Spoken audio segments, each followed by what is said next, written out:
Welcome to Fiction Audiobooks. If you enjoy the content, like and subscribing would be greatly appreciated. If you have any recommendations for novels, comment below.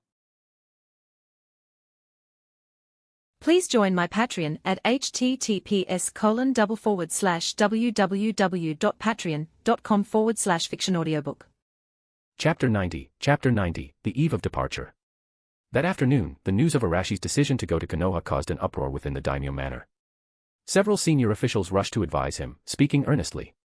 Their message was unanimous: with Kimogakure assassins lurking in the shadows, the Daimyo should not take unnecessary risks. Arashi silenced them all with just one sentence. Konoha has 100 elite shinobi, the 12 guardian ninja, and my shadow guard. If a mere few people can still succeed in assassinating me, then the shinobi of the Land of Fire may as well commit collective suicide. No one dared to respond after that. The ministers could only bow and withdraw in silence, defeated by their monarch's unshakable will. Afterward, Arashi sent orders for the 12 guardian ninja to make immediate preparations to accompany him the next morning. Once all major arrangements were in place, he returned to his study to handle the day's remaining government affairs. After finishing the morning's work, Arashi found a rare moment of leisure. The late autumn afternoon sun was warm and comforting. He reclined on a lounge chair in the corridor. A pot of freshly brewed tea sat on the stone table in front of him, fragrant steam curling into the air. At that moment, a guard approached and reported, "My lord, Yuhi Kurenai requests an audience." Arashi looked toward the courtyard entrance. Kurenai stood just outside the gate, her posture slightly stiff. She wore a light red kimono, elegant and modest, with her long hair draped gently over her shoulders. She looked far more like a gentle young maiden than a competent shinobi. Her small hands were nervously clasped together. She seemed uncertain, even timid. Arashi's eyes gleamed with faint amusement. He knew full well that the girl before him had blood on her hands, that she could face life and death without flinching on the battlefield. Yet here, inside this courtyard, stripped of her shinobi identity and facing him, her nominal husband, her youthful awkwardness and shyness as a 16-year-old girl could not be concealed. The contrast was delightful. Let her in. Yes. With permission granted, Kurenai stepped forward, her movements delicate and cautious, until she stood before Arashi. "Something you need?" Arashi asked lazily. Kurenai stammered, her crimson eyes full of tension. "My lord. I heard that you are going to Konoha tomorrow." The news spreads quickly. Receiving confirmation, Kurenai took a small step forward, summoning her courage. Her voice was very soft but firm. "My lord, I would like to go with you." "Oh. And why is that?" Arashi looked at her with interest. Her eyes held faint hope, but her hands were tightly clasped, betraying her unease. When she didn't respond, Arashi chuckled. His voice held a trace of teasing. "What's wrong, feeling homesick?" Those simple words pierced straight through her heart. Her face instantly turned scarlet. Her bright red pupils darted away, avoiding Arashi's gaze. Her lips parted slightly, but she couldn't speak. That shy and flustered expression was genuinely endearing. After a while, she let out a hum barely louder than a mosquito's buzz. Her head lowered even further, almost burying itself in her chest. Seeing her like this, Arashi was suddenly reminded. Kurenai, though already a capable shinobi and a genjutsu prodigy, at her age, many ordinary girls were still being doted on by their parents, enjoying carefree days. But she had left her hometown, coming all the way to this deep palace to become one of his consorts. Though he had never mistreated her, no amount of material comfort could replace her longing for home. With that in mind, Arashi's expression softened, and his tone became more gentle. "It's only natural to be homesick." He sat up from the lounge chair. Kurenai's body stiffened further at his movement. But Arashi didn't tease her anymore. "Go prepare. Tomorrow morning, you'll ride with Ragio in my carriage." The refusal she had braced for never came. Kurenai's eyes widened in shock, her crimson pupils sparkling. "My lord, you agree?" Her voice trembled slightly. "Do I look like I'm joking?" Seeing her elated expression, Arashi's mood inexplicably improved. "Thank you, my lord." "Thank you." Overjoyed, Kurenai forgot all restraint. She bowed again and again, her smile blooming bright and innocent. "All right." Arashi raised his hand to gently stop her. "It's a small matter." As his fingertips brushed against her skin, Kurenai's entire body tensed. Her smile froze, and a wave of heat surged from the point of contact through her entire body. Her face flushed instantly. "I'll take my leave now," she said in a panic, turning to flee, completely forgetting court etiquette. Watching her slightly flustered figure retreat, the smile on Arashi's lips deepened. Such a simple, sincere girl. He leaned back into his lounge chair again, lifted the now lukewarm tea, and drained it in one go. The afterglow of the setting sun bathed the courtyard, casting his shadow long across the ground. Late night. Daimyo Manor study. After completing the last of his duties, Arashi was just about to rise. Suddenly, a shadow emerged from the darkness of the room without a sound. The figure had barely taken form. Clang. Clang. Several barely audible metallic clicks rang out. In the next moment, an icy killing intent surged through the room from every direction, locking firmly onto the intruder. The light seemed to dim. Faint reflections of blades shimmered in the candlelight, each one aimed at Orochimaru's vital points. Orochimaru's snake-like pupils contracted sharply. He could clearly feel it. If he made another move, a thunderous strike would come without mercy. Withdraw. Arashi didn't even turn his head. He simply raised a hand and said 2 words. The killing intent immediately dissipated. The room fell silent again, as though nothing had happened. Only then did Arashi turn to look at Orochimaru, who had fully stepped out of the shadows. He said nothing. Daimyo-sama. Orochimaru forced a smile, his eyes still filled with dread. He had truly sensed death just now. The vaccine is ready. Orochimaru handed over a thick research report. His smile was stiff. As expected, science can always give a perfect answer, heh. Your efficiency isn't bad. Arashi took the report, skimmed a few pages, and tossed it onto the table. Begin a small-scale rollout in the southern towns with the mildest outbreak.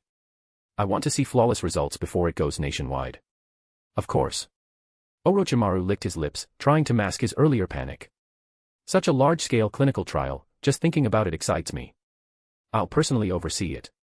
After business was done, Orochimaru didn't seem eager to leave. He continued, Daimyo-sama, I heard, you'll be heading to Konoha tomorrow for the Chunin exams. Arashi raised an eyebrow. What, you want to come too?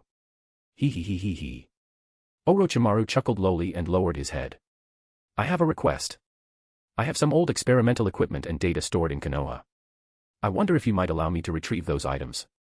So that's what he wanted. Arashi stared at Orochimaru's calculating expression and suddenly smiled. You may. I'll assign Saku to accompany you. Oh no, Saku. Orochimaru's smile twitched. A flash of dread passed through his eyes. He had clashed with Saku several times in private. Even without going all out, the man had proven to be quite a troublesome opponent. Whatever you want to take, just have him help you. Arashi's tone remained calm. With him there, no one in Konoha should dare to interfere. He. Daimyo-sama is truly generous.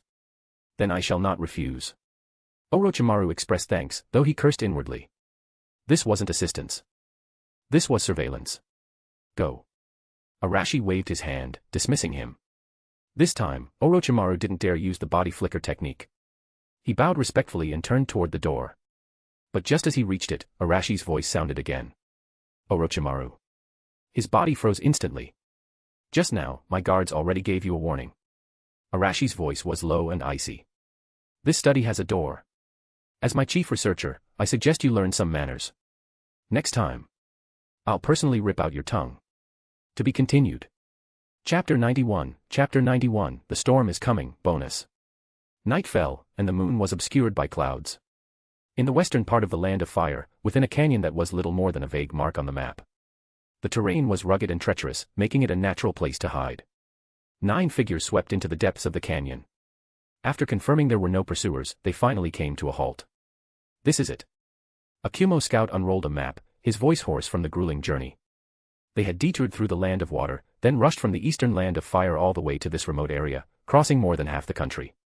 Even if they were made of iron, they were now approaching their limits. A stood atop a large rock, surveying the surroundings. Quickly set up the barrier. Yes. The remaining Kumo shinobi immediately moved into action, swiftly setting up several advanced concealment barriers around the canyon. Soon, their chakra signatures merged into the terrain, rendering them undetectable to ordinary sensory ninjutsu. With the barrier complete, everyone exhaled in relief. Their taut nerves eased, and the overwhelming fatigue rushed in. Several shinobi staggered and nearly collapsed on the spot. Killer Bee gently set down Mabui, who had been slung over his shoulder during the long flight. The kunoichi, who had endured hours of relentless jostling, was pale. As soon as her feet touched the ground, her legs gave out and she slid down against the rock wall, unable to stand. The usually energetic and loud Killer Bee stood silently beside her. The playful grin on his face was long gone, replaced by a solemn expression. A leapt down from the boulder. His sharp gaze swept across the exhausted faces around him. Rest in place for half an hour. The order took everyone by surprise. One shinobi couldn't help but speak. Reikage-sama, time is critical. I know time is critical, A interrupted sharply. But exhausted soldiers are no good to me. I need everyone at full strength for the next phase. That's an order. Yes. No one raised further objections. Each found a place to sit, took out soldier pills and water, and began recovering as fast as they could. B and Mabui also leaned quietly against the canyon wall, not wasting energy pretending to be strong. Time passed quickly. After just under an hour, seeing that everyone had regained their strength, A's voice rang out once more. Move out. The Kumo shinobi stood up immediately. Mabui walked to the center of the canyon and unrolled a massive sealing scroll on the ground. She took a deep breath, then formed hand signs and began activating the intricate jutsu inscribed on the scroll. Everyone present knew the core of this operation. The key was the reverse formation Mabui was now deploying. This forbidden-level spacetime ninjutsu was, in theory, capable of transporting the main army of Kumo directly into the Land of Fire. But that was only in theory. A teleportation of such scale required an astronomical amount of chakra as an activation cost. With only the 9 of them present, it was impossible to bring over the full army in one go. According to their prearranged plan, they would first open a small-scale channel, enough to teleport 10 elite shinobi already on standby back in the village. For an attack on Konoha, that number was like a drop in the ocean. But the true value of the formation was its ability to store energy. Once the structure was complete, they could continue pouring chakra into it. The more chakra stored, the exponentially greater the teleportation scale would be. From now on, it was a race against time. They had to amass enough energy in the formation to transport the main force before Konoha discovered them. A watched the complex formation light up with a faint glow as chakra was poured in. His gaze sharpened. He didn't need anyone to remind him of the risks. This was already an all-in gamble. Split into 3 groups, A ordered. His tone was crisp and decisive. 1 on watch. The other 2 rotate chakra input into the formation. He looked at his silent younger brother. B, you and I will stay on standby to support. Everyone else, begin. Yes. No one hesitated. 2 Kumo shinobi immediately sat cross-legged, placing their hands on the formation's energy nodes and began steadily transmitting chakra. Their grief was buried, transformed into iron resolve. Doro, and all the fallen comrades. Konoha will pay the price. We'll offer them the head of the 4th Hokage as tribute to your spirits. Meanwhile. Konoha Village, Hokage Building. Inside the office, a heavy silence filled the air. Minato held a confidential report in hand, brows deeply furrowed. Message from the Daimyo Manor. The Daimyo has decided to depart early for Konoha to observe the Chunin exams. As his voice landed, it was like a thunderclap. What? Koharu exclaimed in shock. That's absurd. Completely reckless. Doesn't he understand he might be the target of those Kumo lunatics? Minato, send a letter to stop him immediately.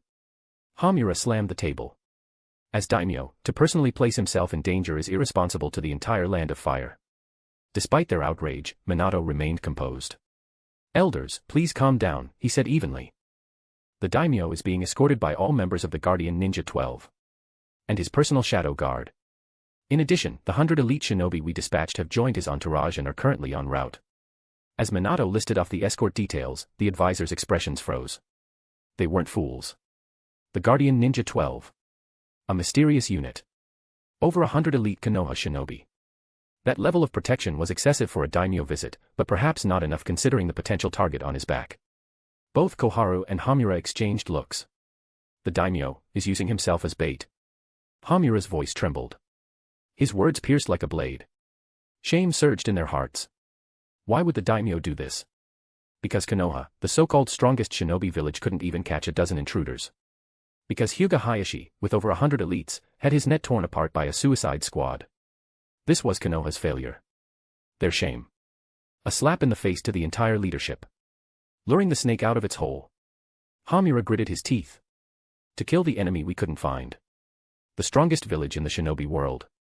Koharu slumped into her chair, her voice filled with bitter self-mockery. And we need the daimyo to clean up our mess. What a cruel irony. Minato clenched his fists, his silence heavier than their words. As Hokage, the humiliation struck him deeper than anyone else.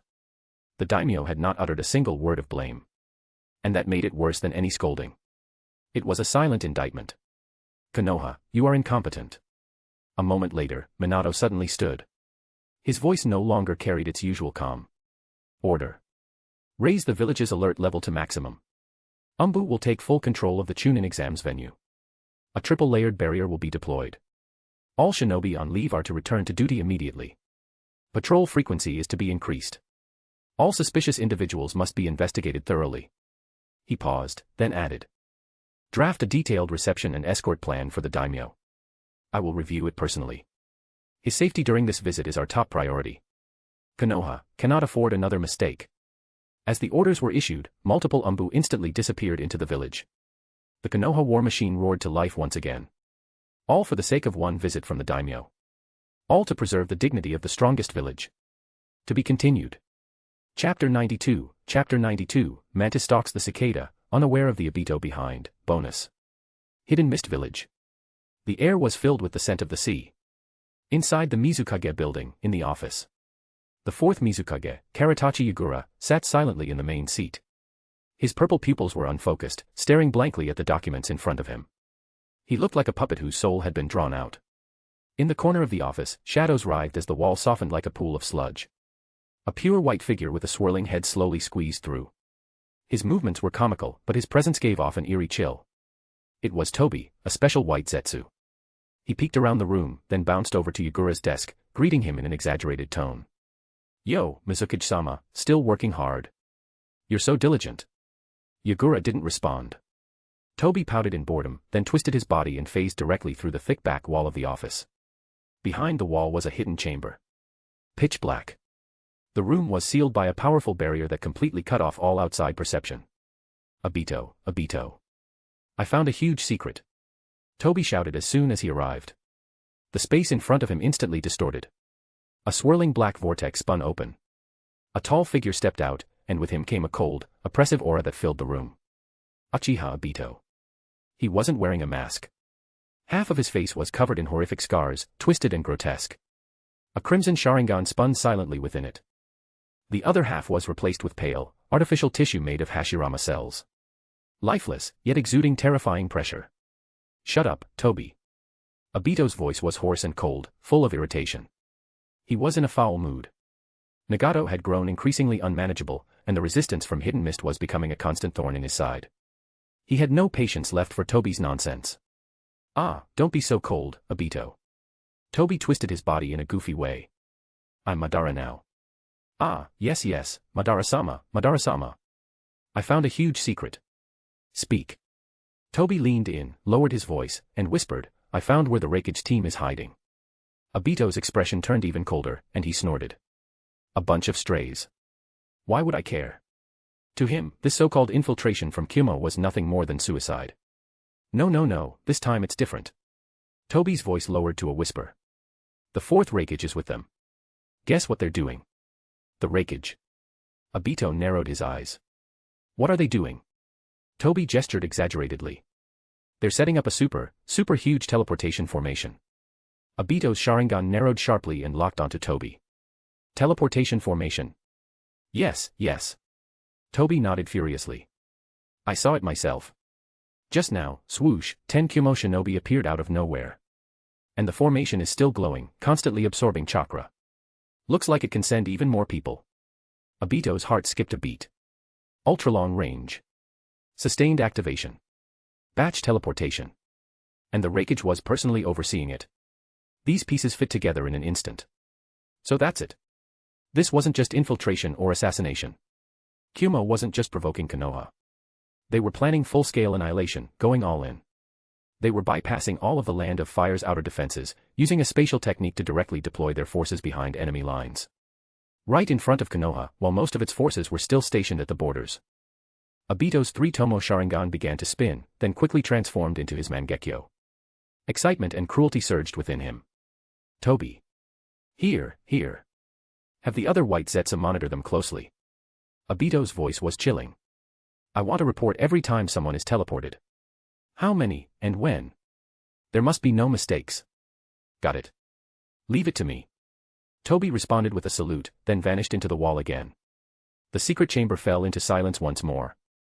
Obito stood still in the darkness. A moment later, he spoke toward the shadows. Black Zetsu, did you hear that? The ground wriggled. Black Zetsu's upper body slowly emerged, his sinister face carrying a twisted grin. I heard. This is indeed an opportunity. When Konoha and Kyumo destroy each other, we'll. No. Obito cut him off. Now is not the time to take the nine tails. Black Zetsu paused, then chuckled. He's grown. Obito didn't look at him. Memory shimmered in the depths of his crimson Mangekyo. Minato-sensei. Kakashi. Rin. This rotting world doesn't deserve any of them. Let Kyumo's lightning and Konoha's fire burn it all to ash. At the same time, in the distant fire capital, the sky had not yet brightened. A layer of morning mist lingered over the earth. But the Daimyo manor was already fully lit. Servants bustled about. Last night, Arashi had not gone to Ragio's room but instead visited Mei, whom he hadn't seen in a while. Inside her chambers, incense curled through the air. Mei was carefully dressing him, smoothing his robes with elegant, practiced movements. Her demeanor was gentle, with a soft, obedient smile. Clearly, she knew how to act in her current position. Arashi glanced down at the elegant bun in her hair and the graceful curve of her neck, then suddenly said, I know what you've been up to lately. Mei's hand paused slightly but continued as if she hadn't heard. I'm glad you didn't run, Arashi said, his tone light. So I allowed you some freedom to do as you pleased. But, when I return, I expect you to be here again. Mei lowered her head, her voice quiet and submissive. Shizumi understands. It better be so, Arashi replied. Otherwise. The last two words were barely audible. Mei's expression stiffened, but her smile quickly returned. Shizumi will wait obediently for Daimyo-sama's return. Arashi gave a small smile and gently patted her cheek. Then he turned and walked out of the hall. His footsteps slowly faded into the distance. To be continued. It's a new week. Thanks for your support last week. Bonus is still for every 200 horsepower. Let's get it. One bonus chapter will be released for every 200 power stones. Chapter 93, Daimyo's tour, using himself as bait. On the main road leading to Konoha, the Daimyo's motorcade slowly advanced. However, their pace was unhurried, not at all like a group in a rush to travel. Inside the spacious carriage, the scent of incense mixed with the faint fragrance of a woman's body, stirring subtle feelings in the heart. Ragio knelt beside Arashi, her slender hands gently pouring him a cup of warm sake. My lord, please try this. I warmed it just for you. Her voice was sultry, her breath as fragrant as orchids. Arashi accepted the cup and downed it in one gulp. His peripheral vision, however, landed on Kurenai, who sat across from him with her back straight. The young girl was clearly uncomfortable in this extravagant atmosphere. Her small hands were nervously clasped on her lap. Her gaze drifted toward the window, pretending to watch the passing scenery. But the slight flush on her earlobes had already given her away. Kurenai, we're almost home. Why are you still so nervous? Arashi's voice was gentle, tinged with amusement. Kurenai's body trembled slightly. She quickly turned her head and met his smiling eyes, her cheeks growing even hotter. No. No, my lord, she replied softly, her voice lacking confidence. Is that so?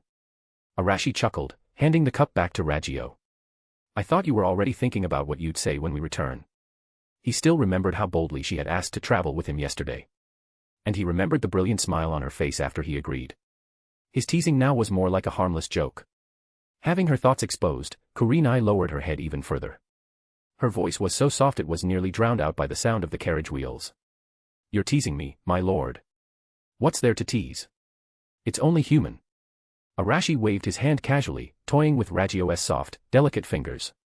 His gaze turned to the window as if admiring the scenery. When you get back this time, take the time to relax.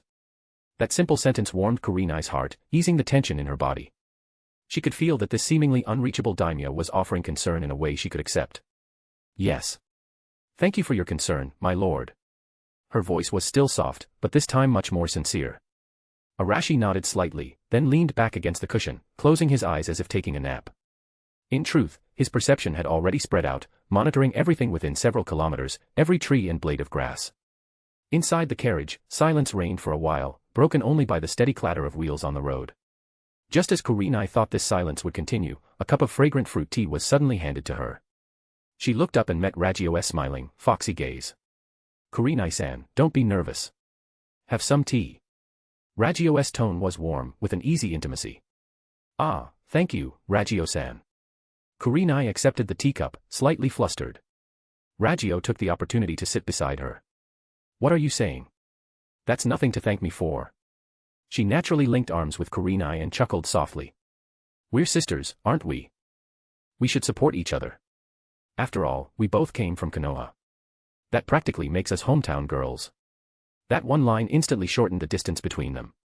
The mention of Konoha made Kurenai feel much closer to her, and the unease in her heart faded away. Looking at the friendly and charming older sister beside her, she couldn't help but feel a good impression. You're right, Ragio-san. She nodded earnestly. Arashi, resting with his eyes closed, curled the corners of his mouth slightly. Smart women always knew what to do. On the other side of the carriage, Ragio leaned close to Kurenai's ear, softly sharing amusing stories from Konoha. Every now and then, the thin-skinned girl would let out a suppressed giggle, and the atmosphere inside the carriage grew warm and pleasant. The motorcade's slow pace, of course, did not escape the notice of the 12 guardian ninja. An hour later, Sarutobi Asuma finally lost his patience. He moved forward a few steps, landing near Enmaru and walking alongside him. Hey, Enmaru-senpai, isn't the speed a little too slow? Enmaru glanced at the carriage ahead and replied in a low voice, have you ever seen a fisherman eager to haul in his net? Asuma immediately fell silent. He reached for the chakra blade at his waist and silently returned to his position. Enmaru watched him leave, then scanned the quiet forest around them. A bitter smile tugged at his lips. Using oneself as bait to lure out the snake. This man's boldness truly made one view him in a new light. No wonder he dared speak so fearlessly. Just then, in the corner of his vision, a shadow flitted through the trees, nearly indistinguishable from the surrounding shadows. That figure flickered and disappeared deep within the forest. A member of the Shadow Guard. Enmaru's eyes narrowed. What terrifying concealment. As someone who knew about the unit, he was familiar with their existence.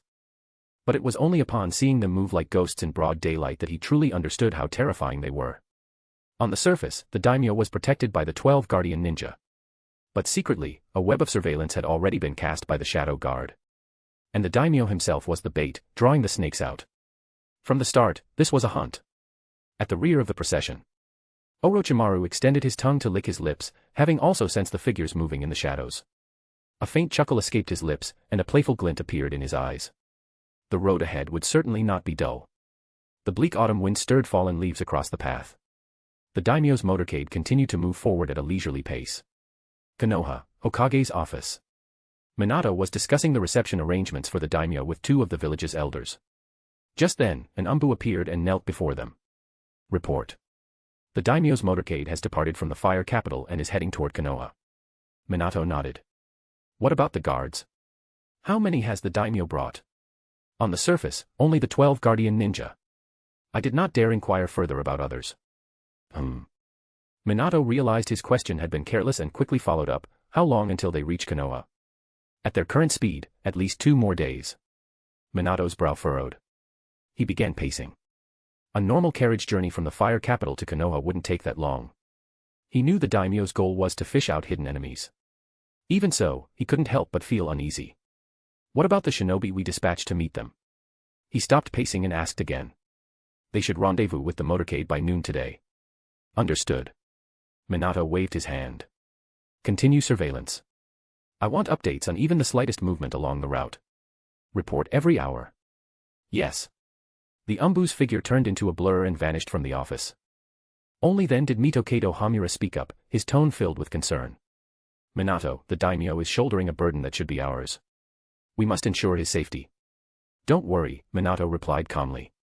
Then he asked, are all preparations for the reception complete? Hamura nodded solemnly. Everything is in place, all according to the highest standard. Good. Minato nodded, finally relaxing a bit after confirming everything. His gaze drifted to the window. Under the sunlight, the village looked peaceful and calm. But in the depths of his blue eyes, a cold gleam flickered. He hoped Kumo wouldn't be foolish enough to make a move. Otherwise, he, the yellow flash, would make them remember the horror of war. To be continued. Chapter 94, Carelessness, Still Carelessness. Bonus. The dense forest on both sides of the main road was deathly quiet. Even the chirping of birds and insects had disappeared, leaving only the rustling of leaves stirred by the wind. A black shadow descended silently from a treetop dozens of meters high, landing without a sound. The moment he touched the ground, another shadow emerged from the darkness below. No words were exchanged between them. A set of complex hand seals was completed in an instant. Area 3 is clear. Received. Maintain the perimeter. As the hand seals ended, one figure sank into the earth while the other pressed against a tree trunk, once again blending into the surroundings. They were part of Arashi's shadow guard. And at the edge of their reconnaissance range, another group of shinobi maintained the same vigilant stance. A member of the Hyuga clan stood atop high ground, Byakugan activated, his gaze penetrating layers of trees and foliage. Beads of sweat dotted his forehead, his concentration at its peak. "Captain, 2 chakra signatures detected to the west," a sensory-type shinobi reported. Without turning around, the Hyuga replied calmly, "They're ours. Let them pass." A moment later, 2 shinobi wearing Konoha headbands appeared before the squad. "What's the situation?" the Hyuga captain asked. "All clear." "Good. Continue to search in a fan formation to the south. Stay alert." "Yes." The daimyo's convoy advanced slowly under such tight security. The shadow guard and Konoha's umbu. They occasionally passed each other in the depths of the forest. No words were spoken. Only a glance or a faint guttural sound confirmed identities before they each vanished back into the shadows. Cooperation, yet clearly defined boundaries. Tense, yet orderly. The entire forest was cloaked in an invisible aura of killing intent. But inside the carriage, the atmosphere was completely different. Arashi had awakened. Ragio quickly replaced the cooled tea with a fresh, steaming cup, the warmth of her breath lingering in the air. "My lord, your complexion doesn't look good," she noticed keenly. Arashi's gaze had grown much more serious than before. Across from her, Kurenai, who had gradually relaxed under Ragio's warmth and kindness, also noticed something. As a genjutsu specialist, she was even more sensitive to shifts in mood. The man who had been smiling just moments ago now seemed heavy and silent. Arashi leaned against the cushion, his fingers rhythmically tapping his knee. Those familiar with him knew this was a habit he displayed while deep in thought. It was almost noon. The convoy was moving slowly. According to plan, this stretch was the most dangerous section of the journey. Perfect for an ambush. The terrain here began to rise, and the forest grew denser. The road was narrow. If attacked here, maneuvering would be difficult. It was an ideal ambush location. But strangely, nothing had happened. Those Kumo rogues had seemingly vanished into thin air. Something was wrong. Arashi's brows furrowed. He ran through the chain of clues in his mind once again. Kumo had rerouted through the land of water to stage a long-range infiltration, sacrificing 4 jonin in the process, just to sneak in a small squad of barely a dozen. Such a high cost couldn't be for a minor mission. Judging from their route, their target should have been him. But they hadn't shown up yet. Besides him, the daimyo of the Land of Fire, who else would be worth such an operation? Minato. Impossible. Even if they somehow succeeded in killing him, it would only ignite a full-scale war. Konoha wouldn't rest until vengeance was exacted. It wouldn't benefit the Land of Lightning, already under attack from 3 fronts. Only by killing the daimyo and throwing the Land of Fire into political chaos could they collapse the 3-nation alliance from within. That was their only hope of turning the tide. The logic was sound. The strategy was plausible. But why hadn't they moved yet? Had they given up? Even more unlikely. After paying such a steep price, they hadn't come all this way just to sightsee. What were they waiting for? Arashi's finger-tapping suddenly sped up, his mind racing. From the moment they left the capital until now, the convoy had been guarded only by the 12 Guardian Ninja and Shadow Guard. This was the weakest point in their entire defensive formation. Once they rendezvoused with Konoha's support force, their security would increase drastically. Trying to assassinate him then would be suicide. Which meant the best time to strike was now, before the rendezvous. And yet, Kumo hadn't acted. Unless... Arashi's breath hitched. Unless he was never the target. That infiltration squad wasn't sent to assassinate anyone. But for something else. What mission was worth exchanging 4 jonin lives? What objective required a small team to infiltrate deep into the Land of Fire? Attack Konoha. A dozen shinobi assaulting a hidden village guarded by Namikaze Minato, Tsunade, and Sarutobi Hiruzen. That was a death sentence. Then only one answer remained. That squad wasn't the main force. They were the vanguard. Their silence was essential for a much larger plan. A plan that would allow Kumo's main force to bypass all lines of defense and appear directly in Konoha. His so-called grand tour, far from luring out hidden threats, had instead become a smokescreen helping the enemy conceal their true objective. Crack. Arashi's eyes snapped open, cold and sharp. The teacup in his hand had already shattered. This conclusion was outrageous. Nothing like this had occurred in the original timeline. But when all impossibilities are eliminated, whatever remains, however improbable, must be the truth. Just then, a voice from outside the carriage broke the silence.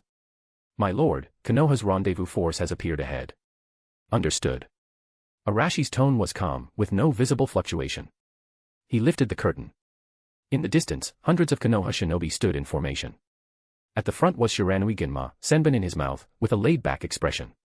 Upon seeing the daimyo's carriage, Ginma stepped forward and knelt on one knee. Konoha Jonin Shiranui Ginma, under the orders of the 4th Hokage, I lead this unit to escort you, Daimyo-sama. Behind him, 100 elite shinobi knelt in unison, their formation tight, their presence overwhelming. Lowering the curtain, Arashi turned to the two women beside him. We're speeding up now. Hold on. Just then, the carriage curtain was suddenly pulled aside. Arashi stepped onto the carriage shaft, looking down at the kneeling crowd. Thank you for your efforts. His voice wasn't loud. Since we've made contact, proceed at full speed. Destination, Konoha. The order stunned everyone. They had just been advancing slowly. Now, suddenly. Daimyo-sama. Ginma looked up, puzzled. If we increase our speed now, our formation will be disrupted, and there will be gaps in our defense. The assassins haven't even. He didn't finish his sentence. He stopped himself. Arashi simply looked at him. That calm gaze alone made Ginma feel as though he had plunged into an ice-cold abyss. He immediately lowered his head and shouted, understood. And Maru, watching from the side, instantly grew serious. He realized something had happened. They, the guardian ninja, understood the point of this journey. For this man to suddenly abandon all arrangements. A terrifying possibility surfaced in Enmaru's mind. His entire body trembled. Something big had happened. What are you all standing around for? He barked at the other guardian ninja nearby. You want to be collecting corpses in Konoha? Move. The word corpses struck like a hammer. A chill ran through everyone. The entire convoy immediately accelerated. The guardian ninja flanked both sides of the main carriage. 100 Konoha elites led the vanguard. The shadow guard no longer hid in the shadows but guarded the rear of the formation in full view. The wind howled. The forest filled with the rumble of wheels and the rapid passage of countless shinobi through the air. To be continued. One bonus chapter will be released for every 200 power stones. Chapter 95, Not the Hunter. What did you say? The daimyo's convoy accelerated. Minato's surprised exclamation echoed from the Hokage's office. An umbu wearing a cat-faced mask was reporting the intel he had gathered. Yes. The daimyo's convoy has met up with the escorting unit. After the rendezvous, the daimyo suddenly ordered the convoy to proceed at full speed. Minato's azure eyes were filled with astonishment and doubt. Did they encounter any attacks along the way? The umbu's reply was unexpected. They did not encounter any attacks, the umbu continued. According to the brief report, this order was personally given by the daimyo. No attacks. Koharu's brows furrowed, her aged face filled with surprise and suspicion. Then why did the daimyo abandon this plan? He was the one who proposed it. What is he thinking? Who knows what the daimyo is thinking, Hamura said, his expression equally grim. For this plan, Konoha fully cooperated. To abandon it now means all our efforts have gone to waste, and we've alerted the enemy. In their view, the daimyo's actions were far too reckless. Elders. Minato's voice suddenly rang out, interrupting the two advisors' speculation. The intel just now was very clear. Minato walked quickly to the map, his gaze sharp as a blade. The two advisors' attention was immediately drawn to him. Minato's hand swept across the map, then pressed heavily on a point. It was the last location before the daimyo's convoy accelerated. The daimyo isn't trying to flush out the enemy, Minato said, his voice growing colder. With this action, he's telling us. The snake is no longer interested in biting him, the bait. After this explanation, the two elders were instantly aghast. Yes, why hadn't they encountered any attacks in the most dangerous section? The office fell into a deep silence. Minato turned and asked the umbu, when will the daimyo arrive? The umbu replied, he is expected to reach the village before dark. Issue the order, Minato said decisively. Have the umbu deploy immediately and clear all civilians within a 3-kilometer radius of the daimyo's residence. Tell the barrier team to activate the village's highest-level defensive barrier. When the daimyo arrives, I want a completely secured Konoha. Additionally, inform Transit Station 1. The troops are to retreat 100 kilometers and rebuild their defensive line. Notify the intelligence department. I want to know the movements of all units near the Land of Lightning's border, accurate to every single squad. Command after command flowed from the 4th Hokage without the slightest hesitation. Minato, isn't this an overreaction? Koharu hesitated, her lips tight. Such a large-scale deployment, what if it's just? There is no what if, Minato cut her off sharply. Kumogakure used the lives of 4 jonin to make all of us believe their target was the daimyo. But they gave up the best timing for an assassination. This only proves that assassinating the daimyo was a decoy from the beginning. Kumogakure's true target is Konoha. But there are only a dozen Kumogakure shinobi who infiltrated, Hamura couldn't help but argue. And 4 of them died. That's why I ordered the intelligence department to monitor the main forces in the Land of Lightning. Minato's explanation silenced the 2 battle-hardened advisors. They opened their mouths but said nothing more. The shadow of war had settled into their hearts. Along the main road, dust billowed. The daimyo's convoy, escorted by hundreds of shinobi, raced toward Konoha like an arrow loosed from a bow. The carriage jolted, the scenery outside the window flashing past rapidly. Inside the carriage, the atmosphere was tense and heavy. Ragio sat upright on the cushion, her expression stern. But beneath her lowered eyelids was quiet vigilance, her Sharingan ready to activate at any moment. Inside her sleeve, her hand gripped a poison kunai tightly. As an elite Uchiha, her instinct for sensing danger was sharp.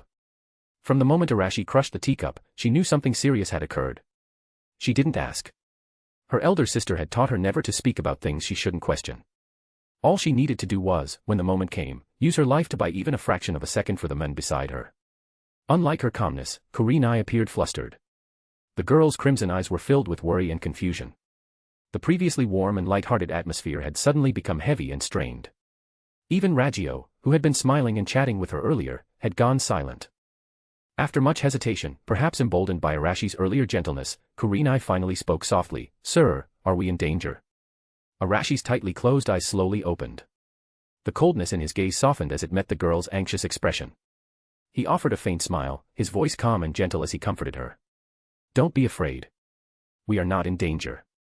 I just suddenly felt like arriving at Konoha earlier to see what kind of welcome the 4th Hokage has prepared for me. Hold on tight. We'll be home soon." The reassurance did not ease Kurenai's nerves. Instead, it only deepened the unease in her heart. She said no more. She simply straightened her back, muscles tensing in preparation. Outside the carriage, the wind howled. The 12 guardian ninja tightly flanked both sides of the carriage. Asuma, running at high speed, could no longer hold back his doubts. With a few swift movements, he appeared beside Enmaru and asked in a low voice, "Hey, Enmaru-senpai. What the hell is going on? Wasn't the daimyo's plan to fish? If we're running like this, what kind of fish are we going to catch?" His voice was full of irritation and confusion. Several other guardian ninja nearby turned their heads at his words, their eyes questioning. Enmaru's expression was darker than ever. He glanced at the surrounding Konoha shinobi and replied in a low, serious tone. "Fishing. Asuma, tell me this. What kind of fish would abandon bait that's right in front of it?" Asuma froze. "Yes, why?" Enmaru's voice grew sharper. "We're not the bait at all. Those bastards' target isn't us. It's Konoha." All the guardian ninja were stunned. In the next second, killing intent surged. A rage fueled by the thought of their home being violated and their loved ones threatened filled them. Their killing intent was so strong that the leading Konoha shinobi turned back in alarm, not understanding why their comrades had suddenly become so terrifying. "Bastards." Asuma let out a low roar, eyes bloodshot as the chakra blades at his waist began to hum violently. Hizashi's veins bulged as his Byakugan activated. Uchiha Natsum, the Ino, Shika, Cho trio, and every member of the Guardian Ninja erupted with fury. They finally understood why the plan had been abandoned and why they were now speeding toward Konoha. They were no longer hunters. They were racing against death. What they were protecting now was not just the daimyo. It was Konoha. It was the village they were born in. It was the tens of thousands of relatives and friends who lived there. At this moment, they all had only one thought. Before the enemy makes their move, they must make it back. To be continued. One bonus chapter will be released for every 200 power stones. Chapter 96, Daimyo arrives in Konoha. In the western region of the Land of Fire. The once silent canyon no longer held the same deathly stillness it had the day before. Now, it had transformed into a heavily guarded military encampment. Deep within the canyon, the heavenly transfer technique personally set up by Mabui emitted powerful and stable spatial fluctuations. With each flash of light, dozens of Kumo shinobi appeared. Their eyes were sharp, and their movements precise. Upon arrival, they swiftly moved under the guidance of their respective jonin. Some stood guard, others rested, all without making a single unnecessary sound. From last night until now, only one day had passed. Yet, the number of shinobi teleported had already exceeded 1,000. A chilling aura enveloped the entire canyon. Even snakes, insects, and rodents did not dare to approach the barrier. Standing atop a high rock, the Reikage looked down on the troops steadily gathering below. His tall, muscular frame stood unmoving. His gaze swept across the assembled forces, his heart weighed down by pressure as heavy as a mountain. 5,000 shinobi. This was the force he had gambled everything on. The hidden cloud village, and even the future of the land of lightning, now rested on this army. To assemble this surprise attack unit, he had nearly emptied the land of lightning's resources. He had even pulled back troops stationed at the borders with the land of earth and the land of fire. Because of that, Kumo's remaining border garrisons had been suffering constant attacks from Konoha's army. Not a single favorable report had returned. They had gained virtually no advantage in the border skirmishes. But those battles had to be fought. By bleeding the enemy this way, he could firmly tie down Konoha's attention and buy time for this decisive move. The cost had been 4 elite jonin. An empty homeland. And his own reputation as Reikage. If they did not win this war, the country would fall. Mabui. His voice was deep and commanding. Mabui, who had been maintaining the technique, immediately looked up. Sweat clung to her forehead, her face pale from prolonged exertion. Maintaining a large-scale spatial technique like this had drained both her chakra and mental strength. Reikage-sama. How much longer? At this pace, by tomorrow afternoon at the latest, all 5,000 troops will be assembled. Though her voice was weary, her eyes sparkled with determination. She could feel it. As the total chakra level in the canyon increased, the efficiency of the technique also grew higher. At the beginning, it could only teleport 10 people at a time. Now, it could manage nearly 50 in one burst. The more that arrived, the more chakra was injected into the array, which in turn allowed for even larger scale teleportation next time. A perfect feedback loop. Very good. Reikage nodded. His eyes grew fierce as he gave the order. Everyone, use this time to rest and restore your strength. The day after tomorrow at noon, we march on Konoha. Yes. The sun was setting. Night had not yet fully descended. At last, the gates of Konoha village came into view. The convoy that had been rushing for half a day finally began to slow. Inside the carriages, the tense atmosphere began to ease. Everyone breathed a sigh of relief. They had made it. The village was safe. Kurenai lifted the carriage curtain slightly. Looking at the familiar scenery of her home drawing nearer, her red eyes welled with mist. It was a mix of joy and the anxious emotions that came with returning after so long. The convoy came to a steady halt outside the village gates. Minato stood at the front, with Koharu and Hamura standing behind him. Jonin-level representatives from various clans were also present. The scene was solemn and grand. Arashi stepped out of the carriage, supported by Ragio. Welcome, Daimyo-sama. Minato stepped forward, bowing slightly. The Konoha higher-ups behind him also saluted in unison. Everyone has worked hard. It is our duty. Daimyo-sama, you've traveled a long way. A residence has already been prepared. Would you like to rest first? It's fine. Arashi waved his hand. Compared to me, they're the ones who truly deserve rest. He turned to the dust-covered shadow guard behind him. I'm giving you all a break. Go home and see your families. The shadow guard were momentarily stunned. Daimyo-sama, what about your safety? Asuma asked instinctively. With the shadow guard still around, it's enough. Arashi waved his hand again. Go. Rest well tonight. Thank you, Daimyo-sama. The shadow guard bowed in unison. Just as they were about to leave, a flash of red caught Asuma's eye. He saw Kurenai step out of the carriage. Surprise flickered in his expression. Kurenai. The joy of seeing an old friend surged in him. He instinctively stepped forward to greet her. But just as his foot moved, someone held him back. It was Enmaru. She is now the daimyo's wife. Enmaru's voice was low, but each word struck heavily. Don't overstep. Asuma froze. His surprise turned to stillness. Words caught in his throat. He looked at the girl he had once been so familiar with. Now she stood beside the men who held more power than any of them. She looked elegant, graceful, like a figure from another world. Yes, she was already the daimyo's woman. Asuma lowered his gaze, burying his impulse, along with the bitterness that welled up inside. The small commotion did not attract much attention. Arashi naturally noticed it, but he didn't care. The fleeting emotions of youth were nothing in the face of time. He turned his gaze to Kurenai. She didn't seem to have heard Asuma's voice. She was focused on someone else. Her eyes were locked onto a figure in the crowd. Arashi followed her gaze. There stood a middle-aged man with a tense expression, Jonin Yuhi Shinku. Arashi smiled. He turned to Ragio and Kurenai. You too as well. Ragio, didn't you keep talking about your sister? Go see her. As for you. He glanced at Kurenai, teasing slightly, if you don't go now, your father's neck might snap from craning.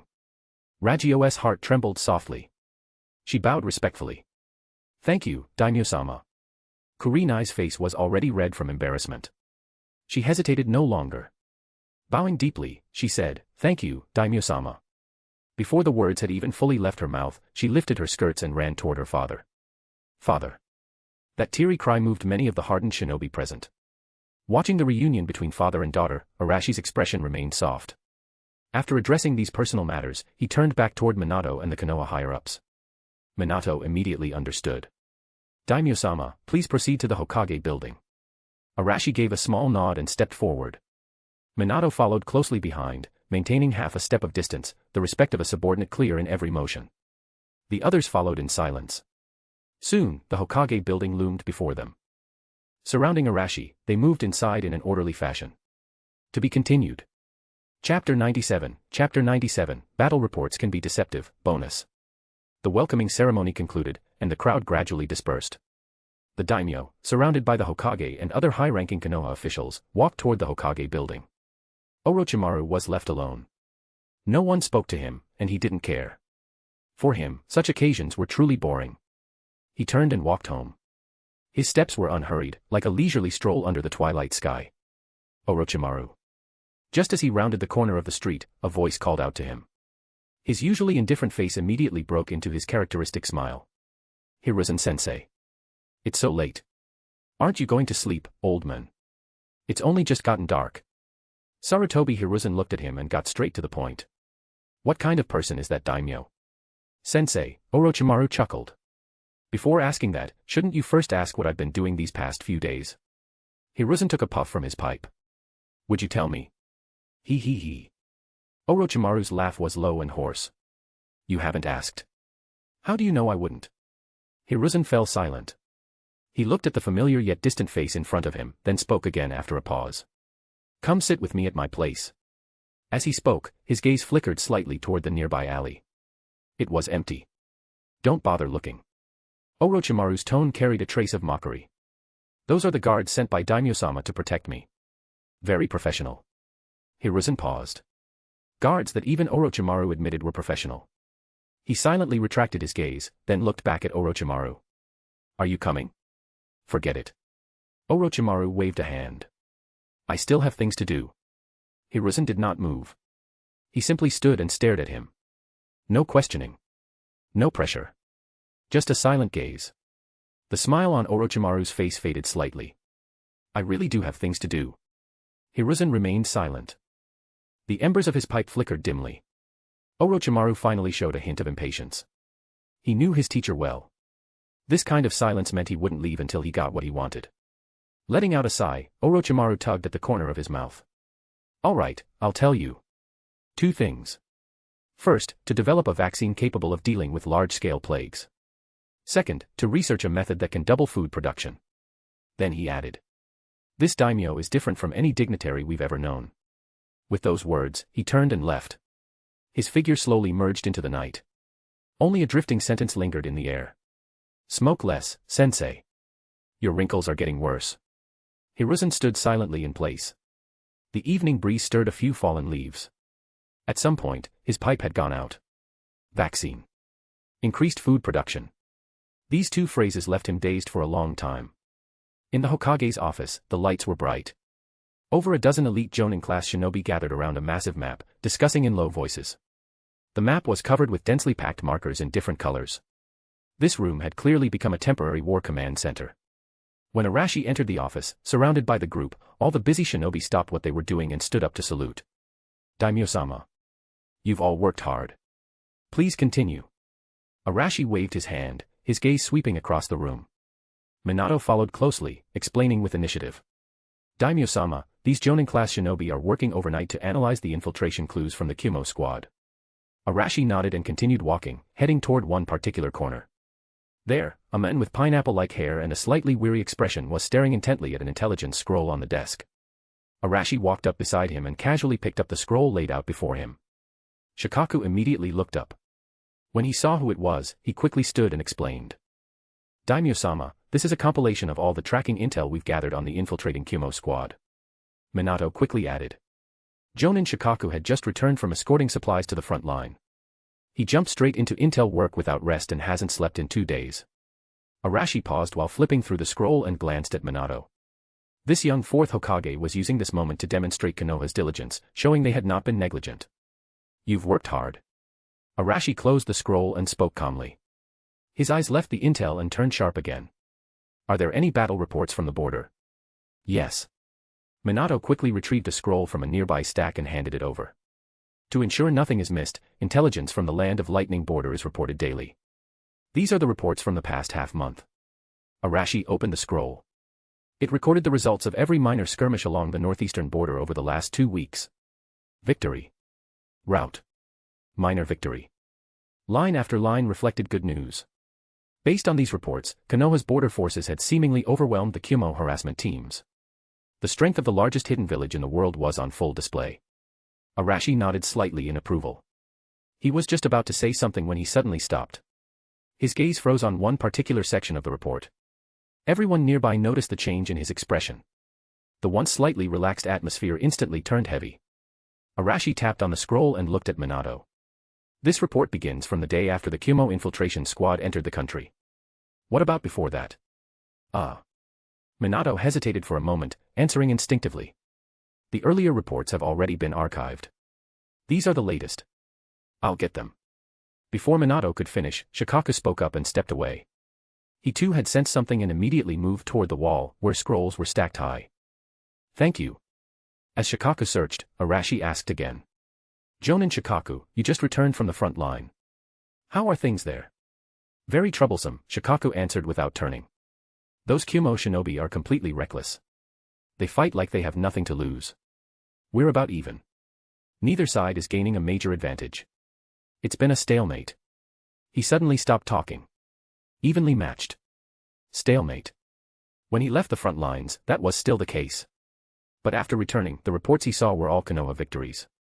A chill ran down his spine. He finally realized what was wrong. His hands began moving faster. He rummaged through the scrolls with urgency. The rustling of paper echoed through the room, drawing confused glances from the surrounding jonin. Finally, Shikaku grabbed several old scrolls and quickly returned, his hands trembling. Arashi didn't say a word. He simply took the scrolls and laid them out on the table alongside the current report. 2 sets of reports. A clear timeline. A shocking dividing line. That line was exactly the day the Kyumo infiltration squad entered the Land of Fire. Before that, the battles were evenly split. Wins and losses confirmed a stalemate. After that, every entry glowed red with victory. A flawless winning streak. Everyone who saw the 2 scrolls side by side fell silent. Color slowly drained from their faces. They had been fooled. All of Konoha had been deceived by Kyumo's illusion of false victories. How could this be? Minato stared at the dividing line. His body swayed. His lips lost all color. Arashi slowly looked up, his eyes cold and devoid of warmth. The answer is already clear. His voice was soft, yet every word struck like thunder. Kyumo's main forces were never at the border. They have already entered the Land of Fire by some method we don't yet know. To be continued. Chapter 98, Daimyo takes over Konoha. The main Kyumogakure forces are not at the border at all. The enemy's main forces have already entered the Land of Fire. Arashi's words exploded in everyone's minds like a thunderclap. The entire office fell into stunned silence. How could this be? How could this be? Minato stared blankly at Arashi, his eyes lifeless, lips trembling as he muttered to himself. Shame, fear, and the rage of being deceived surged through the Konoha higher-ups present. Shikaku stared at the 2 contrasting battle reports, his mind going completely blank. Cold sweat soaked his back. They had actually believed such blatantly false reports. And even felt proud of them. While everyone was still reeling from the realization, Arashi stepped forward.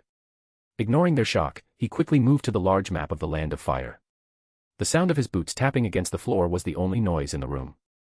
Everyone held their breath as their eyes followed the young daimyo's every move. Unconsciously, he had already become the center of this temporary war command center. Arashi's gaze swept swiftly across the map. In his mind, the Land of Fire's geography, military deployments, and intel network were all mapped out with clarity. The south.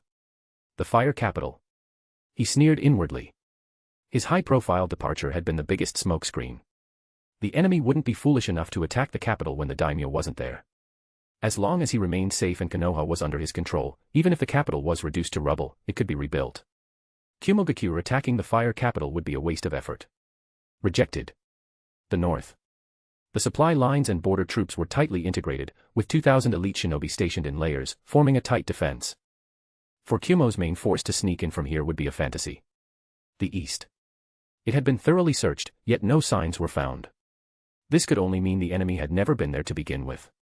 Having ruled out the south, north, and east, only one answer remained. Arashi's sharp gaze fell on the wide, sparsely marked region of the map. The western land of fire. The terrain was rough. Mountains and valleys dominated the area, and the population was sparse. It was the perfect place to hide troops. It was also the weakest point in Konoha's current defense system. In previous wars with Tsunagakure, enemy forces had typically moved northeast after entering the land of fire. That path had access to more villages and easier supplies. But the west, even the southwest, was often overlooked. With this realization, Arashi turned around, his cold gaze sweeping across the room, falling on everyone present, including Minato. Shikaku. Here. Shikaku immediately stood straight, his posture tense. Dispatch all search units in the western region. Arashi issued the order directly. Focus on this mountainous valley. I want a full sweep. His finger traced heavily across the continuous ridgelines of the western region on the map. Not even a mouse should slip through. Understood. Shikaku did not hesitate and immediately turned to deliver the command. Wait. Arashi called out again. He pointed to the area between the fire capital and Konoha. Send a team to sweep this zone as well. I want absolute certainty. Understood. Shikaku nodded firmly, veins rising on his forehead. He understood what Arashi was thinking. Not only had the daimyo identified the enemy's likely location, he was also guarding against the possibility of an ambush close to home. A tactic akin to hiding in plain sight.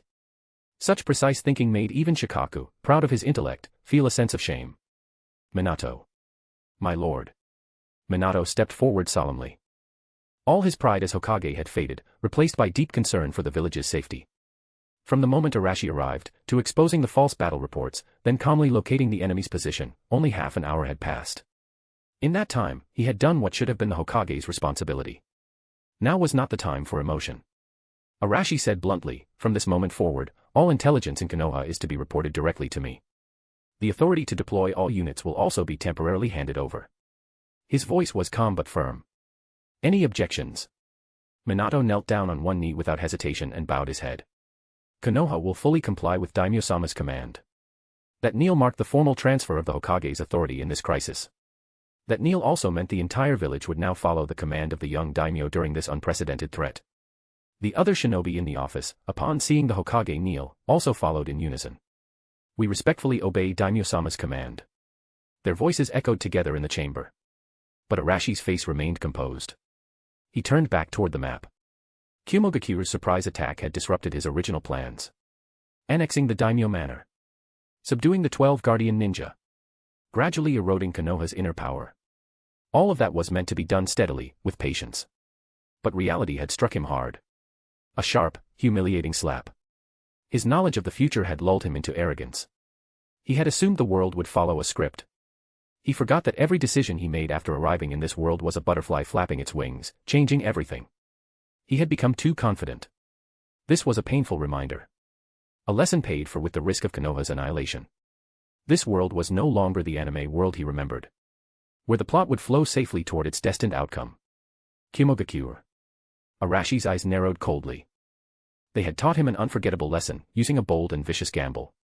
Then, the price of that lesson would be repaid with the Raikage's head. Night fell. Orders spread swiftly through the village. Countless Umbu silhouettes darted over rooftops and vanished down alleyways.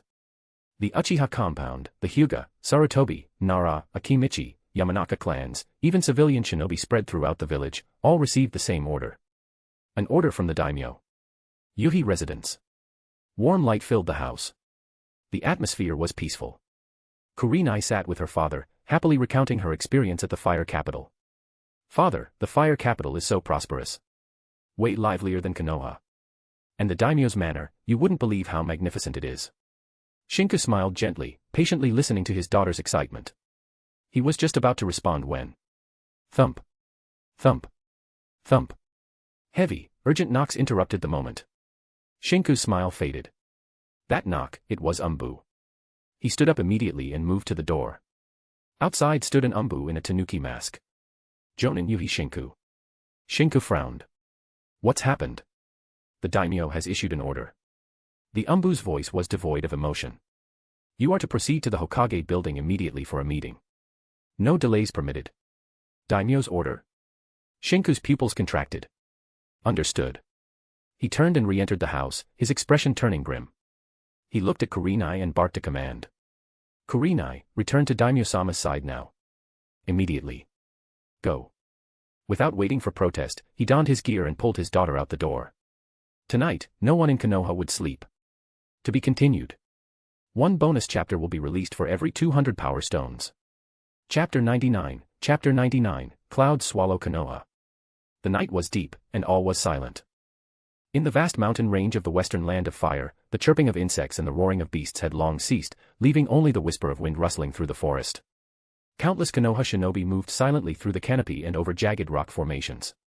Hyuga clan members stood atop vantage points, veins bulging at their temples, their Byakugan piercing the darkness, observing every chakra fluctuation for kilometers around. Inuzuka clan members crouched low to the ground with their ninken, sniffing for the faintest scent that didn't belong to this mountain range. Abirame clan shinobi released swarms of Kikeichu, dispersing over every leaf and patch of soil, forming an invisible and all-encompassing surveillance net. Around them, perception-type shinobi formed coordinated formations, pushing their mental energy to the limit. Konoha's most elite reconnaissance force had been fully deployed. They fanned out from the area the daimyo had marked on the map, carefully inspecting every inch of land. The operation was tight and disciplined. All reports were relayed using concise, standardized codes. A3 area, clear. B5, no abnormalities. C1, scent remains unchanged. Cold, efficient status updates converged and dispersed, as the methodical search continued. Time passed slowly. As the first hints of dawn crept into the eastern sky, the faint light of morning began to cut through the darkness. The high-intensity overnight search had left many younger shinobi mentally and physically drained. Captain, are they really here? A young Inuzuka muttered, glancing at his ninken, which let out a soft, exhausted whimper. They had already searched their designated area 3 times with no results. This is the daimyo's order. The middle-aged jonin leading the squad didn't turn his head, still carefully observing the terrain ahead. Just those words, the daimyo's order, were enough to dispel all doubt. Since last night, those words now carried more weight than even the Hokage's. Just then, a Hyuga at the front suddenly froze. In his Byakugan's field of view, behind what looked like an ordinary rock wall, a faint, unnatural chakra flow appeared. It was subtle. But not subtle enough to escape a Byakugan push to its limit. What he saw was a finely constructed genjutsu barrier, masterfully blended with the natural terrain. If he hadn't been pushing his dojutsu to its absolute limit, it would have gone unnoticed. He made no sound, only raised a silent hand signal, target found. In an instant, the entire squad entered combat formation. Their movements were ghost-like, completely suppressing their presence as they began surrounding the rock wall. But just a few steps in, the captain suddenly raised his hand to stop them. His sharp eyes had locked onto something, a withered tree, dozens of meters from the rock wall. An outpost. If they attacked the barrier directly, the lookout would immediately sound the alarm. I'll take care of him, a shinobi skilled in assassination whispered, drawing a short blade. No, the captain shook his head. Dawn is almost here. We're out of time. We go with plan B. Yes. The captain turned to the Hyuga and the perception-type shinobi. You two, pull back immediately and transmit the coordinates back to headquarters. This is a top priority order. Captain. Execute it. Grinding their teeth, the two turned and disappeared into the shadows. The captain inhaled deeply and gave a final hand signal to the rest of the squad. 3, 2, 1, move. As his hand dropped, his figure vanished instantly. The Kumo shinobi at the outpost sensed something was wrong and snapped his eyes open. But what greeted him wasn't a blade. It was a massive ninken, leaping down from above. Fang over fang. The high-speed spin and fangs of the Inuzuka's ninken forced the outpost to use body replacement jutsu to evade. But that was just a feint. The instant the Kumo shinobi reappeared, the captain was already behind him, kunai in hand. Puffed. A single thrust. Blood sprayed. The Kumo shinobi didn't even have time to scream. But in the final moment of life, his hand instinctively crushed a scroll hidden in his sleeve. A faint spark of electric light flickered and vanished. Withdraw. The captain barked a command, not lingering a second longer, leading the squad in immediate retreat. Their mission was complete. They had confirmed the enemy's precise location. Meanwhile, deep within the canyon, the massive heavenly transfer technique operated at full capacity, each pulse of light bringing in dozens of elite Kyumo shinobi. Mabui's face was deathly pale, her body only upright due to the support of medical Nin constantly replenishing her chakra. The canyon had become densely packed with people. 3,000. 3,000 bloodthirsty Kyumo elites. Atop a ledge, the Reikage stood, his eyes scanning his troops with intense ambition burning in his chest. This was his ace. Everything had been wagered on this force. Reikage-sama. A Kyumo shinobi rushed up. He was part of the outer perimeter defense. We've been discovered, he panted. Konoha's scouts have located our position. Where? The Reikage asked. They're already in the mountain range, the Kyumo shinobi said, panicked. At their current pace, they'll find the canyon itself by noon at the latest. The Reikage's fist clenched tight. How could they have responded this fast? By his calculations, Konoha shouldn't have found their approximate location for at least 2 more days. His original plan had been to launch the surprise attack the day after tomorrow and shatter Konoha's resistance in one swift blow. Now, they'd been exposed an entire day ahead of schedule. That meant Konoha had 1 extra day to prepare. The element of surprise was slipping away. As his mind raced, a deafening alarm suddenly rang out from the canyon's entrance. Buzz. A piercing screech split the air, turning every head in the Kyumo camp. Their eyes glinted with killing intent. It's the warning barrier at the entrance, the reporting shinobi's face went pale. They found us. The shrill alarm obliterated the Reikage's last hesitation. If hiding was no longer an option, then so be it. They wouldn't hide. Ha ha ha ha ha ha. He threw his head back and laughed wildly, a mad, suppressed ferocity bursting forth. Perfect. They're just in time. Since we've been discovered, we'll start the war ahead of schedule. He turned toward the 3,000 elite troops now staring up at him. Relay my orders. Deactivate the barrier. Mabui. He looked at the barely standing Mabui. Before noon, teleport as many of the remaining forces as you can. After noon, destroy the formation. He was all in now. Yes, Reikage-sama. Mabui bit her tongue, using the pain to force herself back into focus as she began weaving hand seals once more. A moment later. Buzz. The genjutsu barrier covering the canyon disintegrated and vanished. 3,000 Kyumo shinobi. 3,000 ruthless chakra signatures. They erupted all at once. The monstrous chakra that had been suppressed for so long surged out like a tidal wave, disrupting sensory balance for miles in every direction. The advancing Konoha recon unit suddenly froze, overwhelmed by the terrifying pressure. The Hyuga shinobi at the rear turned around, eyes wide in horror. Through his Byakugan, he could now clearly see the hidden canyon in the distance. 3,000 chakra signatures. Compressed into one space, radiating pure destruction. To be continued. Chapter 100, Surprise Attack. Bonus. In the western land of fire, within a canyon. Killing intent surged into the sky. 3,000 Kyumo shinobi stood assembled, a dense, black tide of figures. Many of them still looked pale from the long-distance teleportation, but their eyes burned with savage light. The shame of the third Reikage's lone death, and the pride of being the strongest village in the shinobi world, had ignited a battle-hungry fire in every single one of them. To trade their lives for a future worthy of the hidden cloud was a price they were willing to pay. At the center of the formation, Mabui leaned against a boulder, panting heavily as a medical Nin channeled chakra into her body. The cost of the heavenly transfer technique had far surpassed expectations. She felt utterly drained. But seeing the growing number of comrades gathered in the canyon, she believed it was all worth it. Killer Bee leaned beside her, 7 swords strapped to his back, humming a broken rhythm. Yo, stupid brother, don't worry, watch me crush 'em all, make 'em sorry, yeah. His rap sounded relaxed, but the veins bulging on his clenched fists betrayed his tension. Even the 8 tails inside him was abnormally silent, silently transferring vast chakra to prepare for the coming battle. At that moment, the 4th Reikage, walked out from the ranks, bare-chested. His bulging muscles radiated pure, explosive power. All eyes turned to him. Young and old alike, their gazes burned with passion. The canyon fell utterly silent. Only the wind could be heard. We were discovered ahead of schedule, the Reikage's thunderous voice echoed through the canyon. So what? We came here without the intention of returning alive. Doro and the others died to give us this chance to stand here. That's why, today, Konoha's decades-long dominance will end at our hands. Raise your heads, tighten your grips on your blades. Let your enemies know with blood and screams which village is truly the strongest in the shinobi world. Roar. 3,000 Kyumo shinobi roared in unison, their voices echoing into the sky, filled with a burning desire for glory. The Raikage raised his right fist high, lightning release erupting from his body. All forces, attack. Inside the Hokage's office, silence reigned.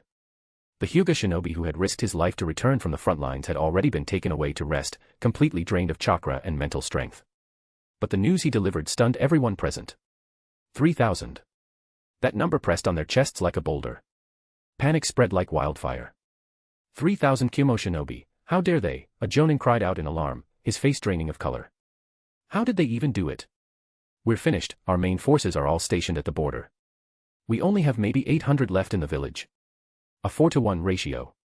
How are we supposed to win this fight? Even Minato, the fourth Hokage, was sweating coldly. He had prepared for the worst-case scenario. Reality, however, had outstripped even that by a factor of 10. Only one person in the room remained composed. Arashi. He listened quietly, expression unreadable. No one could have imagined the towering rage concealed beneath his calm exterior. Kyumo's move had gone beyond his expectations. They weren't just attacking Konoha. They were trying to break his blade. Konoha could not be allowed to suffer such damage. His anger and killing intent turned to ice. He calmly placed the scroll back on the table. Clack. The quiet sound echoed through the room, cutting off all discussion. Everyone instinctively turned to the daimyo. What's with all the panic? Arashi's cold gaze swept across them. 3,000. That's a lot. This is Konoha. This is the strongest village in the shinobi world. Beneath our feet is home turf built up over decades. The defense formations outside the village, the underground traps and barriers, the full coverage sensory network, are those just for show? His voice wasn't loud, but every word pulled the panicked jonin and officers back from the brink. Kyumo has numbers, yes. But they are deep in enemy territory, without supply lines or reinforcements. Each death is permanent. And us. We have Konoha, fortified for 40 years as our foundation. 2,000 reinforcements are already en route. So tell me, how exactly are they going to win? Realization. That's right. This is Konoha. And reinforcements were coming. All they had to do was hold the line. Panic receded. Battle intent flared. Minato was the first to move. He took a deep breath, then bowed deeply to Arashi. Your words are wise. I apologize for my lapse. When he looked up, all hesitation had disappeared from his eyes. Please give the order, Daimyo-sama. Please give the order, Daimyo-sama. The Konoha shinobi in the room all shouted in unison. Please give the order, Daimyo-sama. Arashi nodded in satisfaction. This was the atmosphere he needed, absolute obedience. Tsunade. Here. From the back of the group, Tsunade stepped forward. Though she had her own frustrations about the daimyo temporarily taking command, the emergency left no room for dissent. Organize every medical nin in the village, Arashi ordered, voice firm. You're in charge of all wounded. Also, relocate all civilians to the shelter behind the Hokage Rock. Yes. Tsunade replied without hesitation. She turned and left, moving swiftly. Third Hokage. I'm here. Hiruzen stepped forward, expression grave. You will command the barrier unit and the village's internal security forces. Arashi tapped a few points on the map. Guard every street. While we face Kyumo, I don't want any rats sneaking around behind us. A sharp light flickered in Hiruzen's old eyes. Does Daimyo-sama mean? A precaution, Arashi replied coldly. I understand. Hiruzen nodded firmly, then departed. Orochimaru. He. A low chuckle echoed from a dark corner. Orochimaru stepped forward, licking his lips. What are your orders, Daimyo-sama? You'll be responsible for post-battle cleanup. Arashi's tone remained flat. I want samples of Kyumo's high-level fighters, especially those capable of using lightning-release chakra mode. The more, the better. As you command. Orochimaru's smile widened, his figure sinking into the ground. He knew this daimyo had power beyond anyone's imagination. Fourth Hokage. Daimyo-sama. Those 2,000 reinforcements, they'll only arrive by nightfall. At the earliest, yes. Arashi looked calmly at the map, then shook his head. 2,000 won't be enough. He pointed at 2 additional positions on the map, one near the IWA border and one near the Suna border. Have each force stationed their dispatch 500. Converge on Konoha. Set a hard deadline for their arrival. Even Shikaku frowned at this command. My lord, those troops are too far. By the time they arrive, the battle will be over. A distant remedy can't treat a present crisis. Treat an illness. Arashi turned to him, voice cold. Who said they're here to treat anything? He said no more, but a sneer formed in his heart. Reinforce. He never intended for them to reinforce anything. He had no interest in a defensive battle. What he wanted was total annihilation. Those 1,000 shinobi weren't reinforcements. They were coffin lids. Prepared for the 3,000 Kyumo shinobi who had dared to dive into the land of fire. None of them would leave alive. To be continued. One bonus chapter will be released for every 200 power stones. Chapter 101, Chapter 101, 6 Paths. Tsunade, Hiruzen, and the others received their orders and departed one after another. The vast Hokage office was left with only Minato, Shikaku, and a few other senior officials. My lord, Minato stepped forward quickly, his voice full of urgency. The Kumogakure army will arrive soon. It's too dangerous for you to remain here. Please relocate to the shelter behind the Hokage rock immediately. It's the safest place in the village. The shelter. It had been designed and reinforced under the direct supervision of the first Hokage himself, hidden deep within the mountain, capable of withstanding even a tailed beast ball. Ensuring the daimyo's safety was the Hokage's most fundamental duty. Arashi merely smiled in response. He didn't answer. Instead, he turned and walked toward the large floor-to-ceiling window of the office. Outside, the sun had already set, and night had fallen. The lights of Konoha shimmered like stars. Under Tsunade's command, countless civilians were steadily evacuating toward the shelter. The shelter. Arashi murmured, as if talking to himself. Minato, tell me, in this world, is there such a thing as an absolutely safe place? Minato was taken aback. He hadn't expected that question. He instinctively replied, yes, a place where one has the power to protect themselves. Exactly. Arashi's smile widened. He stood there with his back facing everyone. In his perception, countless sources of chakra were converging from the west, closing in rapidly. 3,000 killing intents merged as one, so thick it felt tangible. They had arrived. Heh. The moment they were discovered, they began their assault. That Reikage was truly decisive. My lord. Shikaku felt something was off. Just as he opened his mouth to speak. Bang. A sudden explosion rang out. The blast made everyone's eardrums ring. The tempered glass of the window shattered in front of everyone's shocked eyes. A violent gust of wind rushed in, sending maps and scrolls flying all over the office. In the midst of the chaos, Arashi's figure leapt out from the window. Daimyo-sama. Minato cried out in alarm, instinctively reaching for his flying thunder god marker to save him. But his hand froze midair. Because what he saw next defied belief. The daimyo, who had just leapt out of the window, didn't fall. Instead, his body halted midair, then lightly tapped his foot against the wall and soared upward again. In just a few breaths, under the stunned gazes of everyone in the office and the village, the man in ornate robes was already standing atop the Hokage rock. The office fell utterly silent. Shikaku stood there with his mouth open, scrolls slipping from his grasp unnoticed. The daimyo, he can use ninjutsu. Asuma had just returned from relaying orders and was frozen in place, mumbling as if in a daze. This isn't ninjutsu. Minato muttered, his voice trembling.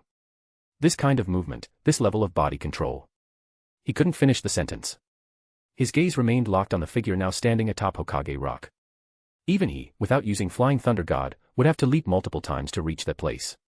But Arashi didn't need any footing at all. At that moment, standing on Hokage rock, Arashi slowly closed his eyes. His vast perception spread outward in an instant, crashing directly into the oncoming tide of killing intent from the west. Among them, he sensed several familiar chakras. Reikage, Killer Bee. 3,000 Kimogakure Shinobi. Very good. You're all here. He spoke softly to himself, then opened his eyes. The Nine-Tomoe Rinnegan activated in silence. He slowly raised both hands, clasping them together in front of his chest. What's that? What is Daimyo-sama about to do? The Konoha shinobi who could see him were all stunned. Then, they heard it. His voice wasn't loud, yet it echoed through the entire village with perfect clarity. Earth release, earth wall barrier. Boom, boom, boom, boom.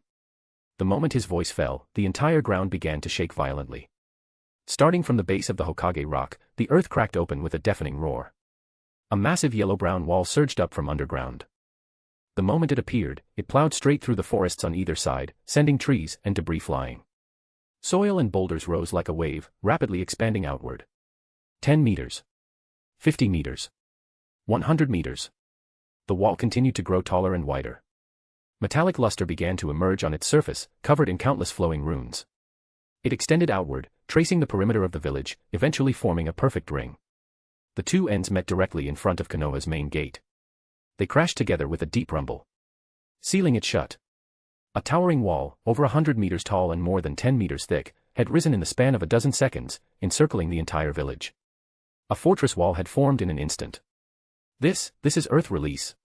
Tsunade, who had been leading evacuation efforts, stared up in disbelief. Her worldview felt like it had been shattered into pieces. No one answered, because everyone in the village was too stunned to speak. Inside the Hokage's office, Minato, Shikaku, and the others stared blankly at the miraculous scene through the shattered window. This scale, this chakra. Minato mumbled, eyes filled with shock. Everyone present, and all across Konoha, had been left speechless. Western land of fire. Roar. Konoha dogs. I'm here. Get ready to die. 3,000 Kumogakure shinobi charged forward with deafening war cries, their formation surging like a tidal wave. Reikage led the charge, lightning release coursing across his body. His speed blurred the air, leaving afterimages behind. B. Don't hold back. The moment we're in, release the 8 tails. Yo, stupid big brother, I know. Killer Bee answered in his usual rhythm. Suddenly, a thunderous boom erupted. The earth shook. Just as the outline of Konoha came into view in the distance, a line of yellow earth rose from the horizon. It grew taller and wider by the second. What the hell is that? Reikage stopped instantly, and the shinobi behind him slammed to a halt. All of them stared, dumbfounded. Within seconds, that line had become a sheer cliff face. An earthen wall that cut them off from Konoha entirely, stretching endlessly in both directions. Their path was completely blocked. Damn it. Reikage roared like a wild beast. What even was this? Was it genjutsu? Killer Bee's joking demeanor vanished. 8 Tails chakra surged within him. He stood still for a moment, listening intently, then his expression grew grim. Big bro, this thing, it's real. In the forest farther away, from behind a tree trunk, 3 shadowy figures observed the scene. White Zetsu, Tobi, and Uchiha Obito peeked out together. Behind his spiraled mask, Obito's Sharingan spun frantically as he stared at the massive earthen wall rising around Konoha. His former amusement and carefreeness vanished. All that remained was silent, overwhelming dread. What is this? Black Zetsu emerged as well, voice trembling with unease. This was a variable far beyond his predictions. This power was reminiscent of that legendary figure, the Sage of 6 Paths. He turned suddenly, eyes locking on the lone figure standing atop the towering wall. The Daimyo of the Land of Fire, Chiba Arashi. Just who are you? To be continued. One bonus chapter will be released for every 200 Power Stones. Chapter 102, 500 Shadow Clones vs 3,000 Kumogakure. What kind of wall was that? This question emerged simultaneously in the minds of the 3,000 Kumogakure shinobi, all the Konoha shinobi, and the hidden observers watching from afar. The surface of the wall glowed with an earthy yellow light, covered in dense, ancient runes that slowly rotated under the faint illumination. High above the wall, the night wind howled. Arashi stood in its center. Behind him, Minato, Hiruzen, and the other high-ranking Konoha officials finally arrived at the top. When their eyes fell upon the vast wall that seemed to reach the heavens, even these battle-hardened veterans couldn't hide their astonishment. This is Daimyo-sama. Tsunade's wide eyes reflected the glowing wall. Minato stared at the approaching, murderous Kumogakure army. His golden hair whipped in the wind. We can't let them advance any further. I'll go stop them. Before the words had even left his mouth, he prepared to teleport. No need, Arashi's calm voice interrupted. Just watch. Minato halted. That composed tone left no room for argument. At that moment, Reikage's voice roared up from the base of the wall. What a joke. Attack. Destroy this wall for me. At his command, hundreds of Kumogakure shinobi quickly formed hand seals. Lightning release, false darkness. Earth release, earth flow river. Wind release, great breakthrough. A storm of multicolored ninjutsu erupted in all directions, blasting straight at the massive wall. Facing this overwhelming assault, powerful enough to level a mountain, Arashi made a move that left everyone stunned. He took a step forward. With that step, he entered the death zone created by the ninjutsu barrage. Boom. Boom. Rumble. Explosions rang out one after another. The ninjutsu barrage slammed into the wall, raising clouds of dust and fire. And Arashi, walking amid the radiant flashes and shockwaves of countless techniques, calmly descended step by step. A fireball exploded beside him, the flames licking past his robes but leaving him untouched. A wind blade slashed toward his neck, but it scattered before it even made contact. Under the stunned gaze of countless onlookers, Arashi passed through the storm of ninjutsu and landed gently at the base of the wall, without stirring a single speck of dust. As the smoke cleared, the wall stood tall and unharmed, the runes on its surface still glowing, unshaken. Nani. Every Kumogakure shinobi felt a cold chill crawl down their spine. This isn't good. Killer Bee adjusted his sunglasses, his tone subdued. This wall is absorbing chakra. Cheap tricks. Reikige's face twisted with fury and shame. With a roar, his burly figure turned into a flash of lightning, his fist aimed straight for Arashi's head. As the lightning-charged blow thundered in, Arashi simply scoffed and floated backward. He didn't fight back. Instead, he led Reikige into the middle of the Kumogakure army. Bastard. Don't run. Reikige chased after him, his attacks relentless. Punches, kicks, elbows, knees, each strike accompanied by the sound of the air being torn apart. A strange chase began among the ranks of Kumogakure. The Reikige was fast and furious, a blur of rage. Arashi, however, walked calmly, his steps measured. Each time, just before a blow could land, he would tilt his body slightly or sidestep effortlessly, letting the attack miss by a hair's breadth. One Kumogakure shinobi saw an opening and slashed at Arashi with his blade. Without even looking, Arashi flicked a finger. A wind bullet shot out. The shinobi froze mid-strike. A hole appeared in his forehead, and he dropped like a stone. Another punch whistled past, ruffling Arashi's hair. He drifted aside, his hand flicking lightly. Wind blades flew. A Kumogakure shinobi forming seals was suddenly split in half, his hands still locked mid-jutsu. Everyone, scatter. Reikige had completely lost his mind. He bellowed at his troops, ignore him. All units, charge. Get into Konoha now. At his command, the thousands of Kumogakure shinobi immediately stopped their attacks and surged toward the wall. So naive, Arashi's brow twitched. As Reikige's punch came flying in again, this time, Arashi didn't dodge. He punched back. Bang. Fists collided. Reikige's arm trembled, the force passing through his bones like a sledgehammer. His body was hurled backward. His lightning release armor shattered in an instant. After dealing with that nuisance, Arashi turned toward the Kumogakure army now gathered at the base of the wall. He clapped his hands together in front of his chest. Multiple shadow clone jutsu. Bang. Bang. Bang. Bang. White smoke erupted. The next instant, 500 identical figures appeared on the battlefield. They didn't form a defensive line. Instead, with cold, emotionless killing intent, they charged straight at the enemy. 500 shadow clones versus 3,000 Kumogakure. Begin. Don't be afraid of the numbers. They're just clones. Rip them apart. A Kumogakure commander roared and led his squad to intercept the vanguard clones. Lightning release, ground flash. Several elite Kumogakure shinobi launched their attacks. Lightning surged across the ground like spiderwebs. The first few clones were struck, vanishing into puffs of smoke. But then, more clones flanked from both sides. Each one formed a raisonnon in their hand and slammed it into the enemy lines. Explosions of chakra and blood followed. The battlefield immediately turned into a meat grinder. The Kumogakure shinobi displayed their might as elites of one of the 5 great villages. Groups of 3, squads of 5, combining cloud-style kenjutsu and lightning release, they destroyed clone after clone. The air was filled with the pop of disappearing clones. But what they were fighting weren't ordinary clones. These were 500 shadow clones, all perfectly synchronized, unafraid of death, and sharing the same terrifying intelligence. A Kumogakure jonin cut down 3 clones in quick succession with expert sword work. Before he could even breathe, 7 more surrounded him. 7 attacks came from 7 different angles: fire release, wind release, kunai, taijutsu. He didn't even have time to scream before being completely overwhelmed. Another group used a team technique: lightning release, lightning net. A massive electric net vaporized more than a dozen clones instantly. But before they could celebrate, the ground beneath them turned to mud. Shadow clones surged in from behind. Then came water release. Then more lightning release. The Kumogakure shinobi fought with everything they had. They killed many clones. They felt like they were making progress. And that was the most terrifying part. Because no matter how many they killed, the enemy's numbers never seemed to decrease. Meanwhile, their own allies were falling one after another.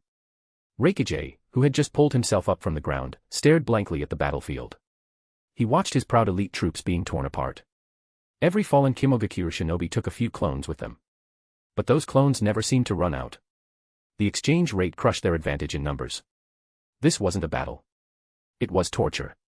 The torture of trading flesh and blood against ninjutsu. B. Reikage roared, eyes bloodshot. Ruhar. A beast's howl shook the battlefield. Behind the lines, Killer Bee's body was suddenly engulfed in crimson, ominous chakra. A tailed beast cloak took form. Four massive chakra tails swayed behind him, each swing cracking the ground. Debris flew in every direction. Then he moved. He turned into a red streak and bolted toward the side of the Konoha wall. He wasn't going to keep fighting here.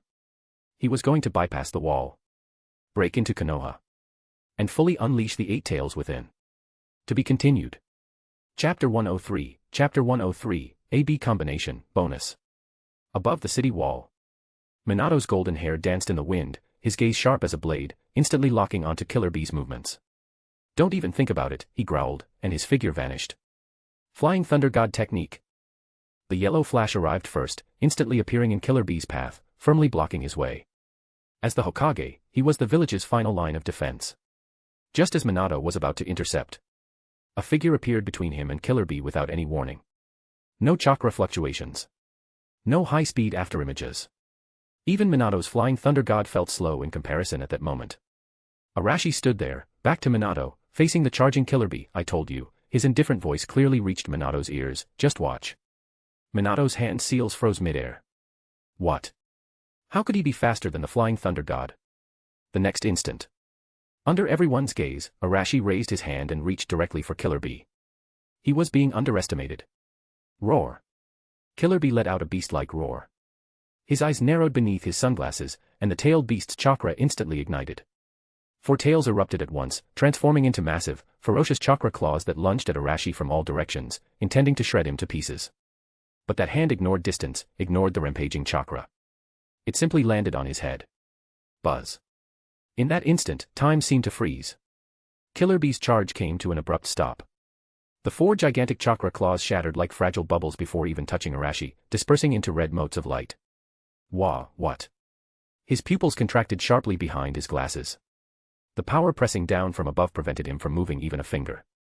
His proud strength, the tailed beast chakra that could level mountains, was completely helpless beneath this single palm.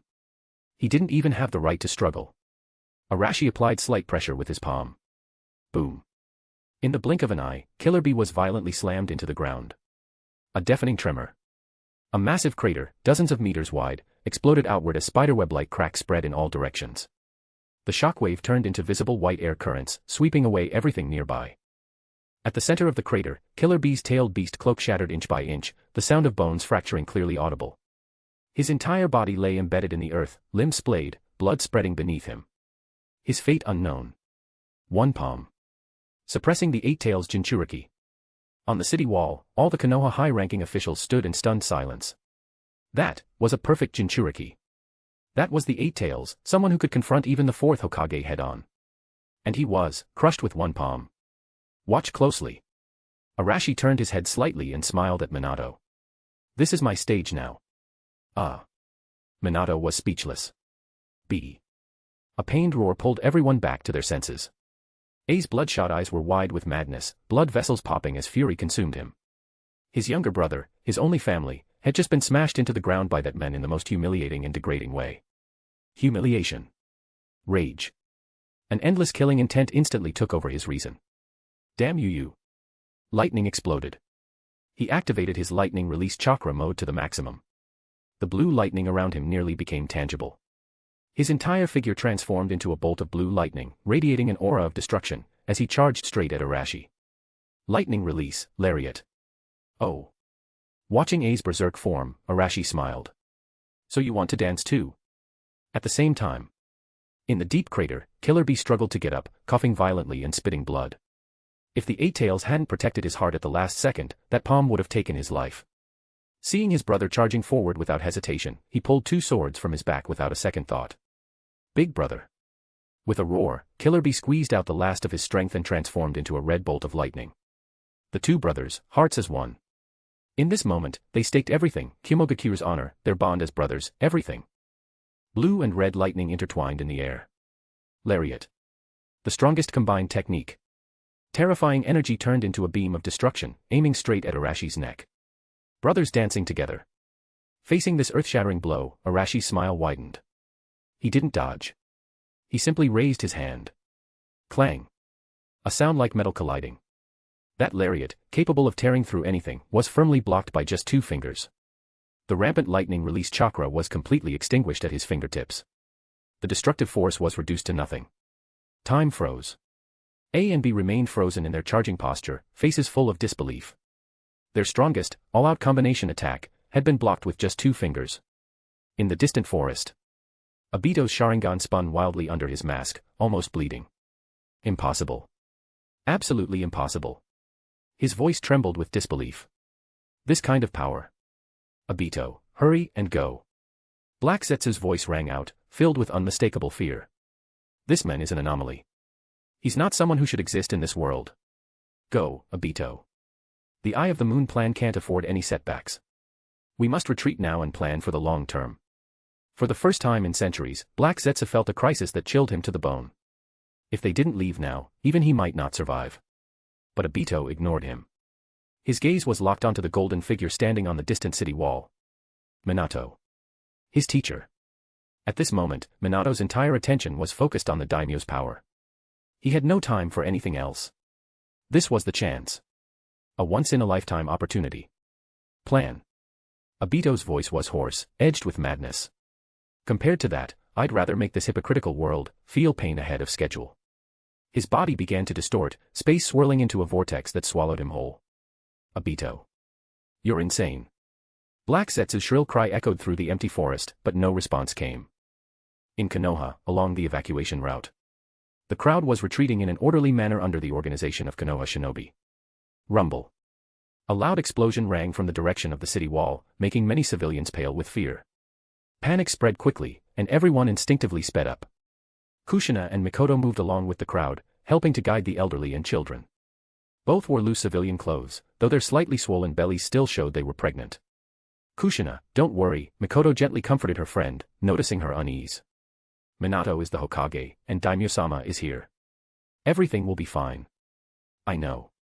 Kushina rubbed her belly, frowning beneath her crimson hair. But the commotion is too intense. I have a bad feeling, like something terrible is about to happen. As the Nine-Tails Jinchuriki, her sensitivity to malice far exceeded that of ordinary people. Just then, in a nearby alley, a shadow twisted unnaturally, and a figure wearing a spiral mask slowly emerged. He stared at Kushina in the distance, and her slightly swollen belly. His eyes were filled with icy hatred. Minato. You were part of Rin's death. You took everything from me. Then I'll destroy everything you hold dear. He slowly raised his hand. In his palm, space began to distort, forming a swirling vortex. Die. Along with your unborn child. Killing intent surged, ready to strike. Stop. An aged voice rang out. Then a playful one followed. Hey, we really do have a rat. To be continued. One bonus chapter will be released for every 200 power stones. Chapter 104, Target, Nine-Tails Jinchuriki. In the vast forest north of the Land of Fire, 2,000 figures raced rapidly through the treetops. Their feet lightly tapped the tree trunks, leaping forward dozens of meters with each step. Behind them, only leaves stirred by the fierce wind remained. Sweat streamed down their faces. No one spoke. The only sounds were the howling wind and the rustling of leaves as they passed. At the front of the formation, Kakashi's figure was the fastest. What exactly happened in the village? They had been rushing back ever since receiving the order. The message had contained only a brief sentence: Kumogakure invasion, return to reinforce immediately. Regardless of how Kumo Ninja had bypassed the border, for the village to issue an emergency recall, the number of enemies had to be significant. Tightening his grip on the short sword his father had left him, Kakashi soared off a towering tree, shooting toward the distance. Behind him, 2,000 Konoha shinobi, not a single one falling behind, surged through the boundless forest toward the eye of the storm. At the same time, in Konoha, the streets leading to the shelter were in chaos. In a nearby alley, the sudden appearance of Hiruzen and Orochimaru sealed off all escape routes. The alley was dimly lit. The only thing visible was the eerie glow of a Sharingan through the eyeholes of a spiral-patterned mask. Obito's movement stopped. He looked at the two who had surrounded him, one in front and one behind, and said in a hoarse voice, "So, the one on the city wall was just a shadow clone." Staring at the Sharingan exposed under the mask, Hiruzen's expression turned serious as he questioned, "Who are you? What is your purpose in infiltrating Konoha?" Obito let out an aged chuckle. "Who I am doesn't matter. What matters is that I've come to take what I want." His gaze passed over them and landed on Uzumaki Kushina, who was being guarded by several Umbu not far away. Just then. Boom. The wall next to the alley exploded. Amidst the debris, Tsunade rushed in, her voice filled with fury. "I don't care if you're human or ghost. If you dare cause trouble here, you die." Before her words finished, the ground under Tsunade's feet cracked, and she appeared right in front of Obito. She punched straight toward his face. This strike had enough force to split mountains and shatter rocks. Obito didn't move. He neither dodged nor blocked.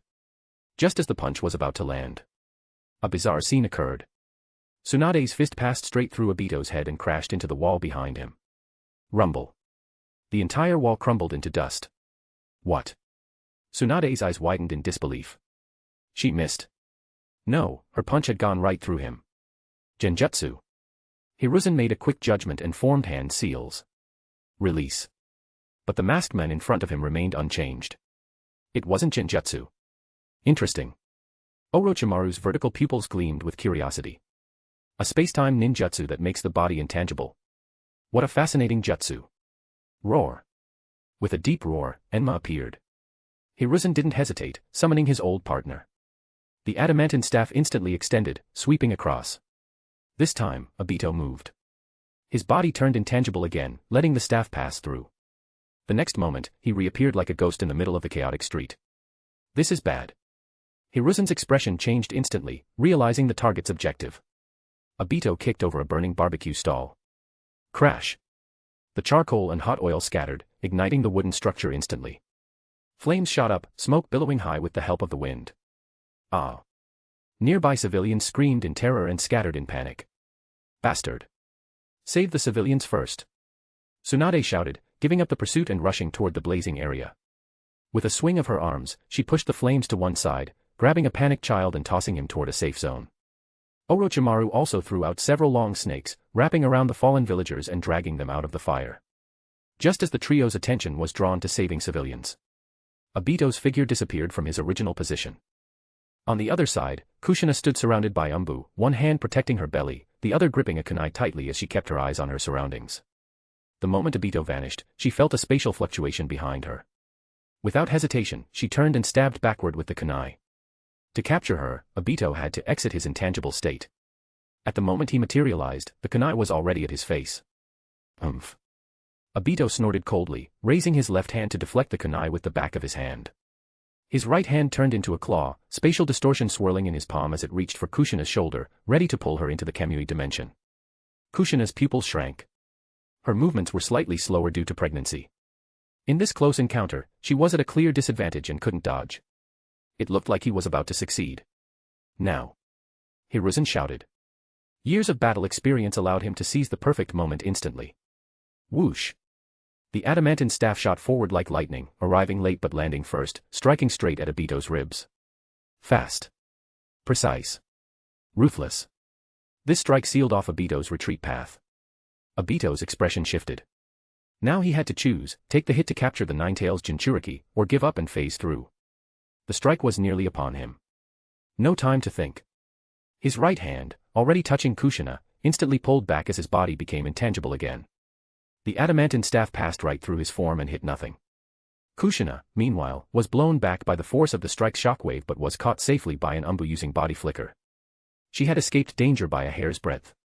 TCH. Obito's face turned grim as he stood up straight. He glanced at the unharmed Kushina, then at the trio now locking onto him once more. The best chance was lost, and Kamui's time limit was almost up. If he kept fighting, there was no path to victory. Enough. His voice was hoarse. The game ends here. I only came to say hello today. He suddenly formed hand seals. Fire release, great fireball jutsu. A massive fireball erupted, roaring toward the still chaotic crowd. You won't get away with this. Hiruzen and Orochimaru shouted in unison, forming seals. Water release, water formation wall. 2 water walls shot up into the air, blocking the incoming fireball. Thick steam surged across the area. In the dense white mist, only the masked man's last words echoed faintly. This false world will eventually end, within the dream of infinite Tsukuyomi. Then, his body and that crimson Sharingan were swallowed into a swirling vortex and vanished without a trace. The steam cleared. The street was a mess, with civilians sobbing and shouting all around. Staring at the spot where the masked man disappeared, Hiruzen's expression was dark. His grip on the adamantine staff was so tight the veins on his hand bulged. Tsunade stomped the ground in frustration, her face full of anger and unwillingness. Only Orochimaru looked amused, licking his lips with his long tongue. He has to materialize to attack. An interesting weakness. He glanced toward the massive earth wall in the distance, muttering to himself. How will that personage judge this rat? To be continued. Chapter 105, 8 Tails Complete, Bonus. Lariat. The strongest combined taijutsu of the Hidden Cloud Village's A and B combo. Yet it had been casually blocked with 2 fingers. Reikige's towering figure remained frozen in his charging stance, his fierce expression replaced by a blank stare. His proud strength was unraveling inch by inch under the opponent's fingertips. Killer Bee's condition was even worse. The chakra from his tailed beast transformation was frantically leaking from his body. Is this the power you two staked everything on? Arashi's voice was calm, yet every word rang clearly in their ears. As his voice fell, he exerted a slight force with both hands. Crack! The crisp sound of bones breaking. Bang! Bang! 2 heavy thuds followed in succession. Under countless stunned gazes, the 4th Reikage and the 8 Tails Jinchuriki, Killer Bee, were sent flying back even faster than they had charged forward. Their lightning release armor and tailed beast cloak shattered in midair, scattering into countless glowing particles. Rumble. The 2 crashed into the distant ground, raising massive dust clouds and leaving behind 2 deep craters. As the dust settled, in one crater, the 4th Reikage lay soaked in blood. His right arm was twisted at an unnatural angle, already unconscious. In the other, Killer Bee barely managed to support himself. The 8 Tails chakra had instinctively shielded him at the moment of impact, dispersing most of the force. Reikage-sama. Bee-sama. On the battlefield, countless Kimo ninja let out cries of despair, their eyes filled with panic. Reikage-sama. Killer Bee-sama, their 2 strongest fighters had truly been defeated. And they had been crushed so decisively. Their opponent had only used a single move. In that moment, the morale of the Kimo forces shattered along with the fall of those 2 figures. Fear spread like a plague. Just when everyone thought the battle was over, a sudden change occurred. Brother. A roar tore through the silence. Killer Bee staggered to his feet, ignoring his broken ribs, a sweet metallic taste filling his throat. He stared fixedly at the motionless, blood-soaked figure in the crater. That was his only family. Now he lay there, life or death unknown. You bastard. Killer Bee adjusted his slipping sunglasses. His voice trembled, tinged with grief and fury. I will kill you. Humiliation, rage, sorrow, all emotions ignited in that instant, transforming into pure, primal killing intent. Roar. A beastly cry erupted from deep within the crater. Boom. Crimson chakra surged into the sky. The earth shook. Space warped. Within the crater, Killer Bee's bones groaned as he stood. Blood oozed from his orifices. He reached desperately toward where Reikage had fallen. That place was silent. There. He hoarsely uttered 2 words. Inside his mental world, the 8 Tails, Gyuki, spoke, Bee, your body's at its limit. Ah, Hachi. Killer Bee's consciousness was faint, but his face was firm. Lend me all your power. You'll die. Then let me die. Killer Bee roared within his mind. I will kill him. Avenge my brother. Gyuki went silent. It felt its partner's resolve. This wasn't a berserk rampage, but a deliberate decision to risk everything. All right, you idiot fool. Let's go wild one last time. Boom. Crimson chakra erupted like a volcano. Flesh writhed. Bones expanded. Killer Bee's body rapidly grew in a terrifying manner. 1, 2, 3, 8 massive, octopus-like tentacles tore through his flesh, whipping wildly and carving deep trenches into the ground. A ferocious bull's head burst from his back, letting out a thunderous roar. In mere seconds, a towering beast nearly 100 meters tall, with the features of both a bull and an octopus, loomed over the battlefield. The 8 Tails, Gyuki. Fully manifested. Roar. Gyuki howled toward the heavens. The resulting sound wave became a powerful shockwave, blasting away countless Kimo ninja and nearby shadow clones who couldn't react in time. The ancient, oppressive presence of this tailed beast chilled the battlefield to the bone. It's the 8 Tails. Bee-sama has fully unleashed the 8 Tails. The surviving Kumo shinobi's eyes lit up with awe and conviction. Their hero was making a final stand, at the cost of his life. Quick, retreat. Minato's expression changed drastically as he shouted toward the city wall. The colossal beast lowered its head, locking onto the lone figure below with its two eyes. Then, it opened its enormous mouth. Black and white chakra began to gather, compressing and rotating at incredible speed. A pitch-black sphere quickly took form. Tailed Beast Ball.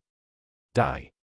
Fueled by Killer Bee's bottomless rage, this death sphere launched toward Arashi with a thunderous roar.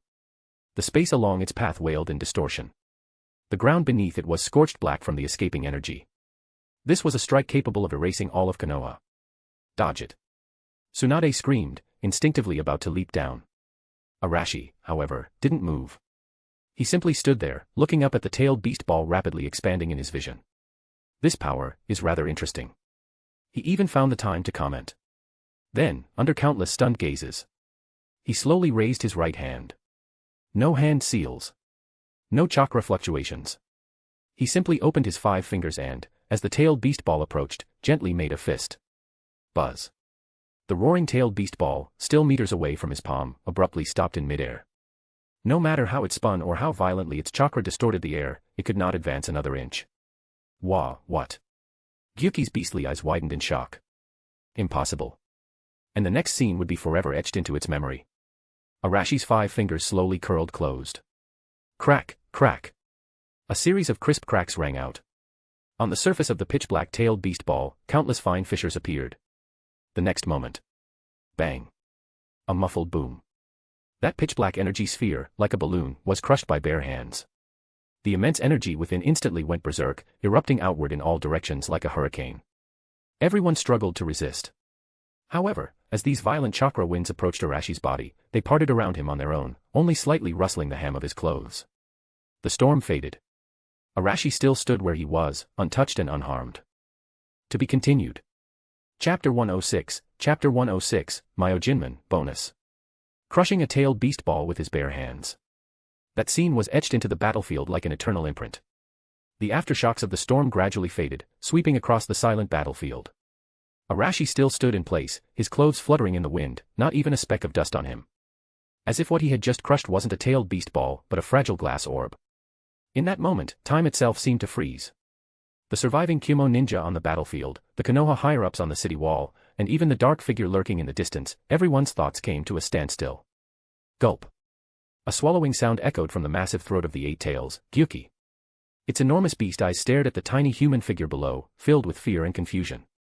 What was that? What had that person done? The tailed beast ball was crushed. As an ancient existence that had lived since the time of the Sage of Six Paths, Gyuki's understanding of the world was utterly shaken in that instant. It had seen immortals. It had seen Uchiha Madara. It had seen Senju Hashirama. But it had never seen such absurd, such completely unreasonable power. This was not ninjutsu. Nor was it sage jutsu. What kind of power was this? On the city wall, Minato's face had long lost its color. He stared blankly at the daimyo standing below. As the fastest shinobi in the world, he felt for the first time that his own thoughts were unbearably slow. Flying Thunder God. Raise-non. The techniques he was so proud of seemed like jokes in front of that world-ending attack, that was so easily erased. For a moment, a thought crossed his mind. He, and the genin who had just graduated from the academy, perhaps there was no difference in front of that man. Tsunade's shadow clone stood frozen, her lips slightly parted, unable to make a sound. The pinnacle of medical ninjutsu was creation rebirth. But the power that men had just displayed, left her without words to compare. Monster. Hiruzen's shadow clone muttered to himself, the eyes behind his glasses completely unfocused. Suddenly. Roar. A beast's roar, filled with fear and desperation, shattered the silence. The 8 tails, Gyuki, moved. Its 8 enormous tentacles, like mountains, slammed toward Arashi from all directions with overwhelming force. This wasn't an attack. This was a desperate struggle, born from the most primal survival instinct of a living creature. Faced with the 8 tails' might, powerful enough to shatter the land, Arashi didn't even blink. A death throw, huh? He let out a soft chuckle, stepping forward instead of retreating, moving toward the falling tentacles. One tentacle smashed into the ground. At the same moment, Arashi's toes lightly landed on the surface of the tentacle. A gentle tap. Boom. The entire tentacle suddenly caved in, smashing straight into the earth. The ground split apart, and dust exploded into the sky. Using the recoil, Arashi soared upward, sprinting along the massive tentacle. The remaining tentacles swept toward him from different angles, stirring fierce winds as they tried to crush him. But Arashi casually spun midair, using one tentacle as a springboard to leap to another. In the middle of that chaotic, destructive assault, he rose and fell rhythmically, each step bringing him closer to Gyuki's main body. Finally, Arashi leapt from the final tentacle, landing squarely atop Gyuki's head. He looked down at the giant beast's fearful eyes. Hang in there. This'll be over soon. Arashi clapped his hands together in front of his chest. Sage art would release Myojinman. Boom. Boom. Rumble. The sky cracked open. Dozens of massive red torii gates, engraved with sealing runes, descended from above with crushing force. As if the heavens themselves were sending down judgment. What is that? Minato shouted from the city wall. Sage art would release Myojinman. Hiruzen's shadow clone stammered, his voice trembling. This is the technique the first Hokage used to suppress tailed beasts. Before he could finish, one torii gate had already crashed down onto Gyuki's neck, pinning it to the ground. Immediately after, more gates fell from the sky, locking down its tentacles and entire body. Layer after layer, pressing it down completely. Roar. Roar. Gyuki roared in fury, thrashing madly and sending up clouds of dust. But the chakra flowing through the Myojinman sealed off all of its strength, rendering it unable to move. Inside its mental world, B's consciousness was already fading. And Gyuki's soul trembled before an unimaginably vast golden figure. Was that the Sage of Six Paths? No. It wasn't the Sage of Six Paths. Then who was it? Why was that power so similar? Under the gaze of that golden figure, its soul didn't even dare to resist. Outside, Arashi's figure slowly descended, landing in front of Gyuki's pinned head. He gently placed his hand on the massive forehead. There was no violent chakra. No earth-shaking aura. Just a simple touch. Gyuki's colossal body trembled violently. In that instant, its beast-like eyes lost their ferocity, turning empty and docile. Under Arashi's palm, its form began to shrink at a visible speed. Flesh melted. Bones retracted. The vast, ominous-tailed beast chakra receded like a tide, turning into a stream of red light and condensing back into one form. Soon, the towering 100-meter beast vanished. Only a blood-soaked, unconscious killer bee remained. His body fell from midair. But before he hit the ground, a gentle force caught him and slowly delivered him beside Reikage. The two brothers lay side by side. Perfectly aligned. Once everything was done, silence returned to the battlefield. 500 shadow clones stood silently in place, surrounding the remaining Kumo shinobi. The only reason they had kept resisting up until now was because they pinned their hopes on Reikage and Killer Bee. But now those hopes were crushed. Their fighting spirit collapsed. Clang. Someone's kunai slipped and hit the ground with a clear sound. That sound became the signal. Clang. Clang. Clang. Hundreds, thousands of Kumo ninja dropped their weapons, falling to their knees. Their faces were filled with nothing but numbness and despair. Reikage-sama was defeated. B-sama was defeated. They had lost. Utterly lost. They had been defeated without even a shred of dignity. Just then, a figure appeared on the city wall in an instant, dropping to one knee. His voice was filled with urgency. Lord Fourth. An unknown intruder appeared in the village. Their target was Kushina-sama. Lord Third and Lady Tsunade repelled him, but the enemy used a strange space-time ninjutsu to escape. What? Minato's body went stiff. A chill shot to the top of his head. He whipped around and stared at the Umbu who delivered the report, then subconsciously looked down at the battlefield. Crisis from within and without. And he, the Hokage, had stood here the entire time, watching a performance he was utterly powerless to influence. A deep sense of helplessness and lingering dread surged up inside him. As if sensing his gaze. At the center of the battlefield, that man slowly turned around. Arashi's expression was blank. He walked through the kneeling Kumo forces, through the ranks of his silent shadow clones. Then, he looked up at Minato standing on the wall. Minato, come down and clean this up. To be continued. One bonus chapter will be released for every 200 power stones. Chapter 107, The Troubles. Deep in the canyon, west of the Land of Fire. The light from the massive heavenly transfer technique finally faded completely. Mabui's body swayed, nearly collapsing to the ground, barely supported by two medical nin whose faces were equally pale. Lady Mabui, you. I'm fine. Mabui waved her hand, brushing off their support. Her chakra had bottomed out, and the mental exhaustion made her feel like the entire world was spinning. But she couldn't fall. Behind her were the final batch of comrades just transported over. Hundreds of Kyumo shinobi, some still dry heaving from the ultra-long distance teleportation, while others stood tall, quickly adjusting their gear. Including those who had been sent earlier, nearly 1,000 troops had gathered in the canyon. They were the second echelon of Kyumogakure. The second blade that the Reikage would thrust into Konoha's heart. "Where is the Reikage-sama?" A jonin who had just recovered walked over and asked. "Reikage-sama has already led the main force in an attack on Konoha," Mabui replied, forcing herself to stay alert. "Excellent. It's finally started. For the glory of Kyumogakure." A wave of barely restrained excitement erupted in the canyon. Every face was filled with anticipation for victory. They only knew that the Reikage had launched a surprise attack with 3,000 elite troops. But they didn't know that those 3,000 had already surrendered. Even more, they didn't know that the Reikage, who was unbeatable in their hearts, had already been defeated. Mabui looked at her comrade's burning fighting spirit and let out a quiet breath of relief. According to plan, she should have finished teleporting all subsequent forces by noon. Then destroy the formation and lead this unit to rendezvous with the Reikage. But it was already well past noon. Mabui glanced up at the sky. They couldn't wait any longer. "Everyone, prepare explosive tags," she ordered. "Completely destroy this formation." "Yes." Several shinobi immediately stepped forward and attached special explosive tags to key nodes of the formation. A few minutes later, preparations were complete. Mabui signaled to everyone. "Retreat to a safe distance." The nearly 1,000-strong force quickly withdrew from the canyon.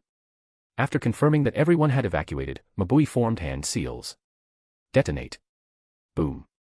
A deafening explosion echoed through the canyon. Violent flames and shockwaves engulfed its depths. Smoke and dust billowed into the sky, and boulders tumbled down. The heavenly transfer technique, which had cost Kyumogakure immense effort and carried all their hopes, was reduced to scorched earth in the explosion. Their retreat had been severed. From here on, it was either victory or death. "Move out." Mabui turned and gave the command. "Target, Konoha. Rendezvous with Reikage-sama." Roar. Nearly 1,000 Kyumo shinobi roared in unison, turning into a torrent as they surged out of the canyon, advancing rapidly toward Konoha. Outside Konoha. Beneath the towering earth wall, the battlefield was still chaotic. Deep craters and scorch marks were everywhere, the air thick with the stench of blood and gunpowder. Minato's figure flickered continuously as he efficiently directed the Konoha forces in post-battle cleanup. "Barrier team, immediately apply chakra seals to all prisoners. Security forces, divide into squads and handle custody. Prioritize control over the jonin-level prisoners." One command after another flowed from his mouth, clear and decisive. All the shinobi that could be mobilized within the village, including security units and standby jonin, totaled only around 800. They hadn't participated in the battle, so their chakra was full, and morale remained high. Yet, every one of them wore a dazed expression. They looked at the kneeling, surrendering Kyumo survivors, then up at the figure atop the wall. Throughout the entire process, they had done nothing. Yet they had witnessed a single person crush an entire army, suppress a Jinchuriki, and defeat the Reikage. It felt more surreal than if they had experienced the battle themselves. "Minato, this is troublesome." Shikaku approached with a rare headache on his face. "There are just too many prisoners. Even though Kyumo suffered heavy casualties, nearly 2,000 remain. And every one of them is elite.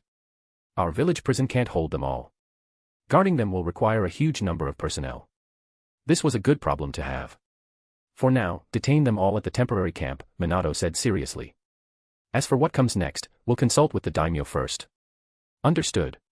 Arashi didn't take part in the cleanup. He simply stood quietly atop the 100-meter-high city wall, looking down at the bustling Konoha forces and the dense gathering of Kyumo prisoners. These were his spoils of war. They were also his bargaining chips for negotiating with the Land of Lightning. He raised a hand. A shadow guard immediately appeared beside him. "My lord. Return to the Fire Capital." Arashi didn't even turn around. "Inform the Ministry of Foreign Affairs about the situation here. Also, send letters to the daimyo of the 4 great nations, Earth, Wind, Water, and Lightning. Tell them I want to convene a daimyo meeting." "Yes." The shadow guard's figure flickered, vanishing into the shadows. After handling that, Arashi was about to leave. But just as he turned around, he suddenly paused, eyes narrowing in the direction of the Land of Fire's west. A massive chakra presence was approaching at high speed. Almost 1,000 of them. Target, Konoha. Heh. Arashi let out a faint chuckle. So there were still more? A follow-up unit. It seemed Kyumogakure had truly gone all in. He looked down at Minato, who was still busy coordinating from below the wall. Minato. His voice wasn't loud, but it clearly reached Minato's ears. Minato immediately looked up. He saw Arashi waving at him. Without delay, he teleported with Flying Thunder God and appeared beside Arashi. Daimyo-sama, your orders. Shikaku and several others followed quickly, their expressions tense.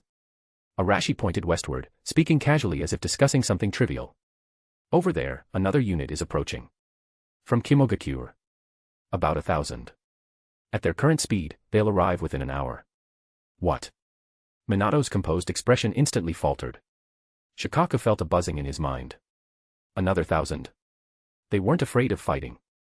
The 800 shinobi in the village were in good shape and full of energy. But what was the current situation? Right beneath them were more than 2,000 elite prisoners who could revolt at any time, requiring significant manpower to monitor. And now another enemy force was coming from the outside.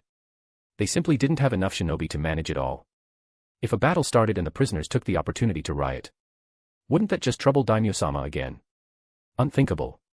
Seeing the hesitance in their expressions, Arashi patted Minato on the shoulder. Bring the Reikage and Killer Bee up. Hostages. Shikaku instantly understood and quickly ran down from the wall. Arashi looked at Minato. If they don't surrender, then we'll use these two as sacrifices. Understood. To be continued. Chapter 108, Chapter 108, it seems that you don't like the Reikage, bonus. Not long after. Shikaku carried two people up the city wall, one in each hand. It was the fourth Reikage and Killer Bee, both unconscious. A Jinchuriki and a Kage. Everyone watching couldn't help but feel a chill in their hearts. Arashi said casually, hang them both outside the city wall. This stunned everyone present. Hang them. Daimyo-sama, this. Shikaku hesitated slightly. What? Arashi glanced at him. Do we still need to show mercy to enemies? If Konoha had lost, what do you think they would have done? Go do it. Yes, sir. Minato no longer hesitated and immediately signaled two Umbu to step forward. Soon, two thick ropes were tied around the Reikage and Killer Bee, and their bodies were slowly lowered from the 100-meter-high city wall. The two figures swayed lightly in the wind, hanging in midair. The scene left a powerful impression. Minato. Arashi looked at Minato, whose expression was slightly complicated. You'll handle the next part. Me. Minato was taken aback. You are Konoha's Hokage. You represent Konoha's image. Arashi said, go and tell them, surrender, or come collect the corpses of their Reikage and Jinchuriki. Remember, we are the victors. Minato understood immediately. This was a stage Arashi was giving him. A chance to stand before the enemy as Hokage and declare victory. But the one who built this stage was the men beside him. He took a deep breath and nodded solemnly. I understand, Daimyo-sama. Time passed minute by minute. Everyone stood at the edge of the city wall, watching the western horizon. Finally, a black line appeared in the distance. It rapidly grew thicker, and a sharp killing intent surged toward them even from afar. They're here. A sensory nin gave the alert. Closer. Even closer. When the nearly 1,000-strong Kyumo unit reached the foot of the giant wall, they were shocked by what they saw and halted immediately. All of them looked up in disbelief. What is this? Mabui, leading the team, was filled with shock beneath her long golden hair. Their intel had never mentioned Konoha having such a massive wall. Her heart grew uneasy. Too quiet. No sirens. No shinobi lining up in defense. Only calm gazes cast down from above, carrying a strange sense of pity. Something's wrong. It's way too quiet. Where's Reikage-sama and the others? Did the assault fail? The troops began to stir restlessly. Just then, Minato stepped forward. The fourth Hokage. His appearance made all the Kyumo shinobi tighten their grips on their weapons, their chakra flaring. Mabui's heart sank. The Hokage had appeared here rather than commanding a battlefield within the village. That alone explained far too much. People of Kimogakure, Minato's voice rang out across the entire battlefield. In the name of Konoha's Hokage, I give you one last chance. As his words fell, two figures bound by rope slowly rose behind him from the city wall. The moment the Kyumo shinobi saw the two figures clearly, the entire unit erupted into chaos. That's Reikage-sama. And Bee-sama. How could this be? Impossible. It must be Genjutsu. Konoha's using Genjutsu. Countless Kyumo shinobi roared in disbelief, emotions spiraling out of control. Their symbols of invincibility, the pride of Kimogakure, the AB combo, now hung humiliatingly from Konoha's wall. This isn't Genjutsu. Mabui's body trembled, but she made a calm assessment. She stared at the two figures, feeling their familiar chakra and faint vital signs. It was real. A and B had been defeated. The realization sent a chill down her spine. 3,000 elites, plus the Reikage and a perfect Jinchuriki, all defeated so quickly. What in the world happened? Drop your weapons and kneel to surrender, Minato's voice rang out again. Or those two will die now. A threat. A naked, brutal threat. Using the lives of their leaders. Bastard. If you've got the guts, then kill us. For the glory of Kimogakure, let's fight them. A young shinobi roared and was about to charge forward. Stop, all of you. Mabui immediately gave the order. She looked up, locking eyes with Minato. Hokage, what do you want? I've made myself very clear, Minato said, expressionless. Surrender, and they won't die. You think we'll believe you? A Kumo shinobi stepped forward, eyes red with rage. Yeah, how can we trust them? Minato fell silent, momentarily at a loss in the face of the Kumo shinobi's outcries. Watching this, Arashi couldn't help but let out a faint laugh. Naive. He took a sip from his teacup. Then flicked a finger lightly in the direction of the hanging Reikage. Whoosh. A sharp wind shot out. It struck the Reikage's intact left arm in an instant. Ah. A scream tore from the unconscious Reikage's mouth.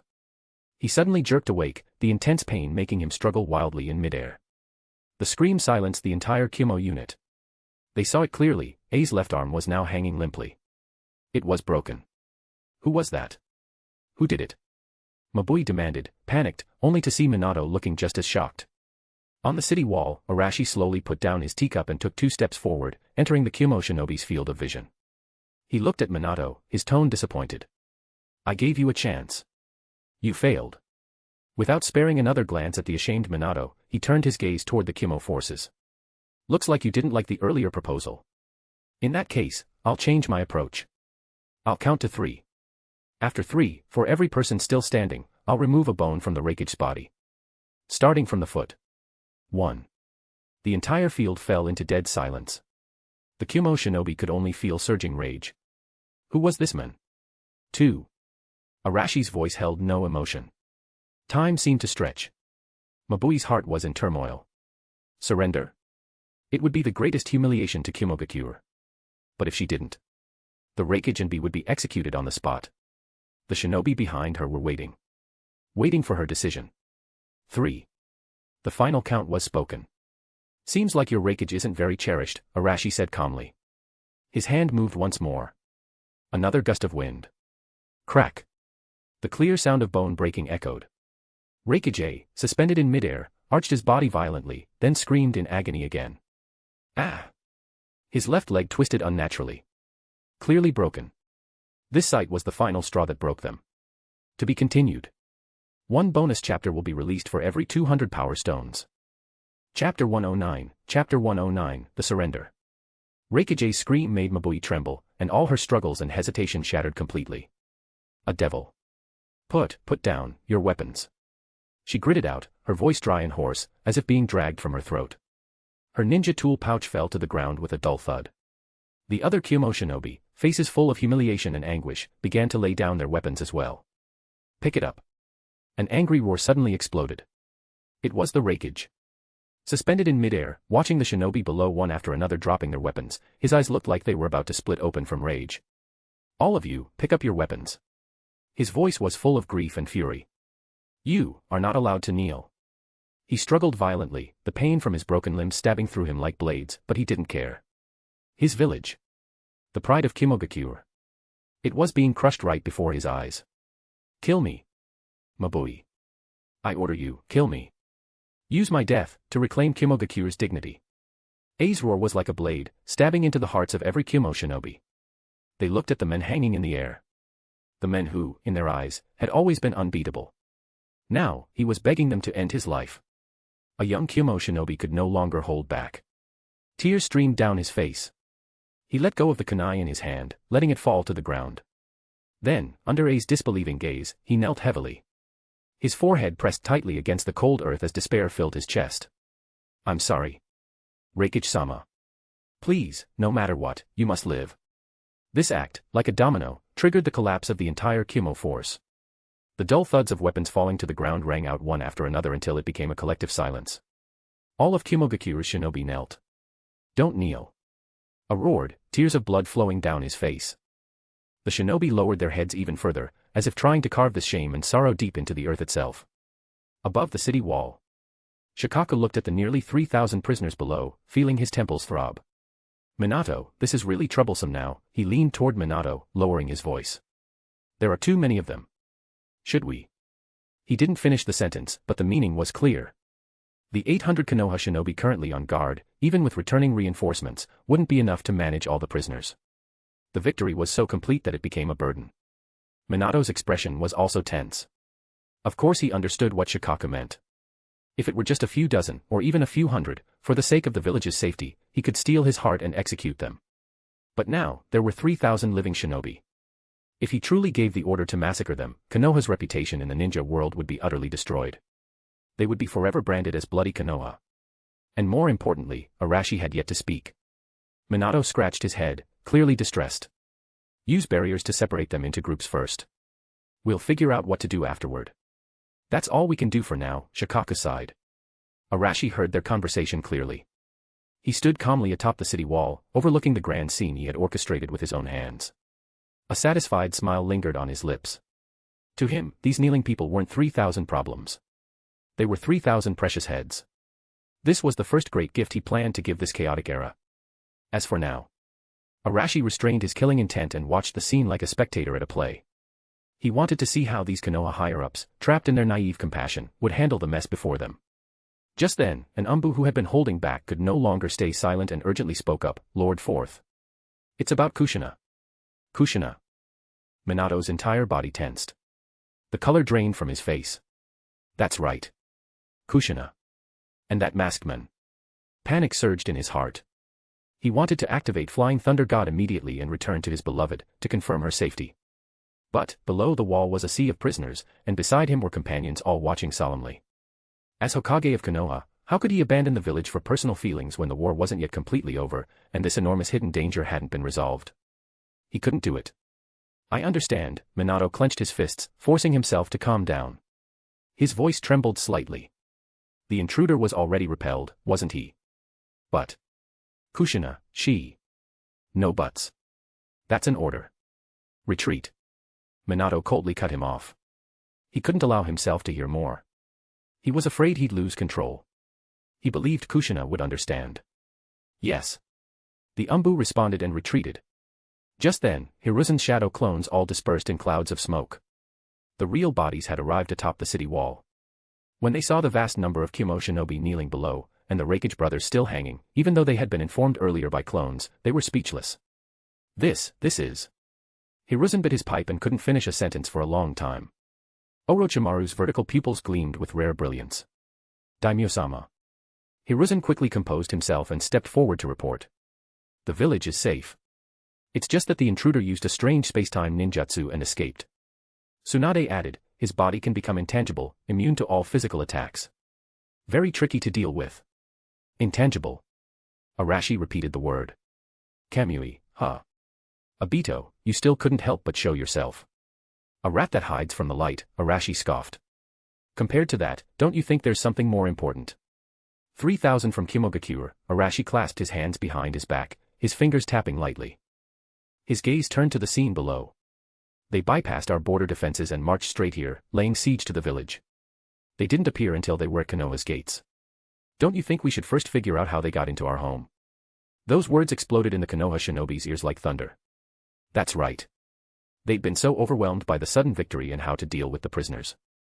They had completely overlooked the most critical question. How had Kumogakure infiltrated? If this wasn't clarified, then today it was 4,000 from Kumo. Tomorrow it could be 5,000 from Kirigakure. The day after that, 10,000 from Iwagakure. Konoha's defenses would be meaningless. A chill spread through the air. Damn it. Tsunade's face was full of remorse. I completely forgot such a crucial issue. Daimyo-sama is right. Minato's expression turned grave. This is our failure.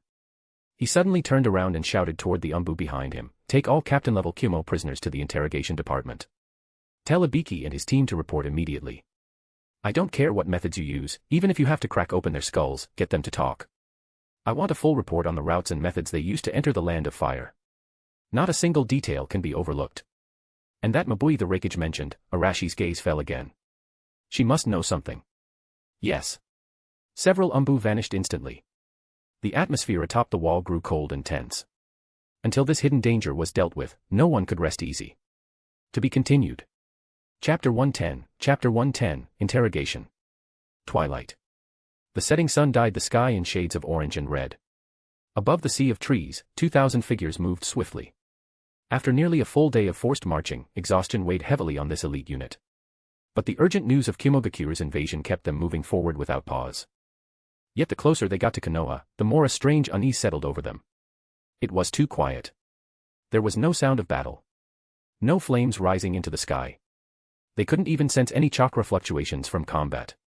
Just then, the front of the column abruptly slowed. The shinobi at the vanguard stopped in unison atop a massive treetop. What is that? A wall, such a tall wall. When did the village build something like that? Exclamations rippled through the group. After a few quick leaps, Kakashi arrived at the front and looked up. On the outskirts of the village, a towering earthen wall stretched between heaven and earth. It enclosed the entire Konoha village. The light of the setting sun spilled across the massive structure, casting long shadows that gave an oppressive sense of pressure. When did Konoha build such a wall? Keep moving. Suppressing the shock in his heart, Kakashi gave the order. The 2,000-man unit resumed their approach, dashing toward the massive wall with deep confusion and growing unease. When they finally reached its base, everyone stopped, stunned by the sight before them. Outside the wall was a battlefield ravaged beyond recognition. Massive craters. Charred ravines. Shattered trees. The foul scent of blood mixed with gunpowder still lingered in the air. These were all clear signs that an intense battle had taken place recently. But that wasn't what shocked them most. People. Thousands of people. Thousands of shinobi. All disarmed. Divided into formations. Kneeling. Every single one of them wore the same expression. Blank. Hollow. And surrounding them were Konoha shinobi. Fewer in number. Less than a third of the prisoners. What had happened here? Kakashi. Minato appeared atop the wall, then flashed down in front of Kakashi with the Flying Thunder God technique. Sensei. This is... Kakashi couldn't help asking. You've worked hard. The battle's over. Minato rubbed his brow, his voice weary. Over. Kakashi and the other Konoha shinobi who had arrived behind him looked around in disbelief. This was over. Hard to believe. Yes, it's over. Minato proactively explained, it was done by Daimyo-sama. Daimyo-sama. MHM. He alone defeated Kimogakure's main force and suppressed the Rakage and the Eight Tails Jinchuriki. Minato's voice was calm, but to Kakashi and the others, it sounded like a thunderclap. One person. Defeated thousands of Kimo shinobi. Subdued the Rakage and Killer Bee. Are you serious? Kakashi stood there, stunned. He recalled the new daimyo who had recently taken the throne through swift political maneuvering. Wasn't he supposed to be just a regular noble? To possess such terrifying strength? No one could say a word. At the same time. Konoha Village, Interrogation Department. In a dim, damp room, a single swaying lamp cast flickering light. The air was filled with the scent of blood and disinfectant. Mabui was tightly restrained by chakra seal chains. Her white hair was damp with sweat, clinging to her pale face. Her delicate body was covered in lash marks, a pitiful sight. Yet she still clenched her teeth and refused to say a word. Ibiki stood in front of her, face expressionless. But those who knew him understood. This silence meant his patience was running thin. In the next room, behind the observation glass. This woman has a spine, Tsunade narrowed her eyes slightly. Ibiki's tried every method short of destroying her brain, Shikaku said with a frown. Hiruzen's face was solemn. He remained silent. How had Kimogakure managed to transport thousands of shinobi right to Konoha's doorstep? Unless that mystery was solved, Konoha would never know peace. Just as the room fell into quiet frustration. The door opened. Arashi entered, flanked by two shadow guard. Daimyo-sama. Everyone rose and bowed. Arashi waved a hand dismissively, his gaze falling on the one-way glass. He stared at Mabui inside the interrogation room and asked, no progress yet. No, Daimyo-sama, Shikaku bowed slightly, ashamed. Her will is extremely firm, Arashi didn't respond. He simply watched her in silence. the fourth Reikage's personal secretary. And, if he remembered correctly, she had mastered a unique ninjutsu. What was it called again? Heavenly transfer, that's right, the heavenly transfer technique. A high-level, long-distance teleportation jutsu that could send objects to any location in the world at the speed of light. However, it had one fatal flaw. It couldn't teleport living beings. Because the terrifying speed and energy during transmission were enough to tear any organism apart. But then, how had Kumo's army arrived? Arashi's thoughts continued piecing things together. That limitation shouldn't be absolute. Jutsu limitations often pointed to the direction of breakthroughs. If living beings couldn't be directly sent, then maybe, a receiving structure had been developed to make it possible. A massive spacetime ninjutsu formation. It was a bold assumption, but right now it was the most plausible explanation. For the Reikage to stake everything on this invasion, he had to have been confident in something. A smile began to form on Arashi's lips. Whether he was right or not, he could just confirm it directly. He whispered a few words to one of the Shadow Guard. The Shadow Guard bowed and left to carry out the order. A few seconds later, he reappeared beside Ibiki, whispering something into his ear. Ibiki's expression shifted from calm, to shock, to a sudden realization. So that was it. He looked down at Mabui, now semi-conscious on the rack, and said slowly, I understand now. In the observation room, Tsunade and the others were baffled. What did Daimyo-sama say to Ibiki? I don't know, but judging by Ibiki's expression, it was something important, Shikaku answered, eyes fixed on the glass. Inside the interrogation room, Ibiki walked up to Mabui and gently wiped the blood from her face with a clean cloth. The movement was surprisingly tender, which made Mabui tremble. Your will is commendable. Ibiki spoke calmly. But what supports your will? Loyalty to Kumogakure? Reverence for the Reikage? Pride in this operation, perhaps? Mabui didn't respond, only glaring at him with cold hatred. I know you, Mabui. Ibiki gave a faint smile. The fourth Reikage secretary. And the sole wielder of the heavenly transfer technique in Kumogakure. Her body visibly stiffened. Ibiki noticed it instantly and continued pushing. A powerful jutsu, capable of sending supplies thousands of kilometers in an instant. But, it can't send people. So I'm curious, Ibiki leaned down, eyes locked on hers, how exactly did 3,000 of you get here? Mabui stayed silent. Ibiki shrugged. Even if you don't tell me, I can make a pretty good guess. Since your technique is based on spacetime ninjutsu, then developing another one to move people isn't impossible. At the very least, you were involved. Mabui's scattered consciousness seemed to sharpen for a moment. Her eyes became more focused. But still, she said nothing. Ibiki didn't mind. To send thousands of people, the formation must have been enormous. The chakra required must have been astronomical. Mabui's eyes widened. No. Impossible. That was a top-level military secret of Kumogakure. Watching her defenses gradually fall apart, Ibiki smiled faintly. Straightening up, he spoke clearly and slowly. So, the formation that the Reikage and his suicide team risked everything to build, failed in the end. What a pitiful waste. Mabui let out a cold laugh. So what if you've guessed it right? Do you know the jutsu formula? I won't talk. It doesn't matter, Ibiki replied, shaking his head. For something this important, Kumogakure must have backup copies. And you'll all hand it over eventually. I wonder. Are the lives of the Reikage and the Eight Tails worth that jutsu? Oh, and also, the lives of 3,000 Kumogakure shinobi. Looking at the increasingly broken Mabui, Ibiki gave a cruel smile. To be continued. One bonus chapter will be released for every 200 power stones. Chapter 111, Reactions from all parties. In the days that followed, the uproar in Konoha gradually settled into silence. Handling captives, calming the villagers, interrogating for intelligence. Minato and the village's high-ranking officials were swamped, buried in endless work. Arashi, however, remained detached, occasionally summoning theater troupes and dancing girls for his amusement. Cleaning up the aftermath was not something the daimyo needed to bother with. His shadow guard had already delivered his will to the fire capital. A letter, issued in the name of Arashi, daimyo of the land of fire, would soon land on the desks of the daimyo of the land of lightning, the land of earth, the land of wind, and the land of water. The war game was over. Next, it was time for the political game. Lightning Capital. Unlike its usual bustling activity, the daimyo's residence was eerily silent. Just moments ago, urgent intelligence had arrived from the land of fire. Defeated. 4,000 elite troops, completely wiped out. The Reikage and the Jinchuriki, captured alive. A minister muttered to himself in disbelief, unable to process the contents of the report. Previously, the court had fiercely debated whether to dispatch troops. The civil officials, led by a conservative faction, had strongly opposed the idea, arguing the risks far outweighed the benefits. But the daimyo had acted alone, ignoring their counsel. It wasn't until large-scale military provisions were allocated that they realized what had happened. And now, the worst-case scenario had become reality. At the head of the hall, the daimyo of the Land of Lightning sat in silence, staring blankly at the report in his hands, thoughts in turmoil. He was furious.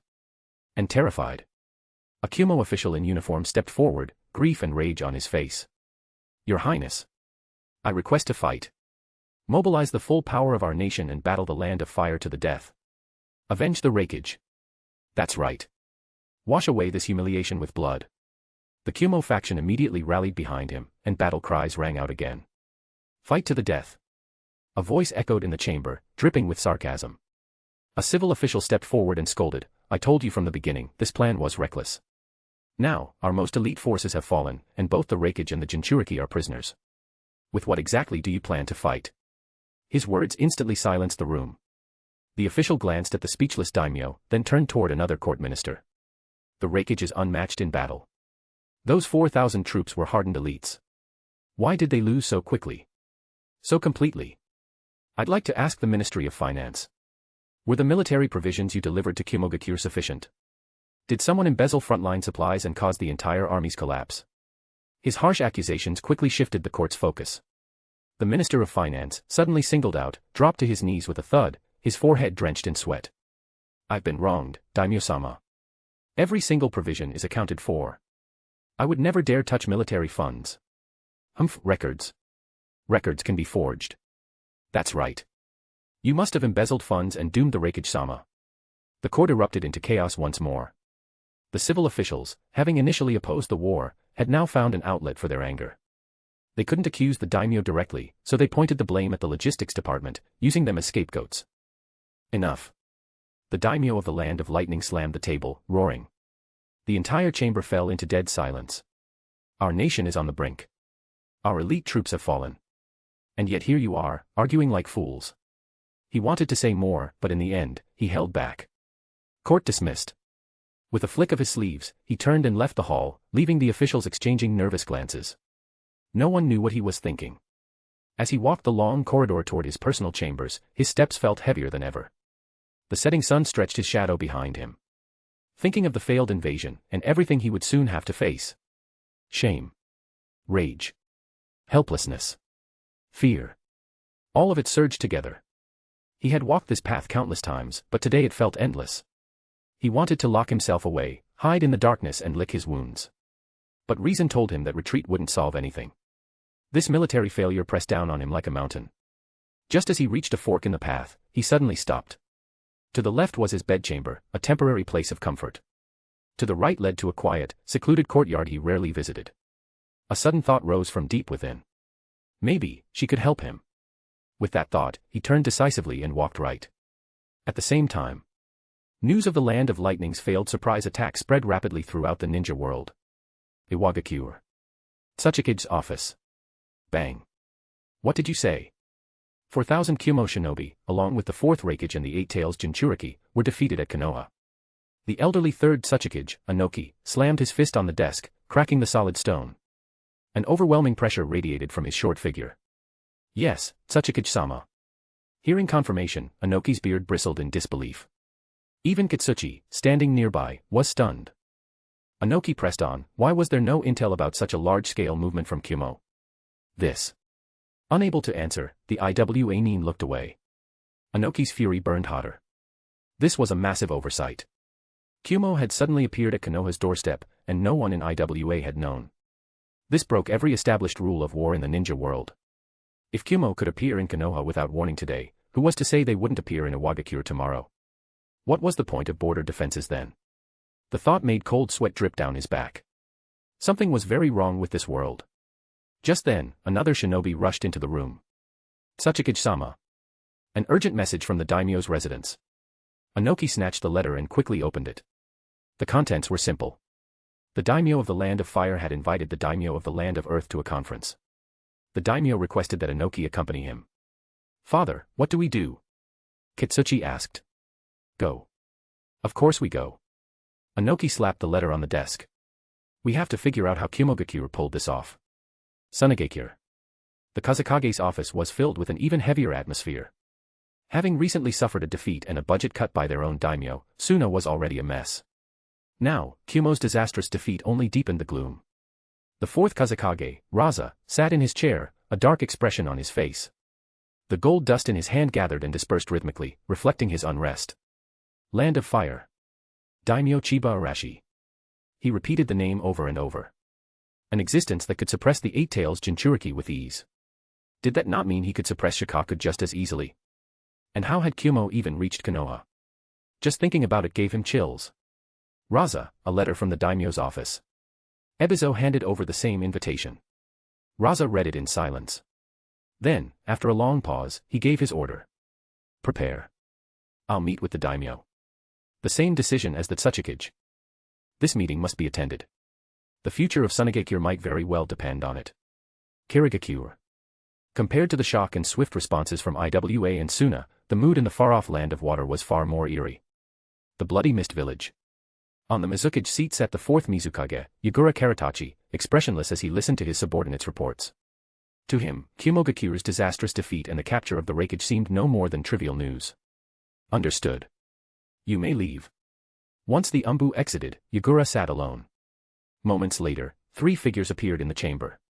Uchiha Obito and White Zetsu, who had fled from Konoha, stood before him. To be continued.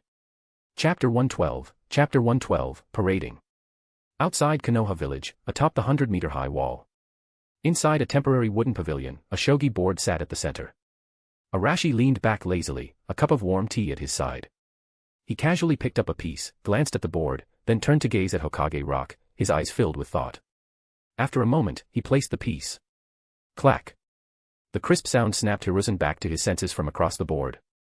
His pipe had long since gone cold.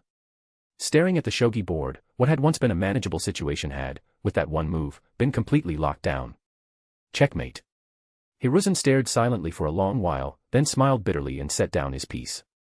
No more. This old man concedes. He waved his hand and swept the board, scattering his own pieces. Daimyo-sama's skill is excellent. I admit defeat. It's only for fun, third Hokage. No need to take it so seriously. Arashi chuckled and personally poured Hiruzen another cup of tea. You've worked hard these past few days watching over the prisoners. Hiruzen accepted the cup. The warmth in his hands sank deeply into his heart. Ever since Kumogakure's invasion, this young daimyo had spent his days watching performances and drinking tea, completely at ease. At night, he would stay atop this wall, letting the others rest after their exhausting days. He didn't involve himself in day-to-day governance. He simply played shogi, enjoyed the view, and lived as if nothing in the world could trouble him. But precisely because of that, Hiruzen's reverence only deepened. A ruler strong enough to stop a tailed beast ball barehanded, yet humble enough to pour tea for an old retired shinobi like him. Such confidence no longer required outward displays of authority. Just then, two stocky figures climbed up the wall, panting heavily. Leading was Tanaka Shigeru, Minister of Finance from the Fire Capital. Behind him was a senior official from the Ministry of Foreign Affairs. Both were travel-worn, their faces revealing shock and exhaustion. After rushing here from the Fire Capital, they had seen with their own eyes the towering wall, and the masses of kneeling Kumogakure prisoners below. And after hearing that all of this had been accomplished by the daimyo alone, Tanaka's heart had not stopped racing since. A monarch with terrifying combat strength, yet still willing to abide by court protocol.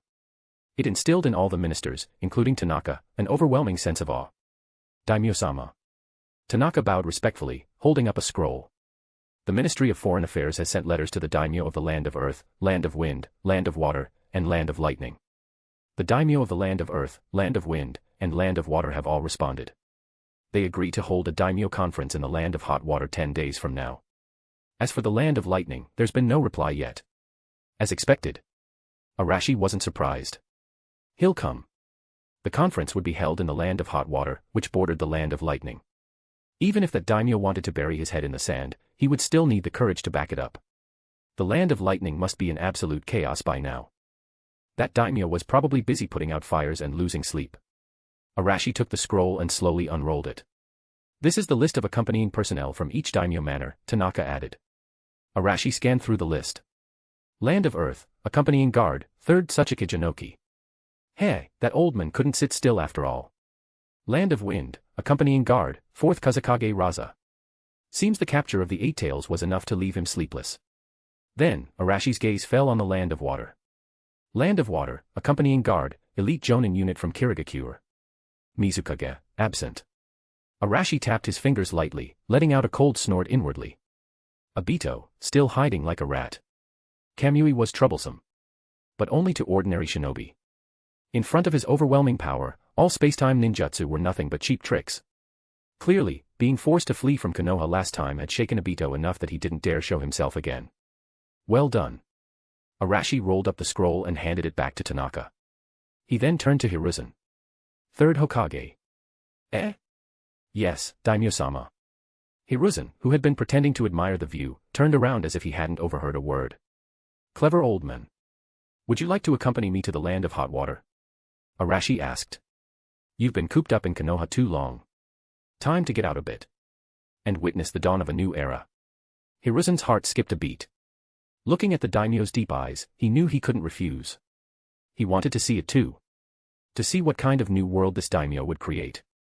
Hiruzen smiled. All right. Arashi nodded, then turned to Tanaka. You two return to the fire capital and handle the preparations for the conference. Also, send my list of accompanying guards to the daimyo of each nation. Yes, sir. The two bowed and quickly descended the wall. The pavilion fell quiet again, only Arashi and Hiruzen remaining. Where's the 4th Hokage? Arashi suddenly asked. Hiruzen came back to himself. Minato. He should be dealing with post-battle work and managing the prisoners. Have him come here. Yes. Hiruzen gave the order. A short while later, Minato arrived, slightly haggard in appearance. Daimyo-sama. You've worked hard, 4th Hokage. Arashi stood and slowly walked to the edge of the pavilion, looking down at the sea of prisoners below. 10 days from now, I will travel to the Land of Hot Water for the Daimyo Conference. Before that, I need you to do a few things. Minato's expression turned serious. Please give your orders.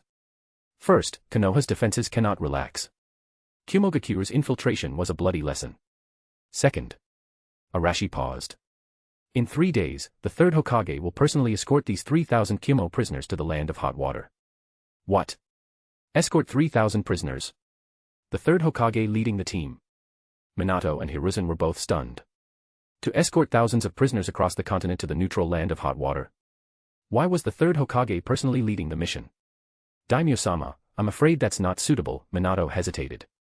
The journey is long, and with that many prisoners, it's risky. Besides, the Land of Hot Water might not even allow. They will, Arashi cut him off. If Kumo could march through, why can't we? As for the risk. With the 3rd Hokage leading them, they won't dare act up. But. Minato looked at Hiruzen, who was also lost in thought. The 3rd is quite old. Let me go instead. No. Konoha still needs you in charge. You can't leave. Arashi waved it off. Don't you agree, 3rd Hokage? Ah. Yes, Daimyo-sama is right. Hiruzen quickly nodded. I've been idle for too long anyway. I'd be glad to put myself to use. Then it's decided. Arashi gave the final word. Seeing the matter settled, Minato could only accept it reluctantly. Oh, and one more thing. Arashi added, put shackles on all of them. The heaviest kind. I want them to walk, step by step, from the Land of Fire to the Land of Hot Water. I want the entire ninja world to see clearly. What happens when you provoke the Land of Fire? His voice was soft. But it was ice cold. This was a public display. A message to the world. To declare the Land of Fire's supremacy using the humiliation of 3,000 Kumo elites. When this chain procession crossed the continent, the uproar it would cause was inevitable. Yes, Minato replied quietly, unable to refuse. He didn't dare. Because the one speaking was the true ruler of the Land of Fire. Go prepare. Arashi waved his hand. Minato bowed and left, his back visibly burdened. As Hokage, he was increasingly becoming just an executor. After he left, Arashi turned to Hiruzen again. Hiruzen was still lost in thought, clearly puzzled why he had been asked to lead the escort. Only then did Arashi speak. 3rd Hokage. I need you to do something. To be continued. One bonus chapter will be released for every 200 power stones. Chapter 113, Chapter 113, Daimyo and Hokage cannot be tainted. The night wind howled. Inside the pavilion, silence reigned. Minato had already left. Hiruzen sat in the pavilion, not saying a word. Across from him was the daimyo, staring intently at him. Clatter. The pipe in his hand slipped, shattering into pieces on the solid stone of the wall. He didn't look down. The wind swept across the high wall, ruffling his robes and bringing the chill of early winter. Yet he felt no cold at all. Instead, a wave of heat surged through his chest, rising to the crown of his head, making his limbs tremble faintly. Third Hokage, Arashi's voice rang out again, you know this matter, and I know it. Hiruzen stiffly turned his head, meeting Arashi's gaze. He wanted to speak. He wanted to question why. He wanted to roar his refusal. But all those words stuck in his throat. Not a sound came out. Because he understood. There was no killing intent on Arashi's face, nor any emotion. Those eyes told him clearly that the lives of 3,000 Kimogakure shinobi, even his own life, even the dignity of Sarutobi Hiruzen, were all within the other's grasp. In the end, Hiruzen, who had stood tall all his life, bent his back. He bowed his head deeply and squeezed out a single word with difficulty. Yes. That single word drained all his strength. Very good. Arashi finally smiled with satisfaction. Then he turned, sat back in front of the shogi board, and began quietly straightening the scattered pieces. As if the conversation that had just determined the lives of 3,000 people and the reputation of a Hokage was nothing more than post-meal chatter. Go back and rest, third Hokage, Arashi said, still tidying up, escorting prisoners is tiring work. You'll need enough rest. Hiruzen stood there for a long time. Finally, he didn't even glance at the broken pipe. He turned and walked down the wall, one step at a time. The moonlight cast his shadow long behind him. Bent. Lonely. After descending the wall, Hiruzen didn't head straight home. Instead, he wandered slowly through the empty streets of Konoha like a lost soul. The war was over. The village was still under curfew. The streets were deserted, with only the occasional silhouette flashing across the rooftops. Patrolling Umbu. When they saw Hiruzen, they paused to salute before vanishing silently into the night. No one disturbed the former Hokage. Hiruzen walked slowly. Each step was heavy. As if walking with shackles bound to his feet. So heavy, he didn't dare stride forward. He passed Ichiraku Ramen, Yamanaka Flower Shop, and other familiar storefronts, doors shut tight. But in his mind, the conversation in the pavilion played over and over. Third Hokage, do you think these 3,000 Kimogakure prisoners are an accomplishment, or a threat? That was the first thing Arashi asked him. He had answered, they're an accomplishment, and even more so, a deterrent to the rest of the shinobi world. Looking back now, how ridiculous. How naive. The daimyo had rejected his answer on the spot. No. They're not a deterrent. They're a ticking bomb. They're 3,000 explosive tags buried on the border of the land of fire. Ready to detonate at any time. Do you think sparing them is an act of kindness? At the time, Arashi's tone was calm. But it chilled him to the bone. Arashi said. That is not kindness. That is cruelty to the countless innocent people who may be sacrificed in the future for the sake of the land of fire. Third Hokage, tell me this. If we let them go now and Kimogakure starts another war tomorrow, how many of our shinobi will be killed by these 3,000 veterans? How many civilians of the land of fire will die at their hands? At that time, who will answer for those lives that should never have been lost? You. Or Minato. Those words pierced his heart. He had been left speechless. So he asked. Then what should be done? Dispose of them. That was Arashi's answer. Such a simple, light response. But in that moment, his mind had gone blank, as if an explosive tag had gone off inside his skull. Dispose of them. 3,000 surrendered prisoners. Disarmed and fully restrained. That's not war. That's a massacre. He had nearly roared at him. Daimyo-sama. Absolutely not. This is an act of injustice. If Konoha commits such an atrocity, we'll lose all credibility, and become the enemy of the entire shinobi world. The daimyo had smiled at that. A smile tinged with pity. As if he were looking at a naive child. So, Konoha cannot be the one to kill them. Minato cannot give the order. But this world, precisely because it is cruel, requires necessary cruelty to preserve order. Kindness is a luxury you afford only when there is no fear. Arashi had walked up and gently patted his shoulder. It wasn't heavy. But it weighed more than a mountain. Third Hokage, do you understand? In that moment. Even before Arashi finished speaking, he understood. The Hokage could not be stained with blood. The daimyo, even less so. Then who would bear the sin? Who would carry the stain, the burden, the eternal infamy? Only him. Only the retired Hokage. The one who had already stepped back from the stage. The one Konoha still honored and revered. The public parade was just a show. From the land of fire to the land of hot water. The journey was long, the road perilous, with countless chances for accidents to occur. For example, what if the prisoners, unwilling to be humiliated, staged a revolt? And what if, for the safety of the escort squad and Konoha's dignity, he had no choice but to kill them all on the spot? A perfect script. He could already imagine the aftermath. The daimyo would be enraged. Would denounce him publicly. Would strip him of all his honors. It would certainly happen. He wanted to resist. To refuse. But he couldn't find a single reason to. Because Arashi was right. A moment of mercy now could lead to rivers of blood in the future. So they had to die.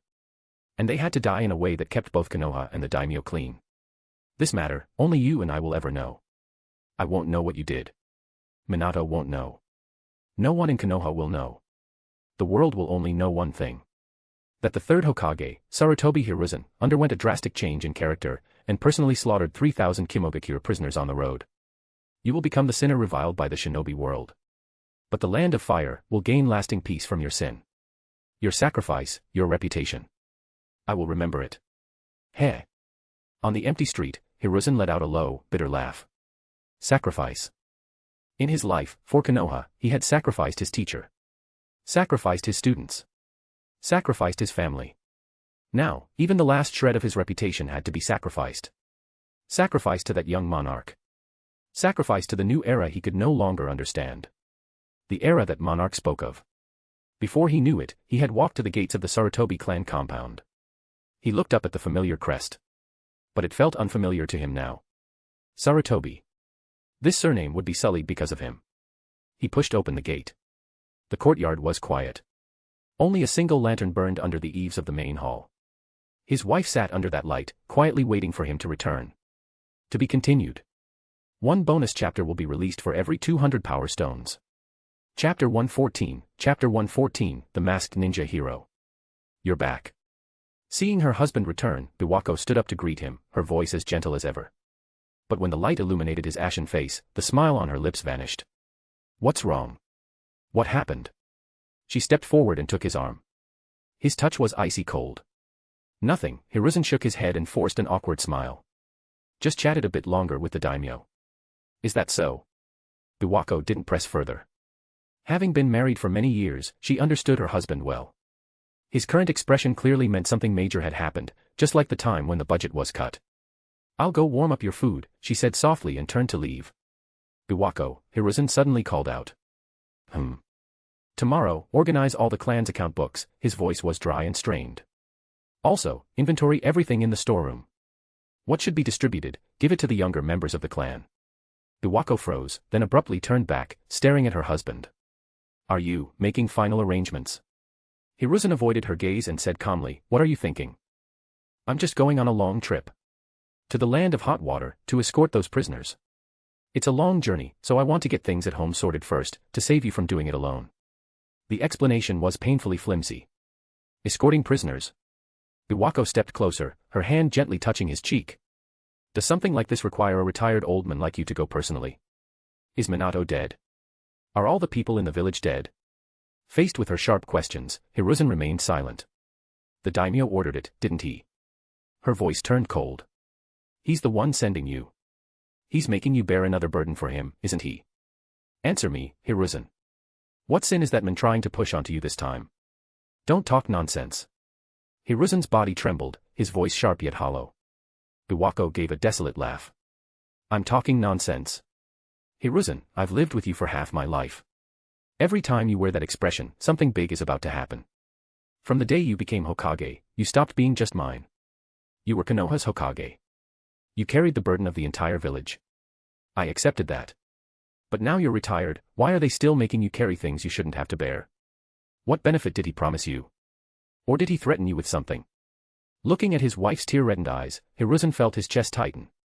He opened his mouth, but no words came out. He couldn't speak. Not a single word. This sin, he would bear alone. All right, that's enough, he said, gently pushing her hand away. I'm tired. I want to be alone for a while. Hiruzen. Biwako shouted behind him. But he didn't look back.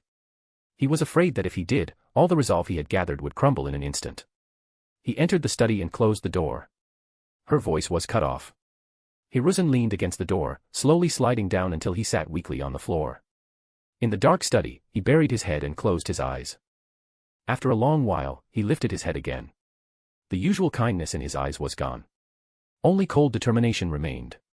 He stood up and walked to the back of the study, pushing aside a row of bookshelves. Behind them was a hidden compartment he thought he would never open again. Inside lay a dust-covered wooden box. He opened it. Within was a set of old, blood-stained armor and a white mask carved with a monkey face. The armor was what he wore when he fought as the second Hokage's disciple. The mask was what he wore when he personally buried countless shadows as the first Umbu captain. That was how the name Monkey came about. His hands trembled as he touched the mask. The cold surface brought him back to that age of iron and blood. He never thought he would need these again in his old age. Hiruzen gazed at the mask, then slowly put it on. Ninja hero, indeed. Outside the door, Biwako stood blankly on the porch until the study door creaked open. Hiruzen appeared. She took 2 steps forward, wanting to ask for an explanation. But when she saw the mask, she stopped. All her questions and worries froze in her throat. Under the dim yellow light, the white monkey-faced mask looked chillingly pale. She didn't speak again. She didn't ask a single thing. After so many years of marriage, she knew exactly what that mask meant. Hiruzen said nothing either, simply standing there, letting her look at him. That silent moment. It was their farewell as husband and wife. After a long silence, Biwako slowly approached him. She didn't try to remove the mask, nor did she touch the cold armor. She only reached up and straightened his wrinkled collar. Her movements were gentle, slow. As if she wished this moment could last forever. Go. After another deep look at her husband, Biwako finally spoke. Hiruzen's lips trembled. He would have preferred if she cried, questioned, or even cursed him. Anything would have been better than this calm acceptance. You. He said softly, take good care of the home, and handle the clan's affairs. I know, she replied quietly. Don't worry.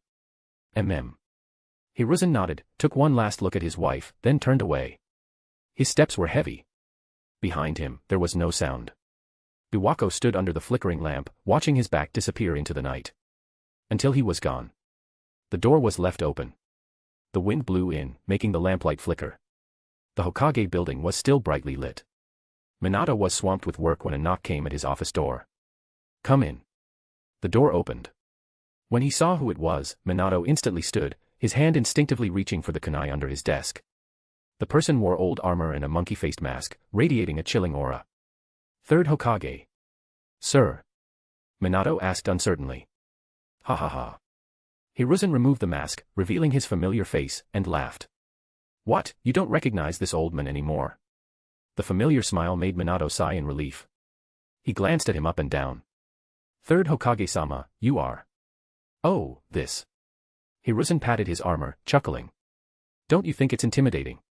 It might scare those Kumo brats enough to behave on the road. The explanation was absurd, but with his light-hearted tone, it almost seemed reasonable. Sir, is it really necessary for you to go? Minato asked again. The land of hot water is far, it's too arduous. I should be the one to go. No, Hiruzen waved his hand, his tone serious. You are Konoha's 4th Hokage, the backbone of the village. With all the troubles inside and outside the village, how can you leave? This kind of errand suits a retired old man like me. It's a way for me to contribute my remaining strength to Konoha. His words were filled with care and devotion to the village, moving Minato deeply. Hiruzen walked to the map and pointed at the route. I came to discuss the escort team with you. Yes, sir. Minato immediately followed, filled with admiration. Hiruzen said, prepare 500 for the escort team. 500? Isn't that too few? Not at all. As long as all prisoners are sealed with the proper jutsu, there will be no problem. Oh, and have Hayashi send 10 Hyuga clan members to assist. With them, it will be foolproof. Minato nodded quickly. I'll arrange it immediately. Good. Go ahead, Hiruzen said as he put the mask back on. I should also prepare. Watching his retreating figure, Minato felt both admiration and concern. The 3rd Hokage truly dedicated himself to Konoha. Yet he never noticed the determination hidden beneath that mask. To be continued. Chapter 115, The Daimyo's Journey, Bonus. While Hiruzen was busy preparing for his journey, a conversation was taking place in the Uchiha clan compound. Shikaku sat opposite Mikoto. Madam, forgive my unannounced visit. It's about the mysterious person who used the Sharingan that day. Clan head Shikaku, you're too polite. Fugaku is currently on a mission at the border of the Land of Lightning, Mikoto replied calmly. I assure you, the Uchiha clan knows nothing about this. This. Even so, Shikaku hesitated. His gaze drifted toward Arashi, who was standing on the veranda. Everyone knew that Uchiha Ragyo was now a consort by the Daimyo-sama's side. With that relationship, some questions were difficult to ask. Arashi noticed his hesitation and stepped forward. Shikaku. Daimyo-sama. Shikaku immediately stood. Do what needs to be done, ask what needs to be asked, Arashi said flatly. Business is business. Upon hearing that, Shikaku immediately felt reassured. He bowed before sitting again. Madam Mikoto, when the mysterious person attacked the village, where were the Uchiha clansmen? They were outside, evacuating civilians, Mikoto replied. You can ask the villagers. Shikaku nodded, neither agreeing nor doubting. The situation had been so chaotic then that even if he asked the villagers, they wouldn't remember clearly. Then, Shikaku asked the most crucial question. Does the Sharingan possess the ability to become intangible? Impossible. Although the eye techniques of each Uchiha differ slightly after awakening, I have never seen any clan member awaken an ability as absurd as intangibility. Mikoto denied it outright, then paused as if recalling something. However, if it were the Mangekyo Sharingan, perhaps such an ability could exist. Mangekyo Sharingan? Yes. She nodded lightly. But since that person left Konoha, no one in the clan has awakened the Mangekyo again. That person? Are you referring to? Seeing Mikoto's silent acknowledgement, Shikaku fell quiet. Everyone present knew who she meant. After asking a few more routine questions and confirming several details, Shikaku said, Thank you for your cooperation, Madam Mikoto. It's my duty. Clan head Shikaku, you've worked hard. It's nothing. It's all for Konoha. After exchanging polite farewells, Shikaku departed. Mikoto then turned to Arashi and bowed slightly. Thank you, Daimyo-sama. Arashi waved his hand, signaling her not to be so formal. He already knew who had done it. But Danzo was dead, and the Uchiha had marital ties to the Daimyo, so no one in Konoha dared accuse them carelessly. Just as Arashi was about to continue his visit through the Uchiha compound, an Umbu appeared and reported, Daimyo-sama, Tanaka Shigeru and several other ministers are already waiting at the manor. Arashi immediately halted his steps and turned to leave. Tell them to wait for me at the high wall. At the pavilion on the 100-meter high wall. Finance Minister Tanaka Shigeru and senior officials from the Ministry of Foreign Affairs were giving reports. Tanaka said respectfully, reporting to Daimyo-sama, all matters in the land of hot water have been properly arranged. The daimyo of the lands of earth, wind, and water, along with their entourages, are already en route and will arrive within a few days. How are our troops prepared? Arashi asked calmly. Another official from the Ministry of Foreign Affairs replied at once, reporting to Daimyo-sama. The 12 guardian ninja have all assembled. The accompanying civil officials and ceremonial officers are also ready. We're only awaiting your command to depart. Good. Arashi turned to the Umbu beside him. Bring the Reikage and the others. We depart immediately. Yes. Depart. With that single command, Arashi was the first to descend the high wall. Below, in the square before the great gate of the Land of Fire, a solemn and luxurious procession had already gathered. Meanwhile, the Reikage, Killer Bee, and Mabui were roughly shoved into a prison cart behind the imperial carriage, looking like captives awaiting judgment. Under the eyes of all, Arashi stepped into the carriage. This time, he brought no women, for it was not a pleasure trip. Set off. Farewell, Daimyo-sama. Above the city wall, Minato and several Konoha officials bowed deeply. Woo. A deep and solemn horn echoed. The grand procession began to move slowly. Wheels turned, banners fluttered, and the convoy set forth. All Konoha villagers who saw it lowered their heads respectfully, not daring to look directly. At the same time, in the depths of the daimyo manor of the Land of Lightning, in a secluded courtyard cut off from the world, time seemed frozen. The daimyo of the Land of Lightning hurried through the corridor, his face full of anxiety. In the courtyard, a middle-aged woman in a kimono knelt before a low table, quietly pruning a bonsai. Her appearance was not particularly striking, and faint crow's feet marked the corners of her eyes. But her movements were elegant and deliberate, exuding quiet nobility. Her name was Chiba Tsuru. What have you decided about the matter I asked you to help me with last time? The daimyo of the Land of Lightning demanded hoarsely. The scissors in her hand snipped, cutting off a fully bloomed orchid. Daimyo-sama, I already told you, she said softly without turning, her tone light but tinged with mockery. I no longer have any connection to the land of fire. You. The daimyo of the land of lightning's face flushed at her biting words. He circled around to face Tsuru, his expression caught between anger and desperation. The daimyo of the land of fire, Arashi. He's your nephew, your own nephew, he shouted. The reports have arrived. The Reikage and the Jinchuriki were captured alive, and 3,000 elite troops were taken prisoner. The land of lightning stands on the brink of ruin. His tone softened, almost pleading. This is the land of lightning's last chance. Tsuru finally looked up, her cold eyes silently studying her nominal husband. Her face remained calm, but her heart was full of scorn. A chance. Yes, it was a chance. But not the land of lightning's chance, hers. In Konoha year 37, as a symbol of peace, she had been married into the land of lightning with great honor. At that time, her nephew Arashi had only been 6 years old. But her days of glory lasted only 2 years before everything changed.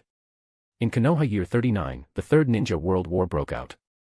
As a princess of the land of fire, she had quickly become a political burden in the land of lightning. Her former glory became her original sin. It was then that the men before her had ruthlessly cast her aside, confining her in isolation. This elegant courtyard was her gilded cage for 10 long years. 10 years of humiliation and loneliness had eroded every trace of affection, leaving behind nothing but hatred engraved in her bones. Now, when desperation had cornered him, he remembered her again, this discarded tool. How laughable. Looking at the panic and pleading on his face, Tsuru suddenly felt her mood lighten. She rose slowly, her eyes fixed on him. Daimyo-sama. Are you referring to the men who climbed onto the throne over the corpses of all his brothers? Do you truly think someone who could discard even kinship would care about me, an aunt he hasn't seen in 10 years? If you're willing to go, I'll agree to anything. As long as you go. The daimyo of the land of lightning clutched at this lifeline.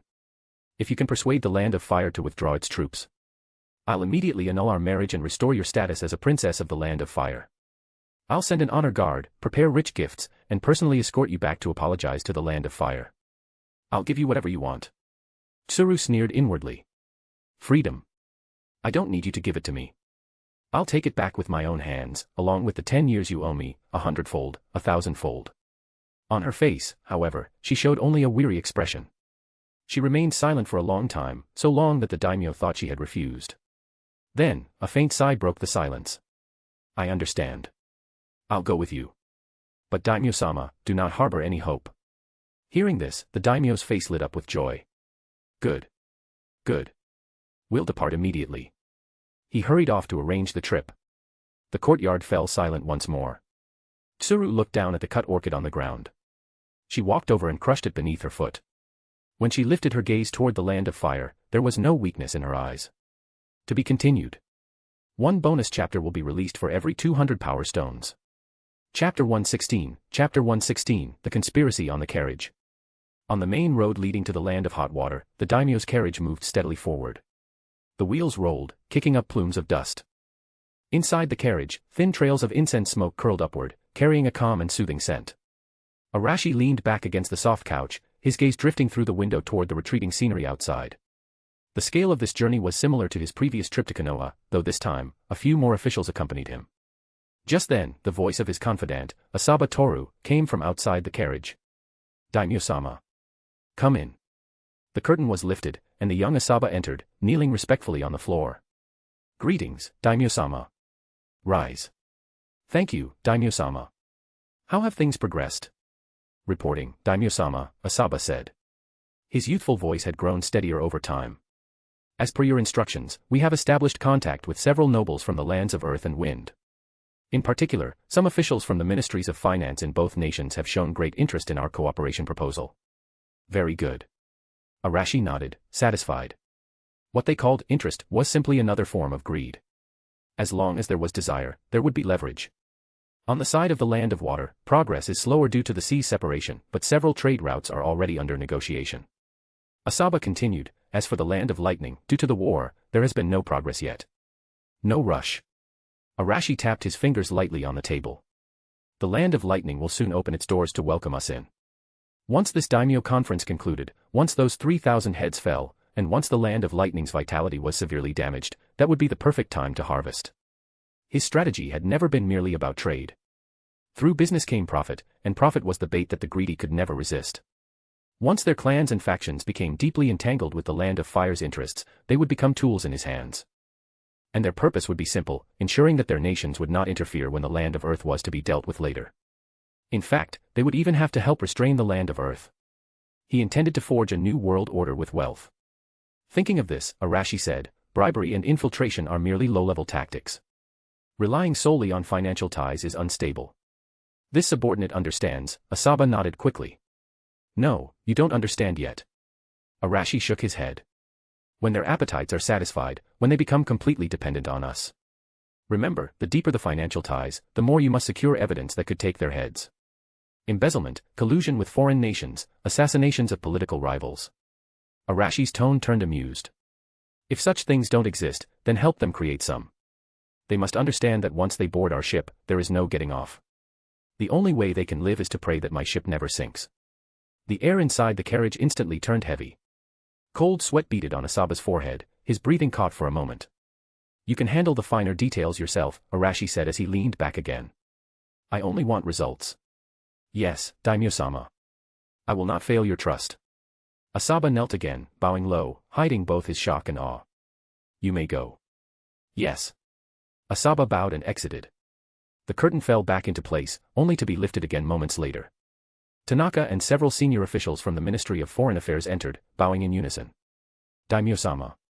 Once everyone had taken their seats, Arashi asked directly, are the negotiation details for the Daimyo conference prepared? Reporting, Daimyo-sama, Tanaka said respectfully, taking out a scroll from his robe. This is the draft prepared according to your decree. Please review it. Read it aloud, Arashi instructed without taking it. Yes. Tanaka quickly unrolled the scroll. Our proposed draft includes several main points. First, demand that the daimyo of the Land of Lightning issue a formal public apology for the invasion. Second, war reparations. We initially estimate that the Land of Lightning must compensate the Land of Fire with a sum equal to 5 years of their national revenue. Third, cede 3 border mines and all strategic strongholds at the border between our two nations. Fourth. Tanaka read each point aloud, every term harsh and precise. The officials beside him listened, their faces glowing with excitement. If these demands were met, the Land of Fire's national strength would reach unprecedented heights. Soon, Tanaka finished reading and awaited the daimyo's response. Arashi asked, is that all? Tanaka hesitated. Yes, Daimyo-sama. That's all. Not enough. What? Tanaka and the other officials exchanged confused glances. Not enough. These demands were already severe. Any more, and it wouldn't be negotiation, it would be forcing the Land of Lightning into a corner. Tanaka cautiously asked, then, what does Daimyo-sama intend? Arashi didn't answer directly. Instead, he posed 3 calm questions. Can an apology bring back the shinobi who sacrificed their lives at the border? Can reparations make up for the terror caused by the battle beneath Konoha's walls? Can ceding territory guarantee they won't repeat their mistakes? The 3 questions silenced everyone in the carriage. Seeing their confusion, Arashi said plainly, add one more condition. I want to station troops in the Land of Lightning. His words struck like thunder. Station troops. Station troops in the Land of Lightning. Daimyo-sama. This absolutely cannot be. Tanaka blurted out in shock. Arashi raised a hand to stop him. Wait until I finish. When we arrive at the Land of Hot Water, you will meet with the daimyo of the lands of wind, earth, and water. Tell them I invite them to jointly station troops in the Land of Lightning. Ah. The officials were stunned. Tanaka stammered, is that even possible? Why not? Arashi said. Kumogakure developed a spacetime ninjutsu capable of bypassing borders and deploying thousands of troops directly into another nation's territory. This act breaks the long-standing rules of war in the shinobi world and poses a great threat to world peace. Shouldn't that be regulated? The officials suddenly understood. That's right. Kumogakure's spacetime infiltration method. Seeing their expressions change, Arashi continued, therefore, our troop deployment isn't for invasion or occupation. It's a peacekeeping mission. It's to ensure that the Land of Lightning never again uses such dangerous techniques to threaten the security of other nations. We're eliminating a major security risk for the entire shinobi world. We represent justice. It could be said like that. After hearing him, Tanaka and the others were stunned. Turning blatant aggression into a mission of justice for world peace. They immediately understood the daimyo's intent. 4 nations jointly stationing troops. Originally, they had worried this plan would provoke the other nations. But with an invitation to share in the act, the others would not object. They would even support it. 4 against 1. Even if the Land of Lightning resisted, they would have no choice but to comply. Realizing the implications of such a move, the officials grew visibly excited. Tanaka said eagerly, "Understood, Daimyo-sama. When we reach the Land of Hot Water, we will establish contact immediately." The officials began to discuss fervently. Arashi listened quietly, his thoughts drifting elsewhere. What he had just said was only the surface of the plan. The real game would unfold outside the conference. Only when those 3,000 Kimogakure shinobi disappeared completely would the Land of Lightning be left powerless. Only then would the other nations sense an opportunity. And only then would the great Land of Fire have its moment to uphold justice. To be continued. One bonus chapter will be released for every 200 power stones. Chapter 117, Through the Streets. It was the third day since the daimyo's procession had departed from Konoha. Outside Konoha village, the gates of the prisoner camp creaked open. The sound of chains grinding against each other shattered the morning's silence. There was no horn, no send-off, only quiet. A formation emerged from the camp. 500 Konoha shinobi walked in front, silent and composed, flanking both sides of the prisoner column. In the middle marched 3,000 Kimogakure prisoners. They were all dressed in filthy prison uniforms, with heavy shackles inscribed with sealing jutsu around their wrists and ankles. As they moved, the chains clinked and rattled. On the faces of the Kimogakure prisoners were numbness, humiliation, and suppressed hatred. Atop the camp's flagpole stood Hiruzen, wearing his long-unused armor and mask once again. He stood completely still. Around him, 10 Hyuga clan members had their Byakugan activated, their white eyes coldly observing every prisoner. The procession moved slowly. Because the daimyo had ordered that these prisoners be paraded through the streets, a parade of victory and authority for the entire Land of Fire. Their destination was the Land of Hot Water. But the route was deliberately roundabout, passing through several of the most prosperous towns in the Land of Fire. The daimyo wanted everyone to see. This was the consequence of provoking the Land of Fire. By late morning, the escort reached the first town. The entrance was already packed with civilians who had gathered after hearing the news. When they saw the 3,000 shackled Kimogakure shinobi, the crowd fell silent for a moment, then erupted into thunderous cheers. Long live the Land of Fire. Long live Konoha. But soon, those cheers turned to angry shouts. It's these bastards. They nearly destroyed our homes. They should all be killed. A villager threw a rotten egg, hitting a Kimo shinobi squarely in the face. The sticky, foul-smelling liquid slid down his cheek. The prisoner stiffened, lifting his bloodshot eyes toward the villager. What are you looking at? Still daring to glare? The crowd's rage exploded. More rotten vegetables, eggs, and even stones were hurled toward the prisoners. The Kimogakure shinobi, dragging their shackles, tried to resist, but were brought to order by the Konoha guards. The Kimogakure shinobi, dragging their shackles, tried to resist but were brought to order by the Konoha guards. All of you, behave. The Konoha shinobi shouted, stepping between the prisoners and the civilians. He didn't stop the civilians from throwing things. Instead, he watched the humiliated prisoners with a hint of satisfaction. He was one of the third Hokage's men, an actor planted to stir the scene. The prisoners lowered their heads, silently enduring. But their trembling shoulders and the veins bulging beneath their shackles betrayed the fury burning inside. Humiliation. Endless humiliation. They were Kimogakure's elite, the pride of the Land of Lightning. When had they ever suffered such disgrace? To be jeered at, cursed, and pelted by civilians like animals in a cage. It was worse than death. The escort moved through the town under a storm of insults. Hiruzen walked at the rear of the column, unmoving, a silent spectator. Report. A Hyuga shinobi approached. 37 prisoners at the back of the column show signs of agitation. Their chakra is fluctuating abnormally, but all remain within the suppression range of the seals. Continue monitoring, Hiruzen replied curtly. He knew this was only the beginning. The seeds of anger and humiliation had been planted. But to make them explode, more fuel was needed. 2 hours later, outside another town, the escort took a brief rest.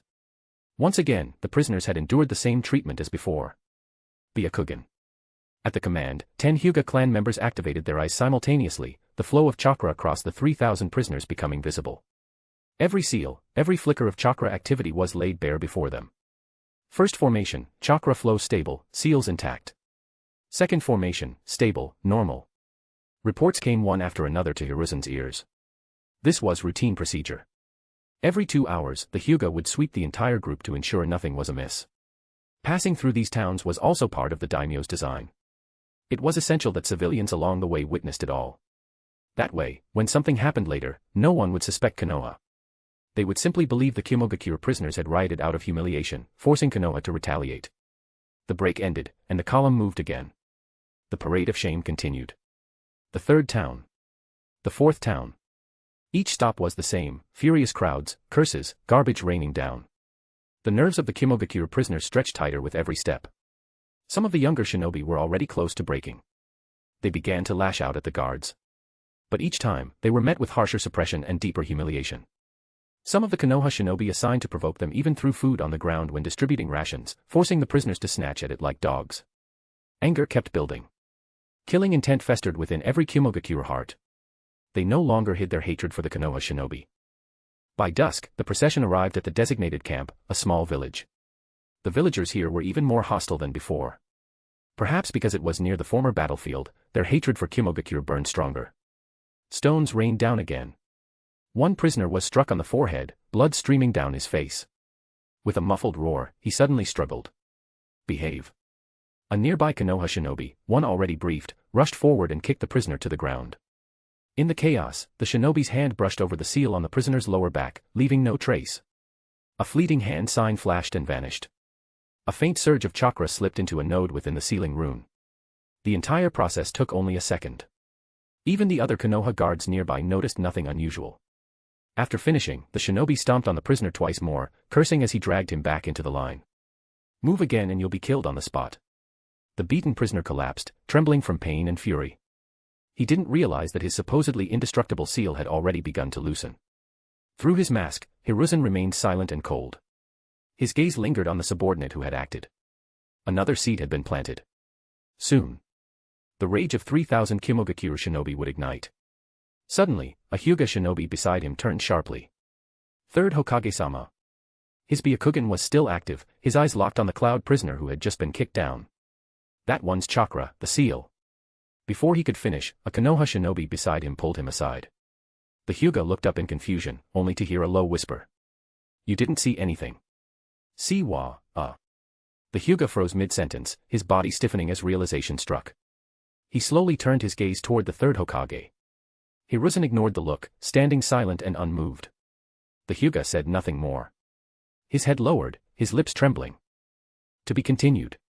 Chapter 118, Kimogakure Riot. The Hyuga clansman's body stiffened, and cold sweat drenched his back. He opened his mouth but couldn't speak. The Konoha shinobi holding him was one of the third Hokage's former personal guards, an umbu he recognized but wasn't close to. Don't close it, the umbu said again in a low, icy tone. What? The Hyuga clansman instinctively asked. Your Byakugan, don't close it, the umbu's command was cold and firm. Tell your clansman to do the same. Keep watching every prisoner. Don't miss any unusual chakra activity. As those words entered his ears, the Hyuga clansman's vague suspicions instantly became clear. So it was all planned. From the humiliation of being paraded through the streets, to the Konoha shinobi's so-called mistake earlier, to this specific command. This was a trap. A death trap prepared for the 3,000 Kimogakure prisoners. His lips turned pale, and his body trembled uncontrollably. He had seen what he shouldn't have seen and heard what he shouldn't have heard. He had already stepped into the snare. Hiruzen still stood at the back of the procession, appearing unaware of the dark current beneath the surface. His mask hid all emotion. Without a word, his hand made a few subtle gestures. They were umbu command signs. As his signals fell, nearly 100 Konoha shinobi in the escort subtly shifted positions. These were all Hiruzen's trusted subordinates. Under the hidden commands, they quietly surrounded the Kimogakure prisoners whose seals had been tampered with. The other 400 uninformed Konoha shinobi were unknowingly separated, continuing to guard the prisoners whose seals were intact. The entire formation adjustment was completed amidst the noise of curses and movement, executed so smoothly that no one noticed. Only the 10 Hyuga clansmen, watching through their Byakugan, saw everything clearly. Night gradually fell. Campfires flickered to life across the campsite. But that faint warmth could not drive away the chill in the air. The humiliation was still escalating. The prisoner's dinner was deliberately made watery and mixed with dirt. The Konoha shinobi responsible for distributing food slammed the wooden bucket to the ground. Want to eat? He pressed his boot against the bucket's edge, his dirt-stained foot nearly touching the food. Looking at the hungry prisoners, he crooked his finger mockingly. Crawl over here, and I'll give you a bite. Provocation. Provocation taken to the extreme. A prisoner in the inner circle trembled all over. Rage burned inside his chest, scorching every nerve. He clenched his teeth so hard that his gums bled, filling his mouth with the taste of iron. His lips quivered, wanting to curse the men in front of him and smash that mocking face with his fist. But he didn't dare. Reason told him that resistance was useless. So he lowered his head, hiding his bloodshot eyes. The rage trapped inside him found no release. It turned into wild chakra that surged violently through his body. Finally, unable to hold it in, it slammed against the seal on his lower back. It was only an unconscious act of venting. He didn't expect anything to happen. But in the next instant, crack! A faint sound echoed from the core of the seal. The prisoner froze. The seal that had defied all his efforts before had cracked. He was stunned for a moment, then ecstasy filled his heart. So it wasn't unbreakable. Hope flared within him. Without hesitation, he gathered his remaining chakra and struck it again with all his might. Boom. The seal shattered completely. A long-lost surge of power exploded inside him. After all the humiliation and rage, he could no longer think clearly. Clang. With one violent motion, the shackles binding his strength and dignity snapped apart, scattering pieces of metal onto the ground. What? The Konoha shinobi who had been provoking him widened his eyes in fake shock. He stepped back, feigning surprise and panic. He broke free. The prisoner didn't give him a chance to react. All his fury burst out at once. With a roar, he lunged forward like a wild beast. Bang. The Konoha shinobi barely blocked the punch with his forearm. The impact numbed his entire arm and sent him staggering backward. Damn it, he's really strong, the Konoha shinobi thought. The prisoner didn't care. He closed in again, driving an elbow toward his opponent's face. The Konoha shinobi bent backward just in time to dodge, but the gust scraped his cheek and cut a few strands of hair. Lightning release, false darkness. The prisoner grinned and quickly formed hand signs. A flash of lightning gathered in his hands, forming a spear of crackling energy that he thrust forward. The Konoha shinobi's face showed perfect horror as he shouted, "Substitution jutsu." Boom. The lightning spear struck, and his body turned into a log, narrowly dodging the attack. His face was pale with exaggerated fear. That scene completely ignited the Kimogakure prisoners. He did it. He can use ninjutsu. The seals can be broken.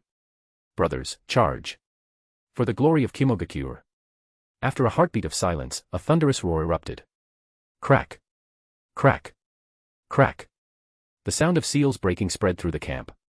One after another, prisoners broke free. 10, 30, 50. In an instant, over 100 Kimogakure regained their strength. And as soon as they did, they pounced like wild beasts on the nearest Konoha guards. Quick, stop them. Requesting backup, large-scale prisoner riot. The Konoha shinobi who had been acting shouted as they fought and retreated, perfectly portraying panic and confusion. The unaware Konoha shinobi truly panicked. They had never expected the prisoners to break through their seals all at once. Fear and anger surged together. Damn it. They were pretending all along. Engage the enemy. Protect the camp. But it was already too late. Lightning release, ground flash. Wind release, great breakthrough. Water release, water-severing wave. The freed Kimogakure shinobi unleashed their jutsu. Lightning, wind, and water tore through the night, striking at the Konoha lines. Over 100 furious prisoners faced nearly 100 retreating guards, and the entire camp fell into chaos. Earth release, earth-style wall. Several Konoha shinobi reacted quickly. Pressing their hands to the ground, they raised thick earthen walls to block the onslaught. But Kimogakure's attacks didn't stop. Humph. A muscular Kimogakure shinobi roared, his fist wrapped in lightning. He drove it into the wall. Rumble. The earthen wall shattered, fragments flying everywhere. The immense impact sent the Konoha shinobi who cast the jutsu crashing backward, coughing blood. He flew into a burning tent and was dragged away by his comrades. The battle instantly spread. Fists and ninjutsu clashed. Blood and flames filled the camp. To be continued.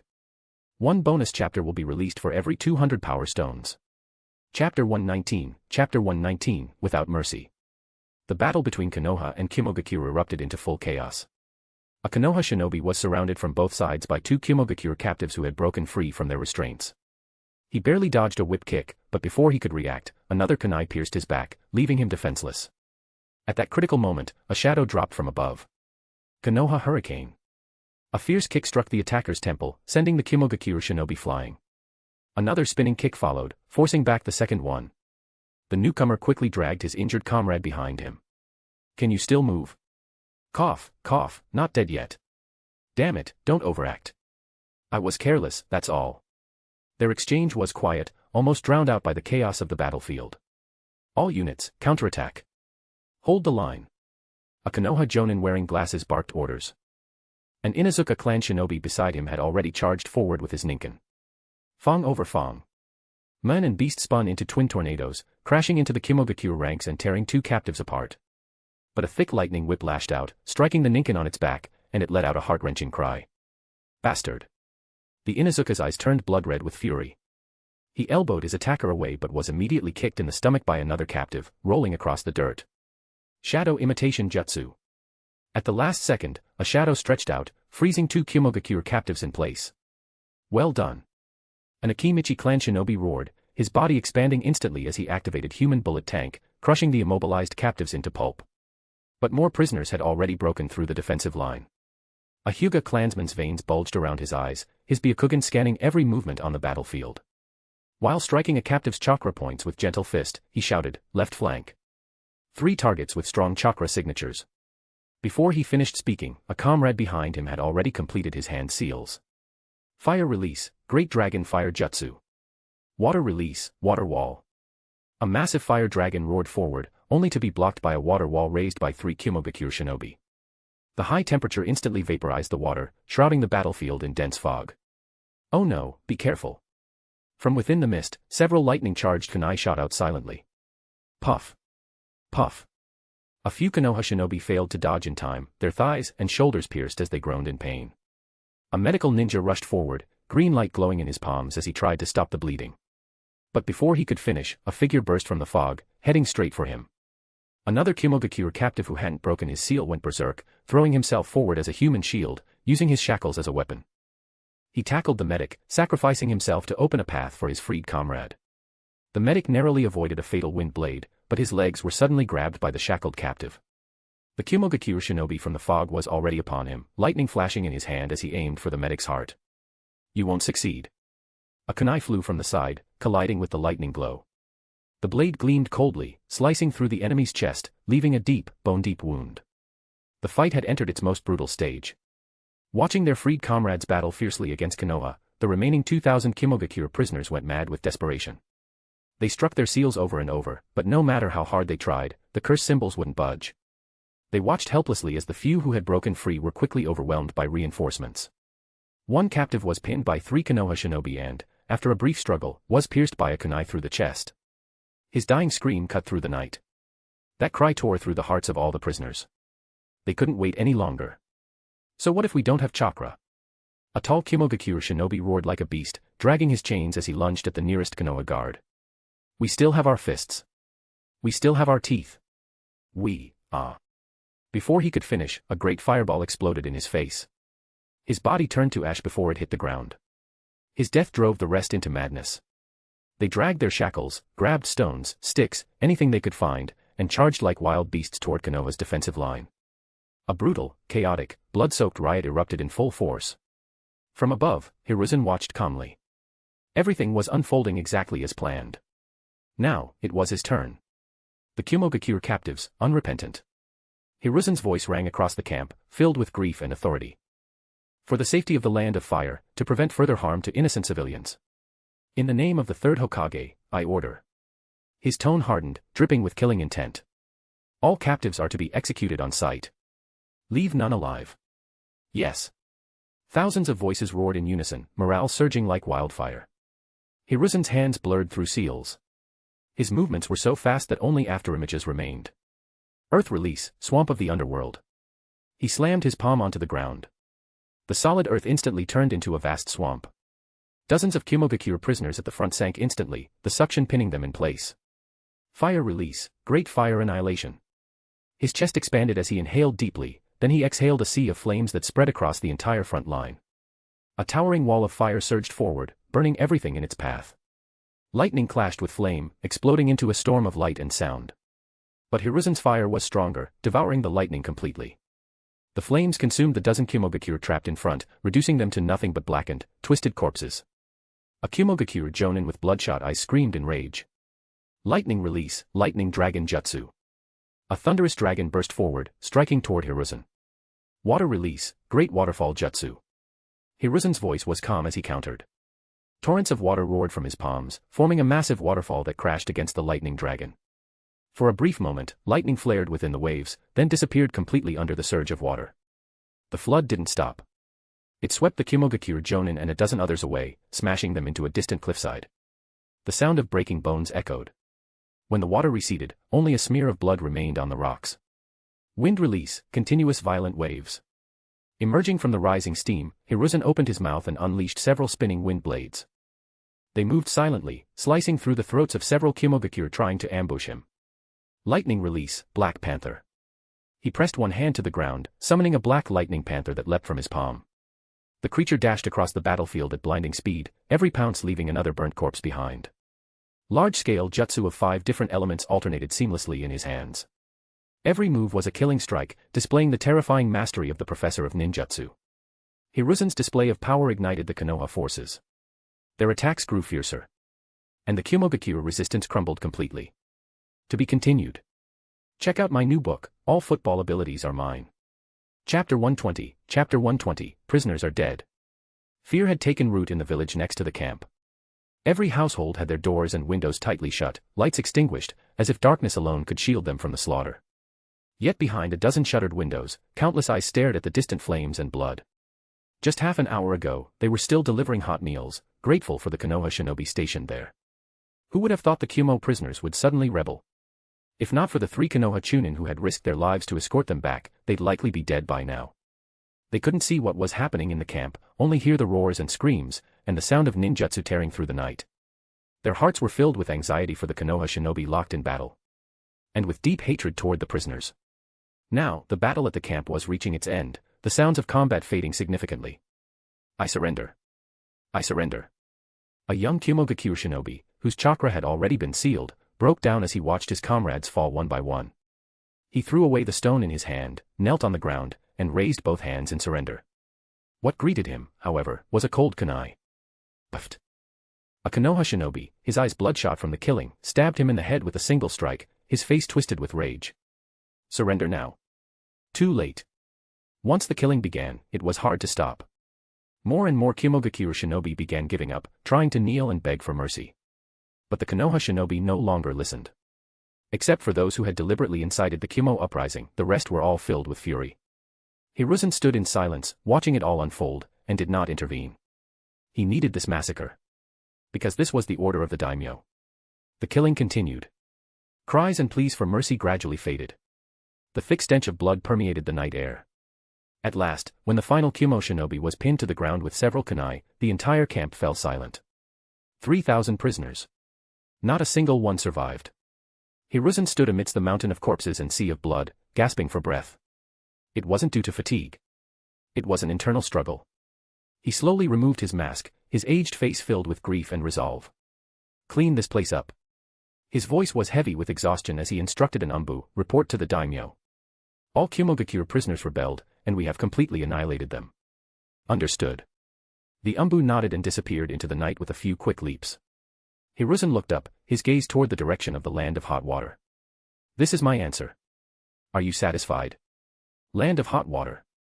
A small town famed for its hot springs and tourism, now shrouded in tension. There were few pedestrians on the streets. The usually lively hot spring inns were all closed. Throughout the town, shinobi from IWA, Suna, and Kiri were patrolling with high alert.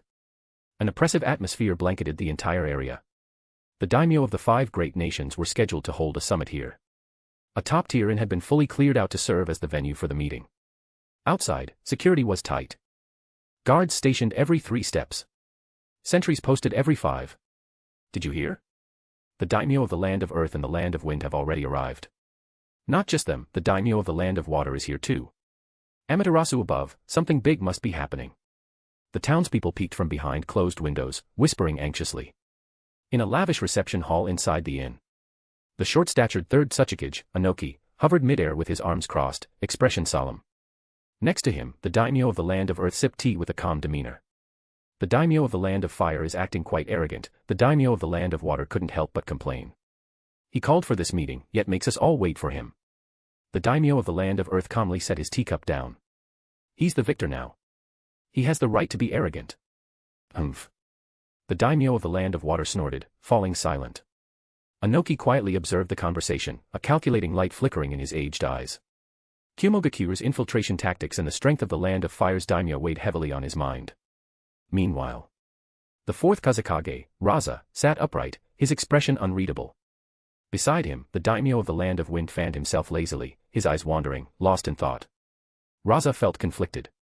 On one hand, Kumo's crushing defeat represented a huge threat. Especially the news that the Eight Tails had been captured, leaving him restless. On the other hand, Kumo's weakening might not be a bad thing for Tsunegakure. Just then, Asuna shinobi rushed in and whispered something into Raza's ear. Raza's expression turned grim. He waved the shinobi away, then leaned toward the daimyo of the Land of Wind and said, "Daimyo-sama, intelligence from the Land of Fire." Anoki's ears perked up the moment the shinobi entered. "Speak," the daimyo of the Land of Wind commanded. "Yes." 3 days ago, Konoha's former Hokage, Sarutobi Hiruzen, personally escorted 3,000 Kumo prisoners, heading toward the Land of Hot Water. The third Hokage personally escorted them. Anoki frowned and asked. "Yes. But that's not the key point." Raza's expression was serious. "The key is, they didn't take the shortest route. Instead, they took a long detour through several prosperous towns in the Land of Fire. All the Kumo prisoners were paraded through the streets in chains." "What?" This intelligence was nothing short of shocking. The entire reception room fell silent. Anoki's floating body trembled, nearly losing balance. Even the usually calm daimyo of the three nations were stunned. Paraded through the streets. 3,000 elite Kumo shinobi, shackled like livestock, displayed for civilians to mock and curse. This was trampling the dignity of the Land of Lightning, of Kumogakure, into the dirt. "He's gone mad." Anoki swallowed hard. "Yes, what a ruthless move." Raza murmured, feeling a chill, for that kind, gentle old man, the third Hokage, to personally lead them, it must have been the idea of the daimyo of the Land of Fire. That daimyo, not just terrifying in strength, but his methods were cruel and domineering. In all 3 past wars, nothing like this had ever happened. Unlike the shocked Kage, the daimyo all showed little reaction. The daimyo of the Land of Wind even chuckled softly. "This new daimyo of the Land of Fire is quite interesting." Indeed, the daimyo of the Land of Water echoed, dropping his earlier impatience. "Quite interesting." The daimyo of the Land of Earth chuckled but said nothing. Though the words were light, they immediately silenced both Anoki and Raza. At that moment, a disturbance broke out outside the village. "They're here." To be continued. Chapter 121, Private Meeting of the Four Daimyo, Bonus. The sudden commotion outside the town caused the 3 daimyo to move to the window at the same time. In the distance, a luxurious procession was slowly entering the town. Golden carriages, magnificent banners, a disciplined guard formation, and numerous officials. The wealth and power of the Land of Fire were fully on display through this procession. However, none of that was the most eye-catching part. All eyes were locked on a massive, heavily reinforced prisoner cart following behind the golden carriage. Inside the cart, 3 figures were in pitiful condition. They were the 4th Reikage, the 8 Tails Jinchuriki Killer Bee, and the Reikage secretary Mabui. The Reikage was imprisoned in a cart, paraded through the streets as a war trophy the entire way. A collective gasp of cold air spread throughout the reception room. If parading 3,000 Kumo shinobi was a brutal slap to the face of the Land of Lightning, then imprisoning a Kage in a cart for display was tearing the Land of Lightning's dignity to shreds and trampling it into the ground. The 3 daimyo exchanged glances. Even if they treated shinobi as tools, they would never go this far. "He is truly young and full of vigor," the daimyo of the Land of Earth remarked. Indeed. Meanwhile, Anoki clenched his teeth, his beard trembling with anger. This daimyo of the Land of Fire clearly did not consider shinobi to be human beings. "Father." Kitsuchi, standing beside him, also looked grim. Today it was Kumo's Reikage in the cart. What about tomorrow? Could it be their Tsuchikage? Or the Kazekage? For a moment, a sense of shared dread spread among all the shinobi in the room. Just as everyone harbored their own thoughts and the atmosphere grew heavy. 4 riders suddenly broke off from the approaching procession. A middle-aged man, dressed like a high official and escorted by 3 guards, split from the convoy and galloped straight toward the inn. Anoki's old eyes narrowed. Raza also frowned deeply. What was this about? Under everyone's watchful eyes, the official dismounted in front of the inn and exchanged a few words with the guards. Moments later, one of the inn's guards came upstairs to report, "Sirs, Tanaka Shigeru-sama, the Minister of Finance of the Land of Fire, requests an audience." Minister of Finance? Why bring someone of that level? The daimyo exchanged looks. The daimyo of the Land of Fire hadn't even arrived yet, but he had already sent his money manager ahead. "Let him come up," the daimyo of the Land of Earth said calmly with a wave of his hand. "Yes." Soon, footsteps echoed in the corridor.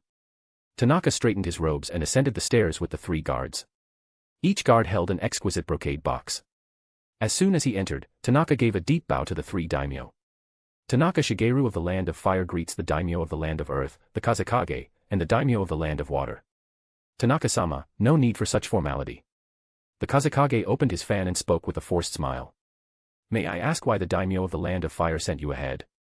Tanaka straightened and smiled warmly. Daimyo-sama is on his way, but he was concerned about making the 3 of you wait too long, and felt deeply apologetic. So he specifically ordered this humble official to deliver a small token of apology.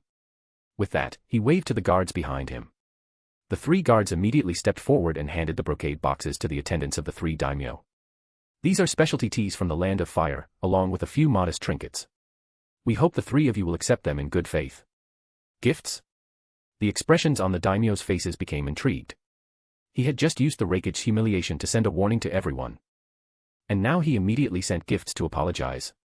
This didn't feel like something a rash youth would do. The daimyo of the Land of Earth gestured for his subordinate to open the brocade box. A rich aroma of tea instantly filled the air. The tea leaves were plump and vibrant in color, clearly top quality. Beside the tea sat a warm, exquisitely carved pendant. Refined and valuable. The gifts for the Kazekage and the daimyo of the Land of Water were of similar nature. All were elegant and precious, yet not overly extravagant. The presentation was flawless. Haha, the daimyo of the Land of Fire is very considerate. The daimyo of the Land of Water's impatience eased as he spoke slowly. After all, no one strikes a smiling face. Since the other party had shown such courtesy, as fellow daimyo, they naturally couldn't act petty. Please convey our thanks to the daimyo of the Land of Fire. The daimyo of the Land of Earth also said, we'll wait for his arrival here. Yes, this humble official will certainly pass on your words. Tanaka bowed again, then left with his guards. After his departure, the tension in the reception room eased somewhat. Anoki scowled but said nothing.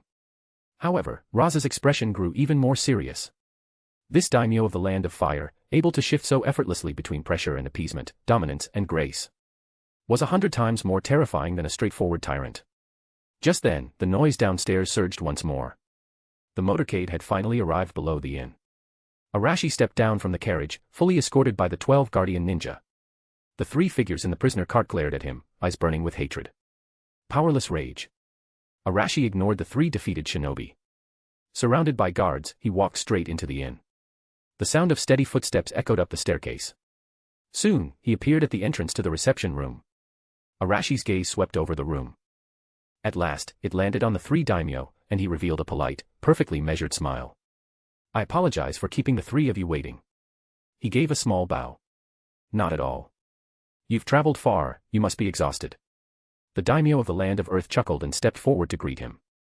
Daimyo Arashi, what splendid presence you command, the Kazekage said, returning the bow. A greeting full of hypocrisy and subtle probing began. The Kage stood silently behind their respective daimyo, watching the exchange, thoughts churning. Was this calm, smiling youth really the same person who had just paraded the rakish like a criminal? Once everyone was seated, the daimyo of the Land of Water was the first to lose patience. He put down his teacup, looked at Arashi, and asked directly, Daimyo Arashi, you were the one who proposed this daimyo meeting. By right, all 5 nations should be present. So why did you request a private meeting with us before the official one? As soon as he spoke, the entire room fell silent. Anoki and Raza perked up. This was the real reason they were here. All eyes turned to Arashi. Because. Arashi smiled slightly. Some things aren't suitable for losers to hear. I invited the 3 of you here early because I wanted to share the spoils of victory with the Land of Earth, the Land of Wind, and the Land of Water. To be continued. 1 bonus chapter will be released for every 200 power stones. Chapter 122, Chapter 122, I want to station troops in the Land of Lightning. Spoils of victory. The 3 daimyo muttered in unison. The atmosphere in the reception room immediately shifted. Anoki's aged eyes flashed with a sharp glint before quickly fading. Raza lowered his eyelids ever so slightly, concealing the thoughts behind them. The Kage were considering the balance of the shinobi world and the grudges between villages. But the daimyo were thinking far beyond that. Heh. The daimyo of the Land of Water chuckled, playing with the teacup in his hand as he spoke cautiously. You jest. Kumogakure's crushing defeat, the rakish capture, this is indeed a great victory. But this is the victory of your Land of Fire. The victory of you, Chiba Arashi, the daimyo. He looked at Arashi's young face, then subtly shifted his tone. We three nations are merely guests at your invitation. These spoils of victory, no matter how they are divided, don't seem to concern us, do they? The daimyo of the Land of Water's words were watertight. He praised the Land of Fire while maintaining distance, carefully positioning himself as uninvolved. Though he clearly desired some benefit while the Land of Fire and Land of Lightning were at odds, he was extremely cautious about accepting gifts without clear terms. The other two daimyo shared the same sentiment. Indeed, the daimyo of the Land of Wind echoed while fanning himself. We didn't contribute a single effort. We understand the principle of not accepting rewards without merit. The daimyo of the Land of Earth didn't respond, simply holding his teacup and smiling faintly at Arashi, waiting to see his next move. These daimyo were all seasoned foxes who had been immersed in politics for decades. They understood better than anyone that there was no such thing as a free lunch.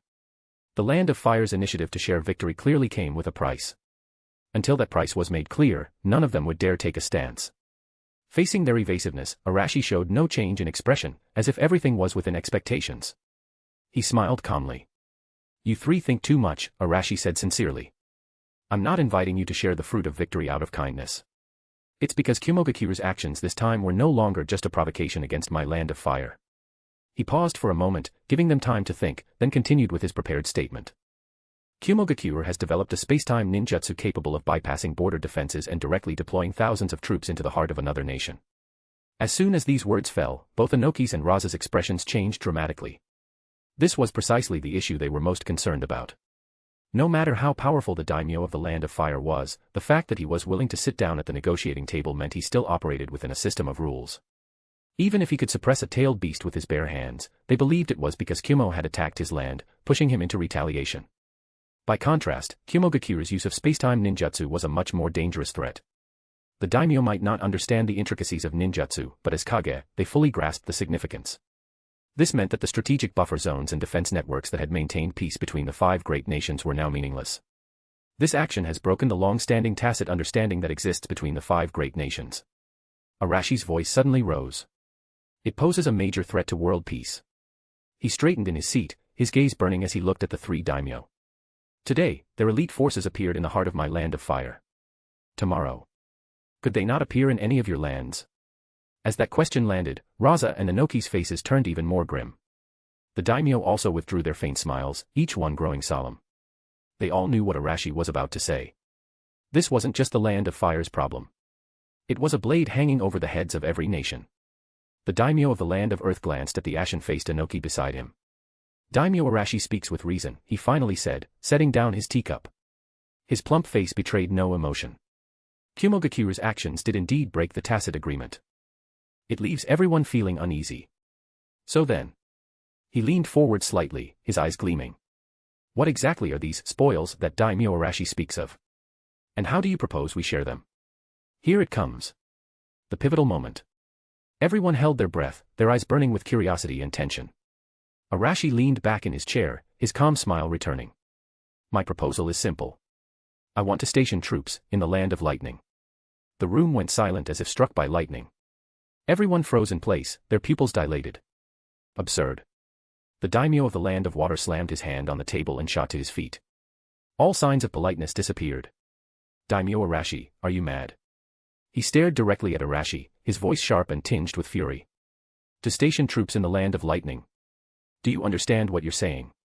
The daimyo of the Land of Wind snapped his fan shut, his gaze sharp as a blade. Daimyo Arashi, that is not a joke anyone should make. The Land of Fire's strength already surpasses that of the other nations. Now, after this great victory, its influence is unmatched. If you also take control of the Land of Lightning's military sovereignty, turning it into your backyard. The daimyo of the Land of Wind paused, then continued coldly. Would there be any balance left in this world? Even the usually composed daimyo of the Land of Earth could no longer maintain his smile. He shook his head slowly and looked at Arashi as if he were some arrogant youth blinded by power. If only the Land of Fire stations troops, the Land of Lightning becomes nothing but a shell, a vassal under your control. With two nations' resources and strategic positions under your thumb. What choice would the other three nations have but to live in fear, constantly guessing your intentions? At that, he sneered. Daimyo Arashi, forgive me, but we cannot accept such a proposal. In an instant. The reception room's temperature dropped from polite civility to an icy cold.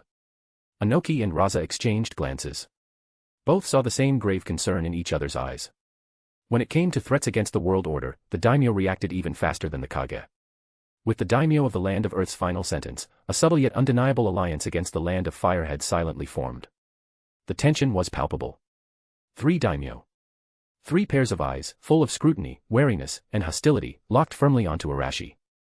It was as if the moment he said another word, they would walk out and begin planning their response to the Land of Fire. But facing this intense pressure, Arashi didn't show the slightest trace of panic. Instead, he smiled. Looking at the 3 old men treating him like a sworn enemy, he leaned back in his chair, perfectly at ease. He waited quietly for them to release their anger and suspicion. When the reception room reached its most stifling point, he finally spoke softly. His tone was gentle, with just a trace of innocence and mock surprise. "Why are the 3 of you so agitated?" He tilted his head slightly, a playful smirk on his lips. "When did I ever say that the Land of Fire would be the only one to station troops?" To be continued. 1 bonus chapter will be released for every 200 power stones. Chapter 123, Chapter 123, Dilemma. What? Arashi's rhetorical question caught the 3 daimyo completely off guard, leaving their carefully prepared arguments stuck in their throats. The daimyo of the Land of Water froze, his furious expression stiffening. The daimyo of the Land of Wind, who had just folded his fan with composure, almost dropped it. The daimyo of the Land of Earth, who had just finished threatening and shouting about forming an alliance against the proposal, was utterly dumbfounded. No, a single garrison. What did that mean? The minds of the 3 cunning politicians halted simultaneously. Just moments ago, they had been scheming ways to unite against the Land of Fire, trying to pressure Arashi to withdraw his proposal. But now, a single sentence had shattered all their calculations.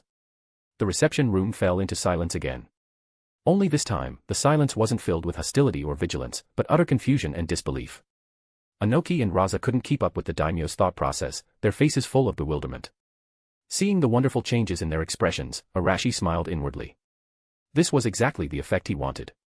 First, toss out a proposal so outrageous they would never accept it, letting them feel a real threat. Then, throw out bait that would make them scramble to bite. At that moment, Arashi's mischievous side was immensely satisfied. Daimyo Arashi. The daimyo of the Land of Earth was the first to recover, suppressing the shock in his heart as he cautiously asked, "What exactly do you mean?" Arashi's eyes swept over them one by one, his smile deepening. "What I mean is, I invited the 3 of you here early to ask. Would you be interested in joining hands with my Land of Fire?" He deliberately paused, savoring the moment of breathless anticipation. Then he dropped the bombshell that could shift the entire power structure of the ninja world. To jointly garrison the Land of Lightning. Gasps erupted instantly. Everyone felt their hairs stand on end. Their minds were in chaos, stirred by the 4 words, jointly garrisoning. Those 4 words instantly unleashed the hidden greed in their hearts. If the Land of Fire's initial proposal had felt like a fatal threat, then now, joint garrisoning offered something entirely different. An opportunity. An opportunity laced with deadly poison. The daimyo of the Land of Water was still frozen in shock, mouth open but unable to speak, his breathing growing heavier. The daimyo of the Land of Wind had dropped his fan, not even noticing. The usually composed daimyo of the Land of Earth suddenly leaned forward, his small eyes fixed on Arashi, a terrifying gleam shining in them. Their expressions were no longer just stunned. There was fanaticism, greed, and a deep wariness toward this young daimyo. How ruthless! What a venomous plan! Dragging the 3 nations onto the Land of Fire's war chariot to carve up the Land of Lightning together. This way, it wouldn't be the Land of Fire disrupting the balance of power alone.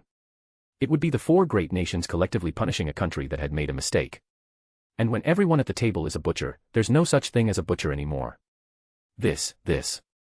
Anoki trembled all over. Unlike the daimyo, he didn't see this as an opportunity. As a kage who had survived 3 great ninja wars, what he saw was far more terrifying than any political ploy. Imbalance. Total imbalance. It's over. The Land of Lightning is finished. Kumogakure and Iwagakure had been locked in conflict for a lifetime. They were mortal enemies. But Anoki knew better than anyone that Kumogakure's equally strong military presence had been what allowed them to apply pressure against Konoha from both the western and southern fronts. The 5 great nations, the 5 great hidden villages, were like 5 pillars upholding the fragile peace of the ninja world. Now, the Land of Fire was preparing to destroy one of them right in front of everyone. And even more terrifying, they were inviting others to share in the spoils. Anoki turned to look at his own daimyo, whose face was now filled with unconcealed excitement and greed. A chill instantly spread through his heart. The daimyo didn't see it. He only saw the immediate gains. The Land of Lightning's minerals, land, and wealth ripe for the taking. He couldn't understand that once the land of lightning was pulled out like a nail, the northern front of the land of fire would be completely unrestrained. And the strategic balance of the entire ninja world would collapse. By then, Iwagakure would be left to face a Konoha that had broken free of all restrictions. Even with Tsunagakure and Kirigakure still around. Inoki knew better than anyone that in all the past wars, Iwa, Suna, and Kiri had always needed to ally together just to pressure Konoha. Even Kimogakure had joined in. And yet, even with all four, they had never truly managed to defeat Konoha. Now, Kimogakure was gone. And they were about to become accomplices. Inoki opened his mouth, wanting to scold, wanting to wake his own daimyo up. But when he met the smile in Arashi's eyes, all his words got stuck in his throat. He couldn't speak. He knew it was useless. This wasn't a conspiracy. This was an overt scheme, laid bare. The land of fire was using irresistible profit to strike directly at the softest spot of every daimyo. Even if he could persuade his own daimyo, the daimyo of the land of water and the land of wind would definitely agree. Would the land of earth really sit back and watch the other three divide the spoils, while they got nothing? This was an inescapable trap. Arashi didn't know what Inoki was thinking. Even if he did, he wouldn't care. Because at this table, no one could refuse the chips he'd placed. This was a true prisoner's dilemma. No one could escape. Ahem. The daimyo of the land of earth coughed lightly, trying to regain his composure as his mind raced. Risk. Of course, the risk was enormous. This meant tearing apart the fragile balance between the five great nations, setting a dangerous precedent. Today, they were ganging up to carve up the land of lightning. Tomorrow, would the land of fire use the same method against them? But what about the gains? The gains were unprecedented as well. What did it mean to garrison within a great nation? It meant sharing its resources, controlling its economy, infiltrating its influence into every corner of that land. This was more practical, more tempting than any war reparations. Especially for countries like theirs, always suffering from resource shortages. This temptation was almost fatal. There was no way he could turn down an opportunity that might lead to the expansion of the land of earth. In the game of great powers, one step behind meant being left behind at every step. Wait for the enemy to trip up on their own. He wasn't that naive. Daimyo-sama Arashi. The daimyo of the land of earth finally calmed down, though the gleam in his eyes was much brighter than before. Your proposal is quite bold. The land of lightning might not agree. The other small and medium-sized nations might not sit by quietly either. He was pointing out the risks while also probing the land of fire's confidence. Heh. Arashi chuckled lightly. Does it matter if they agree? A country that's lost its kage, lost its strongest jinchuriki, lost, well, whatever. Do they still have the right to say no? Though some found his pause odd, everyone still listened attentively. As for the other countries, Arashi continued, his tone filled with unhidden disdain. Once our four countries unite.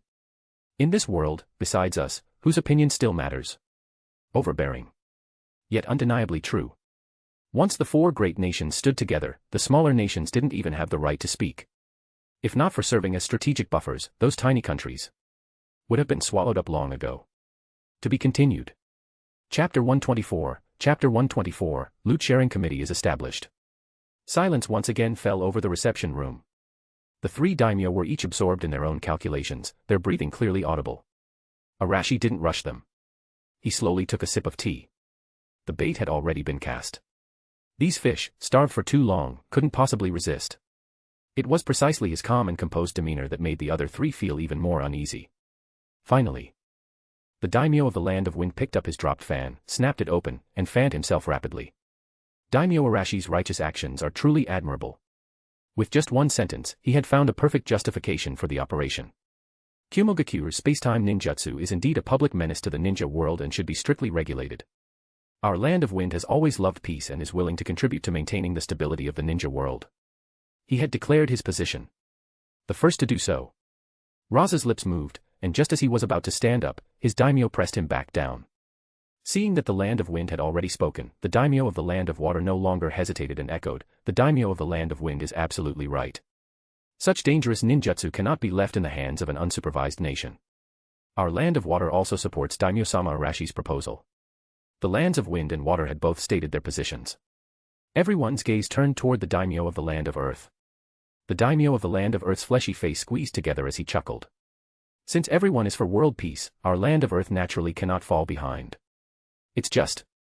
He shifted the topic, revealing his true thoughts. How exactly will this joint garrison operate? There must be a proper system, right? We can't have our 4 nations' personnel charging in all disorganized. He wasn't asking how to divide the spoils. He was asking how to legitimize the operation. This was the real core issue. Arashi naturally understood. He had been waiting for this very question. He said, the daimyo of the land of Earth is absolutely right. Without rules, there can be no order. I propose the establishment of a 4-nation joint peace monitoring group. The sole purpose of this monitoring group is to oversee the complete destruction of the dangerous space-time ninjutsu by the Land of Lightning, and to ensure they don't conduct similar research in the future. We are not invading, and we are not occupying. We are maintaining peace. Such righteous words almost made Inoki vomit on the spot. What monitoring group? It was clearly a 4-nation loot distribution committee. Ignoring Inoki's pale face, Arashi continued, we are removing a great hidden danger for the entire ninja world. We represent justice.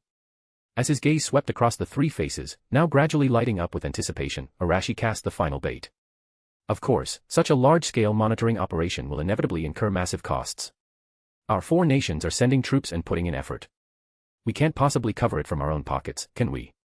Therefore, all expenses of the monitoring group while stationed in the Land of Lightning should naturally be borne by the Land of Lightning.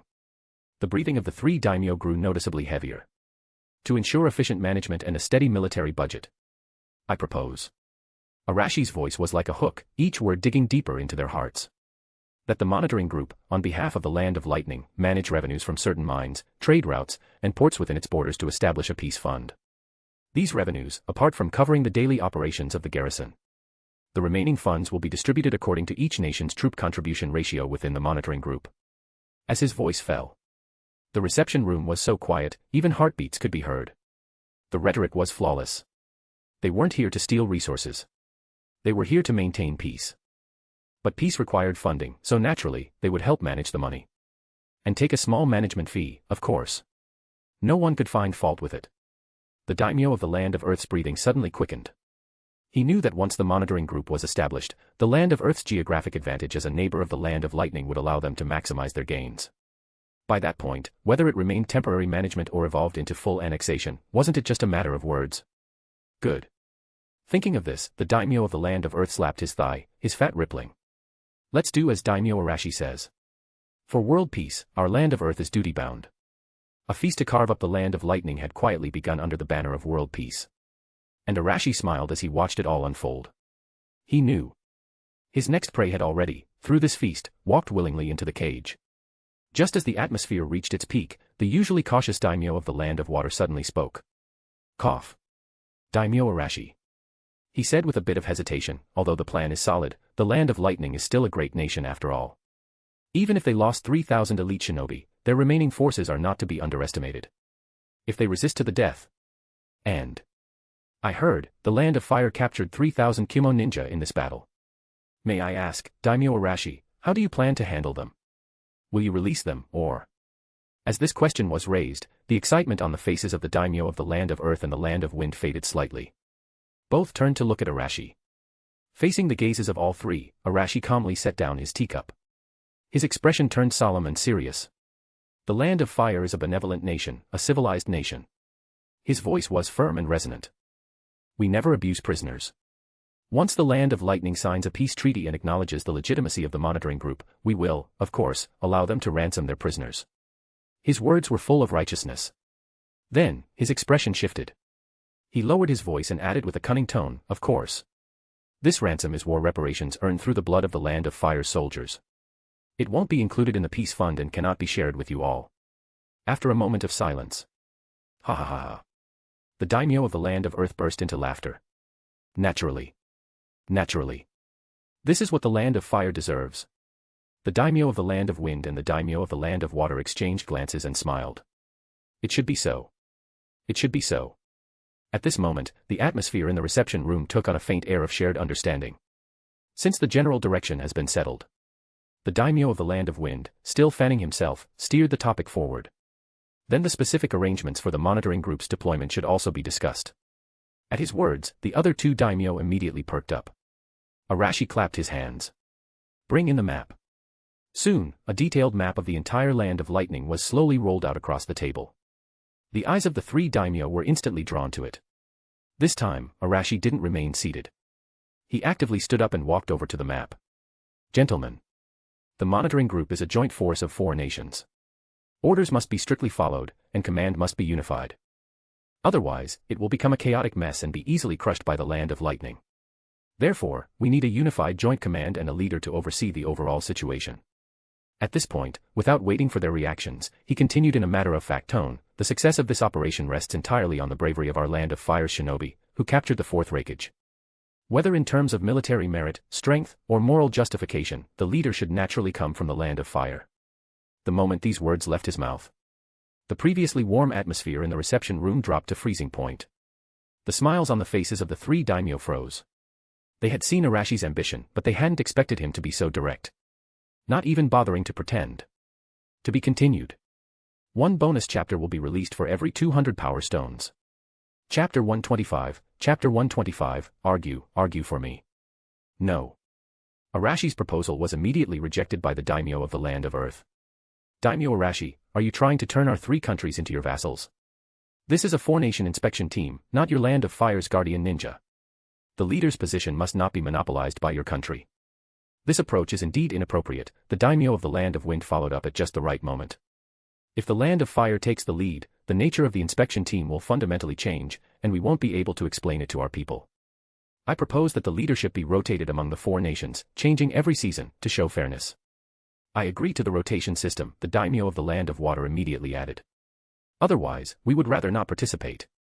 In an instant, an alliance was formed to resist the Land of Fire's attempt at domination. Arashi frowned slightly, clearly displeased with their strong reaction, and argued, a rotation system will only cause inconsistent command and independent actions. It would make a complete joke of the entire inspection operation. That's still better than your Land of Fire dominating everything. The daimyo of the Land of Earth snapped back without giving an inch. If the leadership is given to the Land of Fire, then the inspection team's base must be established near the Land of Earth as a balance of power. His proposal was immediately blocked by the daimyo of the Land of Wind and the Land of Water. No. Absolutely not. Since the mission is to inspect Kimogakure, the base must be located there. Otherwise, with your geographical advantage, who knows what you might secretly do? It must be located at a port. It has to be a port. The reception room instantly descended into chaos. The debate quickly expanded from the question of leadership to the location of the base. Everyone wanted the center of power close to themselves while preventing others from getting the upper hand. Arashi also joined the argument, his face red with fury. He played his role perfectly as a monarch concerned with the big picture but constrained by the selfishness of narrow-minded leaders. Just when it seemed that no one could convince the others and the plan was on the verge of collapse, Arashi finally waved his hand with a look of exhaustion. Enough. Enough. His face was filled with visible disappointment and helplessness. He let out a long sigh, as if deeply tired of the endless bickering. It seems, gentlemen, that you only see short-term gain and completely ignore the larger picture. Unified command is impossible. His voice, heavy with anguish, caused the other 3 to momentarily stop arguing and turn to look at him. With a face full of reluctant compromise, Arashi slowly said, in that case, there's only one solution. To avoid further disputes and ensure the inspection operation can begin as soon as possible, we'll cancel the joint inspection and the leader position. The Land of Lightning will be divided into 4 defense zones. Each of our nations will take responsibility for 1 defense zone. Each side will control its own military and administrative authority, without interfering with the others. As soon as this alternative was proposed, the breathing of the 3 daimyo grew heavier. But the Kage and shinobi standing behind them showed a completely different kind of shock. Anoki's usually hunched back straightened, his cloudy old eyes filled with dread. He was witnessing a great nation being dissected through nothing more than a political discussion. This was a complete dismantling of the 5 great nations system. Raza's face, shadowed beneath his kasa, was tense. The Suna shinobi behind him held their breath. As the village suffering from the worst resource scarcity, this proposal was nearly fatal in its temptation. But reason warned Raza that if the Land of Lightning could be carved up like this today, then tomorrow, when the Land of Fire no longer needed allies, who would be next on the chopping block? His hands, hidden inside his sleeves, were clenched tightly. Meanwhile, behind Arashi, the Guardian Ninja 12 reacted very differently. Their eyes were filled with admiration bordering on fanaticism as they looked at their daimyo, along with lingering confusion. Ever since their first meeting, Arashi had spoken frankly with them about his ambitions. Now, in their eyes, their daimyo was reshaping the world order, dismembering a great nation through sheer force of will. But why had he given up the position of leader? And Mara was completely lost in thought. In the middle of this conflicting atmosphere, Arashi moved, slowly tracing his finger across the map. Finally, his hand landed heavily on the central area of the Land of Lightning. Kumogakure and its surrounding fertile plains. Since it's a divided responsibility, then naturally, the side with the greatest merit chooses first, Arashi said with renewed confidence. My Land of Fire made the largest contribution and the greatest sacrifice in this war. The heartland of the Land of Lightning, namely Kumogakure and its surrounding areas, should rightfully be assigned to the Land of Fire's defense zone to suppress villains and uphold justice. As he said these righteous words, he thought back to the escort unit that had departed 2 days late. By now, the blood of 3,000 Kumo shinobi had likely already soaked a piece of land near the Land of Fire's border. Kumogakure itself was the bait to attract Kumo's wrath. Whoever took it would be the one to bear the brunt of Kumo's future madness. What? As expected, the Daimyo of the Land of Earth was the first to explode in anger. Daimyo Arashi, are you trying to claim the juiciest piece and leave us to chew on bones? No. Absolutely not. Daimyo Arashi, this is far too greedy. The Daimyo of the Land of Wind grew furious, snapping his fan shut. Kumogakure is the symbol of the Land of Lightning. If your country takes it alone, how is this any different from the original inspection team?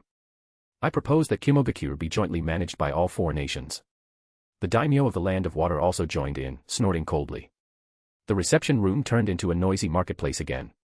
Arashi stood his ground, fiercely arguing with the 3. He vividly portrayed the image of a greedy monarch trying to secure maximum benefits for his nation. The more stubborn he acted, the more the other 3 believed Kumogakure was the true centerpiece of the feast. As the 4 sides fell into a deadlock and negotiations were on the brink of collapse, Arashi finally flung his sleeve in frustration, his expression filled with disappointment and anger at being betrayed by his supposed allies. Good. Good. Good. He said the word 3 times in a row, his tone full of bitterness and fury. Since you all think the Land of Fire is insatiably greedy, then I concede. He slammed the table with his palm, shaking the teacups. This tough bone, Kumogakure, my Land of Fire won't gnaw on it anymore. His eyes remained fixed on the map, hesitating as though giving up something dear to him. At last, he pointed to the southern region of the Land of Lightning, a fertile plain near the Land of Fire's border, though far less strategically valuable than Kumogakure. This area, surely no one will fight me for this. He practically shouted the words, full of the helplessness of someone forced to compromise. At that moment, the room fell into a strange silence. The Daimyo of the Land of Earth, Wind, and Water all froze. Looking at Arashi's aggrieved expression, as though he had taken a great loss, then at the Kumogakure area he had just given up on the map. Their hearts all began pounding wildly. He actually gave it up. Didn't that mean? In an instant, the 3 daimyo looked at each other. Their mutual understanding as allies vanished, replaced with naked competition. Just moments ago, they had stood united against the Land of Fire. Now, they were mortal enemies fighting for the unclaimed prize. Ahem. Since Daimyo Arashi is so noble and selfless, then about Kumogakure. The Daimyo of the Land of Earth's eyes gleamed. Wait. The Daimyo of the Land of Water quickly cut him off. In terms of location, our Land of Water is. Don't even think about it. Kumogakure must be under the Land of Wind's management. Another round of fierce arguments erupted. Meanwhile, Arashi quietly sat back in his chair, picked up his now cold tea, and took a slow sip. He watched as the 3 sly old foxes tore at each other over the poison bait he had tossed out. A cold glint flashed in his eyes. To be continued. 1 bonus chapter will be released for every 200 power stones. Chapter 126, Chapter 126, Playing Dumb. The atmosphere in the reception room was tense. The Daimyo of the Land of Earth, the Daimyo of the Land of Wind, and the Daimyo of the Land of Water, who had just been united against Arashi, now eyed each other with wariness and open greed. Kumogakure. The heart of the Land of Lightning. Its military center. This juicy piece of territory, thrown out in anger by Arashi, carried a deadly allure. Whoever claimed it would hold the greatest advantage in this banquet of carving up the Land of Lightning. Our Land of Earth is connected to the Land of Lightning by mountain ranges. We understand its terrain, geography, and troop distribution better than anyone. The Daimyo of the Land of Earth slammed his heavy palm on the table, speaking with self-righteousness. Letting Iwagakure take charge of Kumogakure's supervision would ensure the most efficient stabilization. Nonsense. The Daimyo of the Land of Water also slammed the table and stood up, glaring furiously. Do you think we're fools? If your Land of Earth gets Kumogakure, with your geographic advantage, in less than 3 years the entire Land of Lightning will become your personal backyard. As for supervision, he leaned on the table, voice sharp, our Land of Water is more suitable. Deploying troops by sea, with an independent supply line, allows for monitoring without excessive interference in internal affairs. That is the fairest approach. Enough, both of you. The Daimyo of the Land of Wind smiled faintly, fanning himself. Kumogakure is too important. If any one party takes it alone, the other two will never feel at ease. In my opinion, it would be safest for the Land of Wind to take over.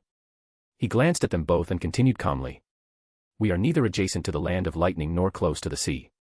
With no geographic advantage, we are the most neutral choice. Keep dreaming. Your Land of Wind is always scheming. Monitoring. You mean exploiting? Ha. No advantage. You're just trying to devour Kimogakure's wealth and technology for yourself. The reception room, which had briefly quieted after the Land of Fire's withdrawal, erupted again in chaos. The three daimyo, absolute rulers in their nations, now argued like petty merchants. Their previous dignity was long gone, sacrificed for profit. Raza and Inoki remained silent, their expressions tense. Even as Kage, their presence seemed insignificant compared to the weight of national greed. Their chests tightened. They could barely breathe. This wasn't diplomacy. This was a pack of wolves tearing into a dying prey. And the one who had tossed the meat to the floor, watching them fight, was now calmly observing the show. Arashi, seated at the head of the room, lowered his eyelids. He appeared indifferent to the farce unfolding. Act. Keep acting. They were all foxes with centuries of cunning. What was the point of pretending to be ghost story spirits? He knew these old men too well. The argument was real because the profit was real. But their undignified behavior was calculated. It was all for him, the supposed neutral party. They understood that the Land of Fire, as the initiator and organizer, would never allow the alliance to break down. They were deliberately escalating, forcing him to offer a compromise that gave everyone something. How clever. As the shouting neared the brink of physical conflict, Arashi knew it was time to step in. He gently placed his teacup on the table. Clink. The crisp sound echoed through the room. It wasn't loud, but it was sharp enough that everyone heard it. The room fell silent instantly. The three daimyo paused, breathing heavily, and turned their eyes toward Arashi. The anger on their faces had not fully faded, but deep in their eyes, there was only calm. The performance was over. Arashi's voice was even. The three of you are rulers of great nations. Must you act so out of control? We are here to discuss how to eliminate Kimogakure's threat and divide the victory, not to turn the alliance into a joke. The daimyo of the Land of Lightning hasn't even arrived, and our alliance is already falling apart. His words weren't harsh, but they gave the three daimyo a graceful way to step back. The daimyo of the Land of Earth snorted and sat back down. The daimyo of the Land of Water straightened his robes that had been wrinkled from slamming the table. The daimyo of the Land of Wind folded his fan, returning to a composed look. Their actions conveyed a message. It's not that I won't cooperate, it's that they were unreasonable. But since Daimyo Arashi has spoken, I'll give him face. Arashi saw through them, though his expression remained businesslike. He stood and walked toward the map. His tone was calm, tinged with helplessness. Since none of you are willing to concede, monopolizing Kimogakure is clearly impossible. For the greater good of the alliance, I propose a compromise. The three of you will jointly garrison Kimogakure. As for what you can gain, that depends on how capable your hands are. The moment he spoke, a sharp light flickered in the eyes of the three daimyo. Joint garrison. This was what they truly wanted. All the arguing had been a performance to raise the stakes and justify this outcome. Now no one appeared to be giving in. Everyone kept their pride. They also understood one thing. Even though the Land of Lightning had been defeated, there were still over 5,000 Kyumo shinobi within the country. Not to mention the 3,000 who would be returned soon. Their hatred for the Land of Fire ran deep.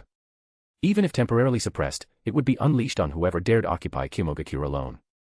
Whoever stationed troops alone would face daily threats of assassination and rebellion. A single misstep, and they'd be dragged into another war. But joint garrison meant shared pressure. It also meant mutual restraint, preventing any one country from dominating. This delicate balance suited everyone. The three daimyo fell silent. They began calculating how to maximize gains and restrain each other. This silence was just the final curtain on their performance. Arashi waited patiently, saying nothing. Since Daimyo Arashi said so, our Land of Earth has no objections. The daimyo of the Land of Earth was the first to speak. He had calculated that, even with three-party management, Iwa's geographical advantage would still give him the edge. Acceptable. The daimyo of the Land of Wind nodded. Given the Land of Wind's relative weakness, sole control was never realistic. Joint management was the best option. In fact, before the Land of Fire withdrew, joint management by four had been his original intention. The daimyo of the Land of Water hesitated briefly, then said, "This is workable. But the number of troops, and the division of zones, must be discussed in detail." Seeing all three in agreement, Arashi finally smiled. Perfect. Tie all 3 of them to Kimogakure, a powder keg ready to explode. Once word spreads about the 3,000 prisoners being executed, not only will they face a Kumo that wants vengeance, they'll also start tearing each other apart over profits. And the Land of Fire? It will sit back and watch the chaos unfold. This was the result he truly wanted. Since the direction is set, Arashi clapped lightly, pulling everyone back to focus. Let's begin drafting the final treaty. The specifics can be worked out later. Tomorrow, once the Daimyo of the Land of Lightning arrives, we'll present this 4-nation joint statement. And once you return, inform your governments. Our 4 countries will deploy troops to the Land of Lightning's borders simultaneously. Let him feel the final pressure. Good. Let's do it. And so, a secret meeting that decided the fate of the Land of Lightning, and prepared to shift the balance of the ninja world, quietly came to an end. The 4 daimyo left with their own schemes in mind. To be continued. 1 bonus chapter will be released for every 200 power stones. Chapter 127, Chapter 127, Are you here to plead for the Land of Lightning? Soon, Arashi returned to the luxurious suite prepared for him. Just as he stepped inside, an umbu appeared before him. Daimyo-sama, we've received word from Kirigakure. Our people have located the secret base of the Hidden Mist Resistance Force. Oh. Very good. Arashi raised an eyebrow, then fell silent, his fingertips tapping rhythmically on the table. He was considering how to use this Hidden Mist Resistance group. Should he use it as a disposable blade, ignite internal strife within the Land of Water, then abandon it completely?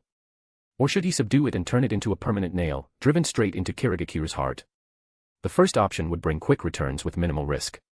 The second offered higher returns but was harder to control and might eventually backfire. Another difficult choice. Every decision meant sacrificing the potential of another. Leak the information in an unexpected way. After long contemplation, Arashi made his decision. Make sure no traces of us are left behind. Yes. The umbu acknowledged and disappeared instantly. Arashi leaned back onto the bed, closing his eyes in a deliberate attempt to rest. Right now, Kirigakure was still under Uchiha Obito's control. Leaking this information to him was no different from handing him a knife. A Kirigakure thrown into internal chaos wouldn't have the capacity to cause trouble when he made his next move. Someone. Arashi opened his eyes after a moment of thought. An umbu appeared immediately. Call Asaba Toru. Soon, Asaba Toru, head of the 4 Nations Intelligence Network, walked in respectfully. Daimyo-sama. Activate all our agents within the Land of Earth, Arashi ordered.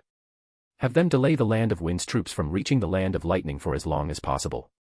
Create trouble, but don't cause a complete fallout between them and the Land of Earth. Make them arrive late. Make them watch the Land of Earth and the Land of Water take the spoils first. Plant a nail in their hearts. Asaba's expression shifted slightly. A flash of understanding crossed his eyes. Understood. He bowed and withdrew. The room returned to silence. Arashi lay back on the soft mattress, eyes closed. The next day, the skies were clear. Tension spread throughout the small town in the Land of Hot Water. The Land of Lightning's convoy still hadn't arrived. Meanwhile, the daimyo of the Land of Earth, the Land of Wind, and the Land of Water strolled through the streets with their guards, acting as if nothing had happened. Suddenly, a minor commotion stirred outside Arashi's suite. A guard entered to report. Daimyo-sama, Princess Chiba Tsuru has come to visit. Arashi paused in the act of wiping down his katana. Chiba Tsuru, a name he hadn't heard in a long time. Let her in. Yes. Moments later, the door opened. A middle-aged woman in an elegant kimono stepped inside under the guidance of a guard. Her beauty wasn't striking, and the years had left faint lines at the corners of her eyes, yet her grace and dignified bearing were impossible to ignore. It was Chiba Tsuru. Arashi looked at her, and sealed away childhood memories stirred within him. Before the age of 6, in that cold, caged daimyo estate. His other siblings either ignored him or treated him like a rival. Only this unmarried aunt had secretly brought him snacks, subtly shielding him when he was bullied. She had been the only warmth in that bleak childhood. Tsuru also studied Arashi. The young man before her was elegant, imposing, and carried a commanding aura between his brows. He was completely different from the aloof, wary boy she had once known. Tsuru broke the silence first, sighing softly. You've grown. And, you've become formidable. People grow up, Arashi said as he put away the cleaning cloth and sheathed the katana. He gestured calmly. Aunt, have a seat. His voice was calm, emotionless. In a family like theirs, familial affection was a luxury. And the most useless thing of all. He understood this. And he believed that this aunt, who had spent 8 years in political exile in the Land of Lightning, understood it even better. You've come a long way. You must be tired, Arashi said as he poured her a cup of tea, his tone polite but distant. It wasn't bad. Tsuru accepted the cup but didn't drink. She gently cupped it in her hands for warmth. An awkward silence settled between them. Only the curling steam from the tea danced in the air. Eventually, Arashi broke the quiet. He asked directly, "Aunt, are you here to plead for the land of lightning?" The question shattered the fragile atmosphere in an instant. Tsuru looked up, meeting his eyes. She didn't respond directly. Instead, she let out a soft laugh and countered with a question, "If I did, would you spare the land of lightning for my sake?" No. Arashi shook his head without hesitation. His reply was cold, swift, and absolute. Hee hee. The smile on Tsuru's face deepened. She had expected no other answer. In that case, there's no need for me to speak. She took a small sip from the cup. Silence was the smartest option. It clearly distanced her from the land of lightning, making her position known. Arashi's eyes flickered with subtle approval. "How have the past years in the land of lightning been, Aunt?" he asked, as if casually making conversation. "Neither good nor bad," Tsuru replied flatly. "A courtyard, a small pond, and just like that, 8 years passed." She didn't express any resentment, but her words carried a profound sense of isolation and bitterness. Still, it wasn't without gain. Tsuru set the cup down and changed the subject. "Your younger brother is 9 now. He's clever and sensible." As she spoke, she observed Arashi carefully. But his face remained unreadable. He listened quietly, as if she were telling a story about someone else's child. "The daimyo of the land of lightning has many children and grandchildren," she continued at an even pace. 5 sons. The eldest is already 20. I've heard, he's ambitious, but not very capable." Each line of her casual conversation was laced with meaning. A 9-year-old child, half the bloodline of the land of fire. An heir apparent with ambition but little talent. A country on the verge of partition. And a nephew who held the blade, with the power to determine the land of lightning's future. A playful smile crept onto Arashi's face, but he remained silent. He waited as she laid out the implications one by one. Then he leaned forward slightly, cutting through the layers of subtlety with a single question that made the air freeze. "Aunt. After all that, are you asking me to help that younger brother I've never met ascend to the position of daimyo of the land of lightning?" As his words fell, Tsuru's hand paused. She slowly raised her head. Her eyes no longer showed gentleness or calm, only the sharpness of having been seen through, and a look of quiet desperation. She stared at her nephew. This man who had climbed the throne by stepping over the corpses of his brothers. A long silence passed. Then she asked. "Can you?" To be continued. One bonus chapter will be released for every 200 power stones. Chapter 128, Chapter 128, Game of Power. "Can I?" Facing Tsuru's question, Arashi put away his smile. His entire demeanor turned calm as he weighed his options. The temperature in the air seemed to drop several degrees. Tsuru's heart pounded as she faced her nephew, who had suddenly fallen silent, but she dared not speak. After a long pause. "Aunt. Do you know what you're saying?" Arashi stared at her, not answering with a yes or no. Facing those deep, unreadable eyes, Tsuru forced herself to meet his gaze. "I know." "Aunt, what do you think the position of the daimyo of the land of lightning is?" Arashi asked. "Is it a stone on the roadside I can just pick up and hand to you?" Tsuru was speechless. "That's the ruler of a nation, the highest authority in the land of lightning." Arashi's voice was flat. "For that position, I personally sent several of my own brothers to the underworld. For that position, I caused countless heads to roll. And now, you come to me and ask if I can just hand over the throne of another great country to a brother I've never even met." Arashi leaned forward, his gaze sharp. "Aunt, what makes you think you can ask for that?" That one line, "What makes you think you can ask for that?" hit her like a sledgehammer to the heart. Tsuru was instantly stunned. What made her think she could? That faint blood connection, long eroded by time. Absurd. She understood now. In the face of national interests, bloodline, and childhood affection were utterly meaningless. She had been too naive. She thought she was still facing the nephew from her memories. But she had forgotten. He was a monarch who had climbed a mountain of corpses and crossed a sea of blood to reach the throne. A monarch has no relatives. Tsuru's shoulders slumped. It was as if all her strength had been drained, leaving only despair and defeat. 8 years of lonely confinement in the cold palace had led to this moment. Looking at her dejected figure, Arashi said indifferently, "Since Aunt came all this way, I'll send a few shinobi to protect your safety." This seemingly considerate remark, however, sounded more like a handout. Protect her? That wasn't what she needed. Tsuru gave a bitter smile and slowly stood up. She said nothing, only bowed slightly and turned to leave this suffocating place. With her hopes shattered, staying any longer would only add insult to injury. Just as she turned to go, "Aunt," Arashi called out to her. "Have you thought about why I would refuse you?" Tsuru froze in her steps. She slowly turned around, her eyes full of confusion. Arashi leaned back in his chair, body relaxed, gaze scrutinizing. "You came with hatred and ambition, yet you want me to pave every road for you. You want the throne of the Land of Lightning, but you don't even have the chips to sit at the table." His voice was soft but tinged with disappointment. "You've spent decades in the palace. Why are you still so naive? Someone who hasn't even held a blade, what right does she have to negotiate with me? What makes you think I can trust that if I hand you the Land of Lightning, you won't be devoured, bones and all, in the blink of an eye, turning all my investment into nothing? Blade, chips, transaction." These words echoed in her mind. She had always believed her bloodline, her identity, was her greatest bargaining chip. Only now did she realize. In this man's eyes, those things were worthless. What he wanted to see wasn't her status or her past. What he wanted was her ability, the chips in her hand. Those were the qualifications for a transaction. Tsuru's lips trembled, but no words came out. "Go back, Aunt." Arashi picked up his teacup. "Think carefully about what your chips are. When you hold them and come back, maybe we can renegotiate the price." Silence returned to the room. Tsuru stood there, unmoving. After a long while, she turned again. This time, she didn't bow.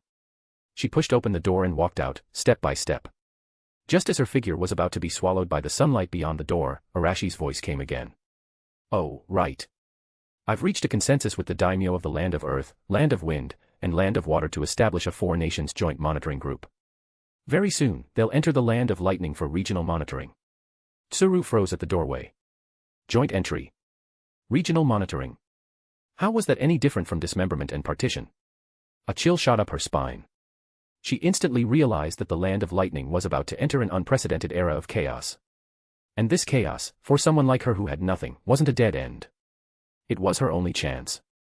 Just as her thoughts were in turmoil, a figure suddenly darted out from the stairwell and rushed into Arashi's room, kneeling down. Tsuru was startled and took a step back. It was a young man in official robes, ordinary in appearance, the type easily lost in a crowd. But the way he knelt, like a sheathed blade, radiated danger. "His name is Asaba Toru," Arashi's voice came from inside. "Aunt, if you have questions, you can ask him." Asaba Toru looked up at Tsuru and nodded slightly. "Madam." In that instant, all of Tsuru's confusion, despair, and hesitation vanished. She understood. She understood completely. The so-called protection wasn't a handout. It was the hilt of a blade offered to her. The so-called test wasn't for her to create power out of thin air. It was to see if she had the courage to grasp the blade already placed in her hand. Asaba Toru was the hand of the Land of Fire reaching into the Land of Lightning. He was her intelligence, her support, a fulcrum to stir the winds and clouds. He was given to her by her nephew. He had not abandoned her.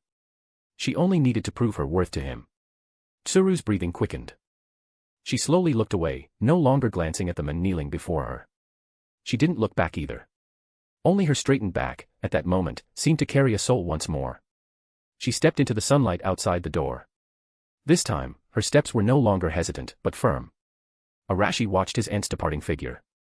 A faint smile finally appeared on his face. Without Kumogakure, the violent war machine, the daimyo of the Land of Lightning was nothing more than a toothless tiger. Facing a former princess of the Land of Fire, if the daimyo had any sense at all, he wouldn't dare lay a hand on her. This was the stage Arashi had prepared for her. And Asaba Toru was the blade he had loaned her. Now, he just had to wait and see.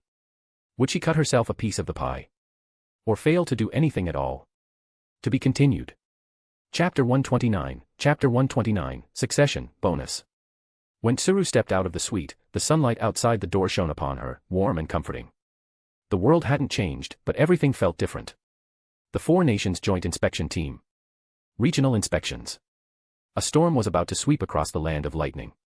For her, a woman who had nothing left, it was a stepping stone. The only stepping stone for her 9-year-old son to climb the path to the throne.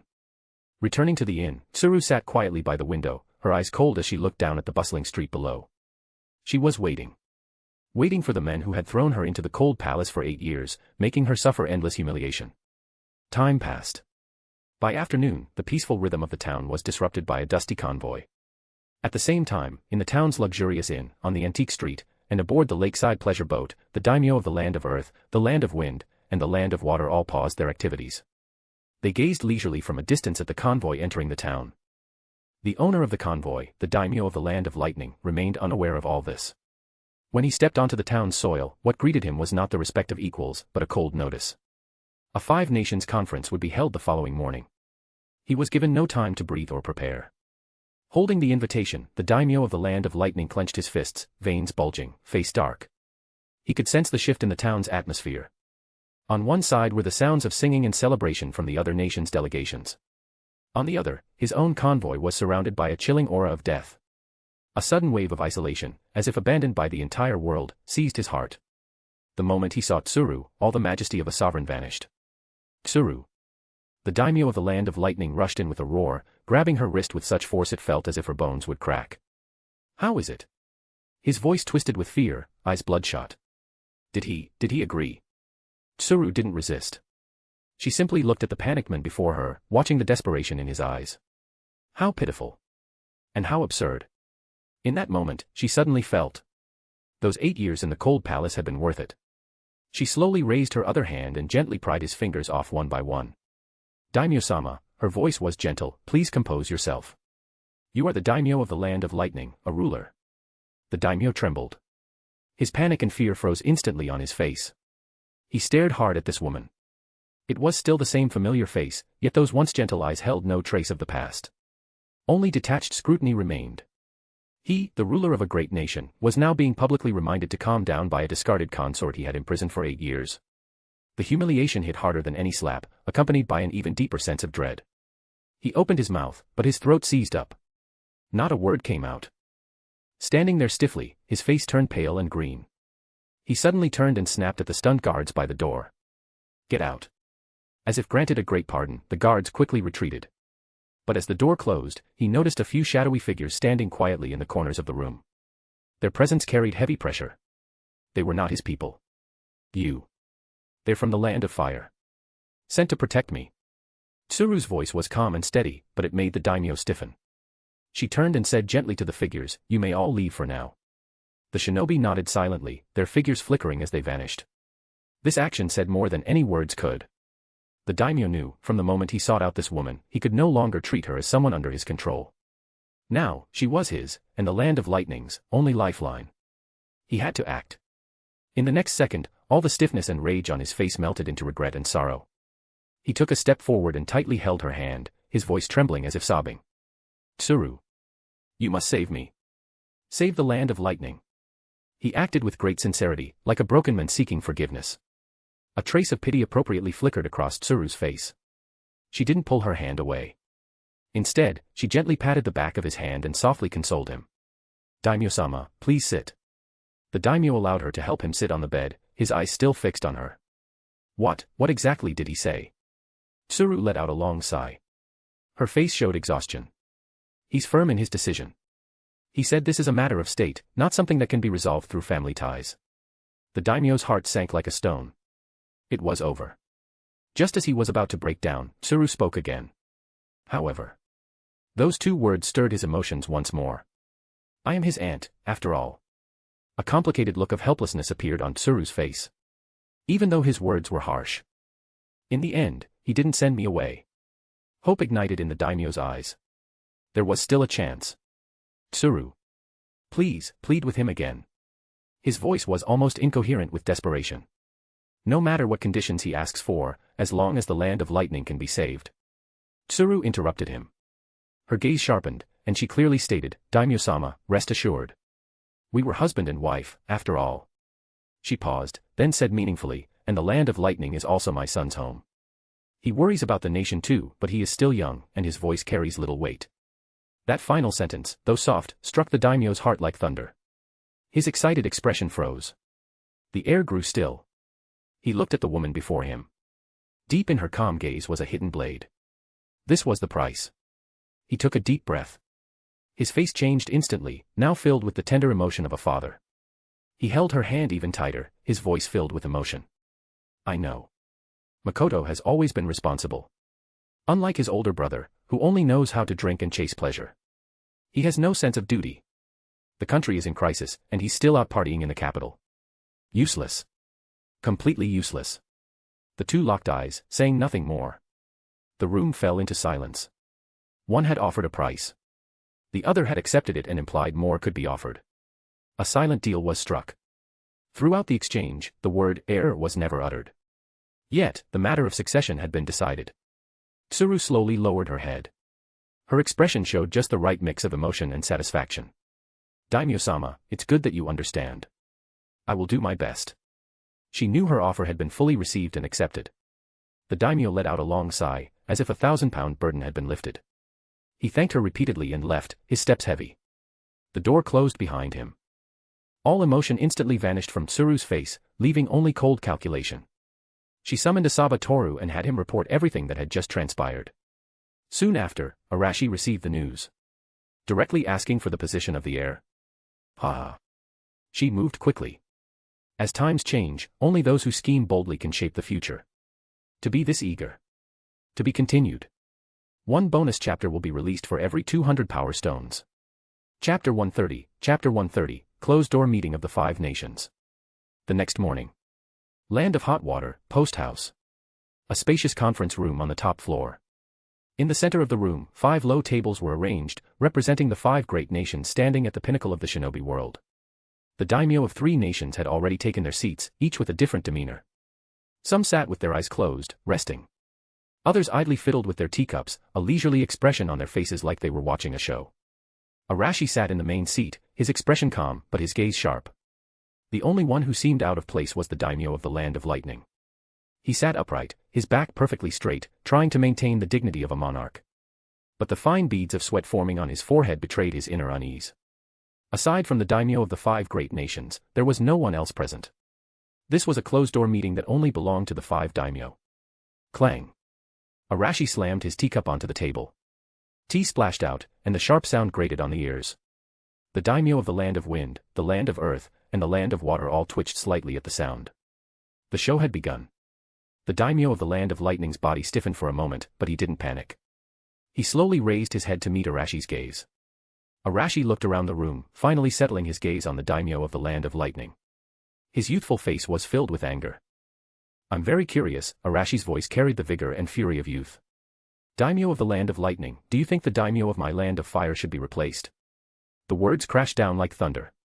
The daimyo of the Land of Lightning's face instantly turned pale. He forcibly suppressed the urge to stand, and his voice, fierce yet hollow, tried to argue back. Daimyo Arashi, what do you mean? What do I mean? Arashi sneered, his laughter thick with mockery. Thousands of Kimogakure elites, led personally by the 4th Reikage and the 8 Tails Jinchuriki, ambushed Konoha. What a grand gesture. What a display of power. What were you trying to do? Destroy Konoha. His voice grew louder with every word. The daimyo of the Land of Lightning tried his best to explain. Absurd. Daimyo Arashi, there must be a huge misunderstanding. Misunderstanding? Arashi retorted. I ask you, I was in Konoha at the time. Did Kimogakure know? We didn't know you were in Konoha. Ha ha ha ha ha. Do you even believe that yourself? I set off for Konoha with great fanfare. If Kimogakure didn't even have that much reconnaissance capability, it would have been destroyed countless times already. Would your Land of Lightning still be considered one of the 5 great nations? You. The daimyo of the Land of Lightning forced himself to stay composed. His fists clenched tight. He tried to sound firm, but the trembling of his body betrayed him. Kimogakure's actions were entirely the 4th Reikage's personal decision. He launched the attack in pursuit of a rogue ninja. I had no idea it would happen. Oh. Pursuing a rogue ninja. Arashi sounded like he had just heard the biggest joke. A Kage, a Jinchuriki, and thousands of elites, all mobilized just to chase down a rogue ninja. Is that excuse meant to insult me, or to insult the intelligence of everyone in this room? Arashi snapped, even if we take a step back and assume the Reikage did act on his own, then what are you, the daimyo of the Land of Lightning, even here for? If you can't even control your own Kage, what right do you have to sit at this table? The daimyo of the Land of Lightning couldn't find a response. His face flushed with shame and anger. The composure he had been trying to maintain was already in pieces. He wanted to argue, but couldn't speak a word. Shifting the blame. In front of the furious daimyo of the Land of Fire, any defense seemed weak and meaningless. Arashi no longer looked at him and turned to face the other three daimyo. The expression on his face shifted from fury to deep sorrow. Gentlemen. His voice lowered. In the past, during the shinobi world wars, they were fought. Shinobi died. Money and territory were lost. But we remained above it all, safe and untouched. Why? Because there was an unspoken understanding that we all acknowledged. War does not involve the daimyo. This is the iron rule that allows our class to transcend everyone else. He paused, his gaze sweeping across the room. But now, Kumogakure has broken this understanding. They knew I, the daimyo of the Land of Fire, was in Konoha, yet they attacked anyway. Today, their target was me. Then tomorrow, who will it be? Will it be you? Or you? As Arashi pointed at each of them, the faces of the other daimyo gradually darkened. Even though they all knew this was part of the performance, part of the plan, they still felt a chill in their hearts. Yes. Once this rule was broken, who could sleep peacefully again? In an instant, the way the three daimyo looked at the daimyo of the Land of Lightning changed. Their eyes were no longer relaxed, but filled with cold anger. Because this idiot had destroyed the one rule all daimyo relied on to keep themselves safe. Just then, Arashi spoke again. Today, I will only say one thing. He slowly returned to his seat and sat down. The pressure around him only grew stronger. I believe all of you should already be aware that I, the daimyo of the Land of Fire, single-handedly stopped Kumogakure's attack. You should all have a general idea of my personal strength. His voice wasn't loud, but it made everyone present tense up. Yes. This was what they feared most, and what they couldn't understand. One person had stopped a Kage, a Jinchuriki, and thousands of Kumogakure elites. Incredible. I am still sitting at the negotiation table, Arashi said coldly. That alone shows my attitude. I've already given you enough face.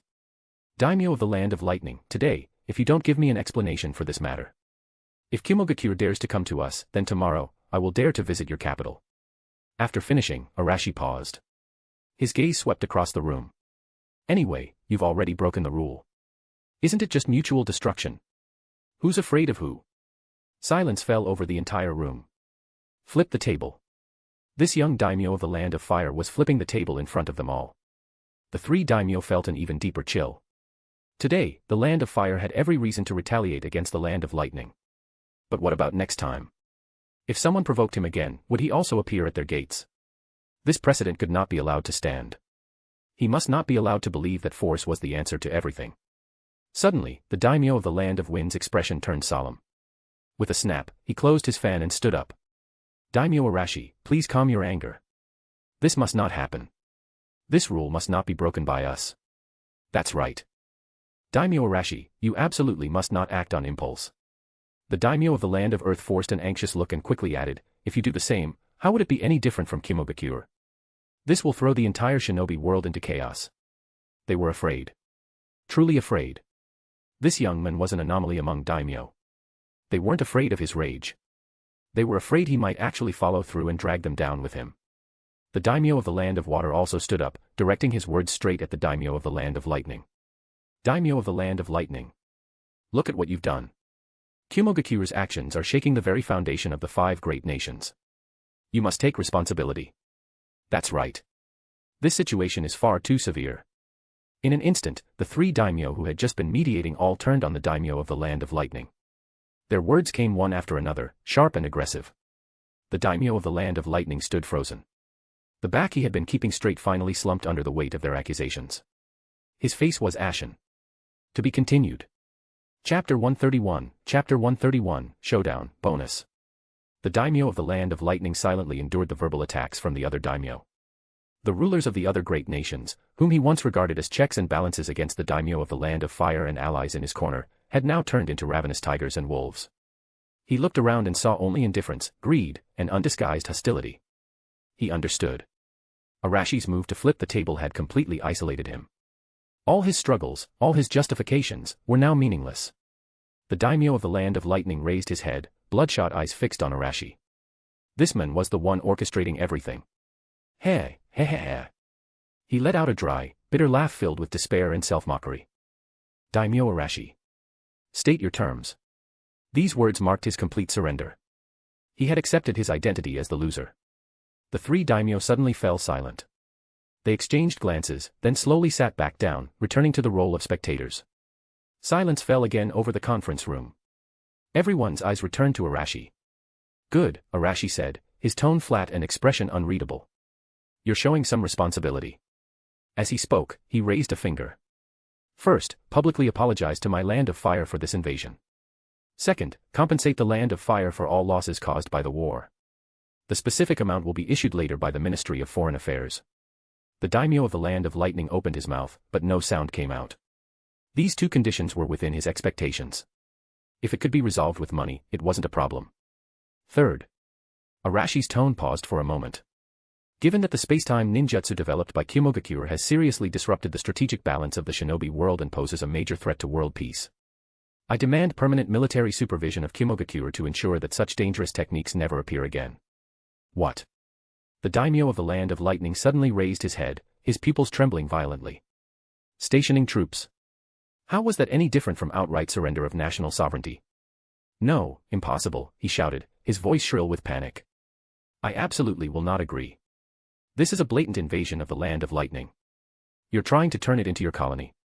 He roared like a cornered beast, his eyes bloodshot. You're forcing me to fight to the death. However, facing his outburst, Arashi didn't even flinch. He quietly sipped his tea. The daimyo of the Land of Lightning trembled from head to toe.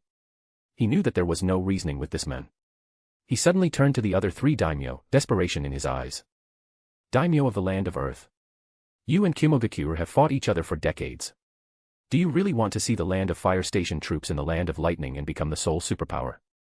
Have you forgotten the saying, when the lips are gone, the teeth grow cold? The daimyo of the Land of Earth, hearing his name, forced a difficult smile on his plump face. He sighed and spoke sincerely, Daimyo of the Land of Lightning, you misunderstand. This isn't just the Land of Fire stationing troops. It's joint supervision by the four nations. We're not doing this for invasion. We're doing it for world peace. Kimogakure's ninjutsu is far too dangerous. We're doing this for everyone's safety. These lofty words struck the daimyo of the Land of Lightning like thunder. He was stunned in place. What was he saying? He couldn't believe it and quickly turned to the daimyo of the Land of Wind. Daimyo of the Land of Wind. Our two nations have always had good relations. You. Alas. Before he could finish, the daimyo of the Land of Wind fanned himself and interrupted with a sorrowful tone, friendship is friendship, but justice is justice. Daimyo Arashi is right. Those who break the rules must face the consequences. Otherwise, the shinobi world will never have peace. For the greater good, we have no choice but to inconvenience you. His last hope was ruthlessly shattered. The daimyo of the Land of Lightning staggered back a step. His gaze drifted to the last person, the daimyo of the Land of Water. But the daimyo of the Land of Water didn't even offer an excuse. He just looked at him coldly, as if staring at a dead man. Don't you get it by now? This isn't a negotiation. This is a notification. Boom. It felt as if thunder had exploded in the daimyo of the Land of Lightning's mind. He stared at the three once familiar faces that now looked completely foreign. All he saw in their eyes was naked greed and hypocrisy. He finally understood. Peace. Justice. The greater good. All lies. These bastards had long colluded with the Land of Fire. You. He pointed at everyone in the room, his lips trembling uncontrollably. Too furious to speak. Overwhelming rage and despair surged in an instant. The daimyo of the Land of Lightning swayed and collapsed backward. But a hand caught him steadily. It was Arashi. At some point, he had approached him. A mocking expression hung on his face. Daimyo of the Land of Lightning, why get so worked up? He took out a scroll, stamped with the official seals of the four nations, and placed it before him. Sign it. You'll still be the daimyo of the Land of Lightning. If you don't sign. Arashi leaned in close and spoke in a voice only the two of them could hear. Do you believe that within 3 days, civil unrest will erupt across the Land of Lightning? By then, a more obedient person will replace you and gladly sign this treaty. For example, my younger brother, who carries the bloodline of the Land of Fire. In that moment, the daimyo of the Land of Lightning felt a chill run through his entire body. Chiba Tsuru. The woman he had banished to the cold palace for 8 years. That illegitimate child who carried the blood of the Land of Fire's daimyo. These two names pierced his heart like blades. He looked up and stared at Arashi's lightly smiling face. Those deep, cold eyes were terrifying. He understood instantly. This was the true killing move. The so-called Four Nations Alliance. The so-called military supervision. All of it was just surface-level pressure. The imprisoned consort and that unremarkable son were the real blades hanging over his head. If he signed, he would remain daimyo, but he would be nothing more than a puppet stripped of power. If he refused, he had no doubt that the young men before him would immediately support Tsuru and that younger brother to take the throne. By then, he wouldn't just lose his position. He would lose his life. His entire clan would be wiped out. A cold chill spread from his spine to the top of his head. All the rage. All the resistance. At this moment, they were crushed beneath absolute fear. He lost. He had lost completely. From the moment he agreed to the Raikage's assault on Konoha, his defeat had already been sealed. To be continued. Chapter 132, Chapter 132, Alliance Under the City, Divide the Feast, Bonus. Inside the conference room. Facing the forceful daimyo of the Land of Fire and the daimyo of the Land of Earth, Wind, and Water who supported him, the isolated daimyo of the Land of Lightning felt a chill run down his spine. 4 nations supervision. A former princess of the Land of Fire. And that illegitimate child. Just thinking about what awaited the Land of Lightning filled him with endless despair and fear. His body trembled. He could no longer hold himself upright and slumped weakly behind the low table. He went limp, as if his bones had vanished, collapsing completely. Every condition still echoed in his mind. That was not a treaty. It was carving out the flesh of the Land of Lightning. He had no other choice. But as the ruler of a nation, he had to squeeze out one final shred of leverage. All right. I will sign. The daimyo of the Land of Lightning gritted his teeth, his voice squeezed from his throat. But I have one condition. You must release the 3,000 Kumo ninja prisoners. And the 4th Raikage and Killer Bee. They are the foundation of the Land of Lightning. If you agree, I will sign immediately. He stared at Arashi like a drowning man clinging to his last lifeline. The daimyo of Earth, Wind, and Water frowned. 3,000 prisoners were nothing. But if the Raikage and the 8 Tails Jinchuriki were released, their ability to suppress Kimogakure would drop sharply. You can, Arashi replied without hesitation. Hope burst in the daimyo of the Land of Lightning's eyes. But the next moment, Arashi added slowly, 3,000 Kumo ninja can be ransomed. The price, the daimyo immediately asked. As long as they returned, there was hope of rebuilding strength. Not much, Arashi said. 3 million ryo per person. 3,000 people comes to 9 billion ryo. What? The daimyo of the Land of Lightning was struck as if by lightning. 9 billion. That was equivalent to draining the Land of Lightning's finances for 5 years. You are robbing us, he shouted. Correct, Arashi said calmly. I am robbing you. You may choose not to pay. Then those 3,000 people will spend the rest of their lives mining in the Land of Fire until they die underground. The daimyo of the Land of Lightning went pale, his jaw clenched so tight it seemed he might charge at Arashi just to bite him. Fine. I will pay. Then what about the 4th Raikage and the 8 Tails Jinchuriki? Them. Arashi's eyes turned icy. The chief culprits cannot be forgiven. They will be held as primary war criminals by the 4 Nations Oversight Group in Kimogakure. When the Land of Lightning elects a Raikage who actually understands peace, we will consider their release. This condition directly destroyed the 4th Raikage's political future. And placed a blade at the throat of all of Kimogakure. The daimyo of the Land of Lightning felt utterly hopeless. He looked around. The daimyo of the Land of Earth sat with eyes closed. The daimyo of the Land of Wind leisurely fanned himself, enjoying the scenery. The daimyo of the Land of Water sipped his tea, giving a cold smile. The daimyo of the Land of Lightning let out a bitter smile, worse than crying. At that moment, Arashi sighed, an expression of reluctant sympathy appearing on his face. Your Excellency, daimyo of the Land of Lightning, there is no need to despair. Our 4 nations supervision is only over Kimogakure, not your entire country. The funds and supplies collected are only for the necessary expenses of stationing troops in Kimogakure. His tone sounded sincere. Once we confirm Kimogakure will not produce another warmonger like the 4th Raikage, we will withdraw immediately. Your Land of Lightning will remain intact. Arashi pointed to the scroll. It is written clearly that we will not interfere in internal affairs. This sounded like a lifeline. But the daimyo of Earth, Wind, and Water all sneered inwardly. Whether Kimogakure produced another Raikage like that was entirely up to them. The most important thing now was to make the old man sign. So the 3 also persuaded him. The daimyo of the Land of Wind said earnestly, Daimyo of the Land of Lightning, Daimyo Arashi has shown the utmost sincerity. Do not hesitate any longer. The daimyo of the Land of Water echoed, sign it. This is the best path for the future stability of the Land of Lightning. The daimyo of the Land of Lightning understood clearly this was just temporary comfort. But now, he was nothing but a lamb waiting for slaughter. What else could he do? His trembling hand picked up the brush. At the bottom of the scroll, he signed his name. When the final stroke fell, he felt his spirit drain away and collapsed weakly into his seat. The daimyo of earth, wind, and water all smiled. The feast to divide the land of lightning had finally concluded. Arashi picked up the treaty, glanced at it, and nodded with satisfaction. Then he looked at the other 3 daimyo, a warm smile returning to his face. Gentlemen. To celebrate the arrival of a new peace in the shinobi world. Tonight, let us drink until we drop. Ha ha ha ha ha, excellent. I was thinking the same thing. Of course. Let us go. The room quickly returned to its false harmony. As if everything earlier had been no more than a dream. Only the slumped daimyo of the land of lightning and the freshly signed treaty proved the land of lightning had been placed at others' mercy. Just as the 4 nations, excluding the land of lightning, were celebrating. Thump. Thump. Thump. A knock shattered the cheerful atmosphere. Everyone froze. Hadn't they ordered absolute silence? Arashi frowned, irritation flashing across his face. Enter. The door opened. A shinobi in Konoha Umbu uniform knelt on one knee. Daimyo-sama. What is it?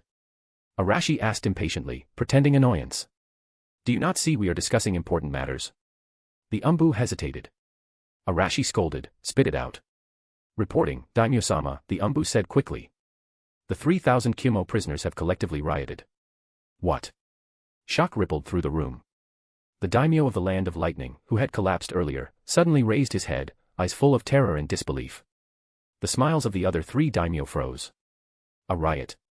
At this crucial moment, Arashi's eyes widened as he shot a cold glance at the daimyo of the land of lightning, making him break out in cold sweat. Arashi gritted his teeth. What exactly happened? The Umbu continued, the prisoners attempted to break through the camp and rally a counterattack. To prevent greater casualties and stabilize the situation, the 3rd Hokage issued a kill-on-sight order. As of now, all 3,000 rebellious Kyumo prisoners have been executed on the spot. The words exploded like thunder overhead. All executed on the spot. 3,000 Kyumo ninja, gone. Silence filled the room so completely that even a pin drop would have been heard. To be continued. Chapter 133, My Money. Bonus. The news brought by the Konoha Umbu was far too shocking. The daimyo of the land of lightning's mouth hung open, his eyes widened like copper bells, and his face turned completely pale. It was over. An entire generation of Kimogakure was gone. The hope he had bought with 9 billion was gone. The other 3 daimyo, after a brief moment of surprise, were filled with uncontrollable joy. Dead? All dead. Ha ha ha ha ha. Good. Let them die. Kimogakure had lost its Kage, lost its Jinchuriki, and now it had lost 3,000 elite shinobi. Today's Kimogakure had no strength left to resist. Entering Kimogakure would be smooth, effortless. They could plunder the land of lightning's wealth, technology, and resources without restraint. Greedy excitement flashed in their eyes. They looked at one another and saw the barely concealed delight on each face. At that moment, a sharp scream exploded through the room. No. Arashi shot to his feet, his eyes bloodshot. He grabbed the Umbu by the collar and lifted him off the floor. What did you say? All dead. That was my money. How dare Sarutobi Hiruzen do this? His roar shook the ceiling, as if it wasn't 3,000 enemy shinobi who had died. That 9 billion was gone. The Umbu trembled under Arashi's grip, quickly producing a scroll. Daimyo-sama, this is the 3rd Hokage's direct report. Arashi tore it from his hand and unrolled it roughly. His eyes scanned the contents. His body swayed. The grief on his face intensified. He smashed the scroll to the floor, chest heaving in rage like a caged beast. His bloodshot eyes locked onto the collapsed daimyo of the land of lightning. It was a gaze that looked eager to tear him apart. Is everyone from your land of lightning nothing but muscle-brained idiots? You can't even endure a bit of humiliation. Then why are you fighting wars at all? If you lose, admit defeat. Pay the indemnity. Redeem your people. That is the rule. Do you understand what a rule is? Now look. The people are gone. And the money is gone too. My 9 billion. Arashi pointed at the daimyo of the land of lightning and cursed wildly, completely losing his composure. Watching Arashi rage over the 9 billion, the daimyo of the land of lightning felt his mind go blank. Shouldn't I be the one angry? Across the room, the other 3 daimyo exchanged looks, their hearts blooming with glee. This young daimyo of the land of fire was still too naive. Losing composure over 9 billion. So what if he was powerful? He had trained too much. His brain clearly lacked subtlety. But this was perfect. The more fixated he was on the money, the less he cared about Kimogakure itself. This was excellent news for the three of them.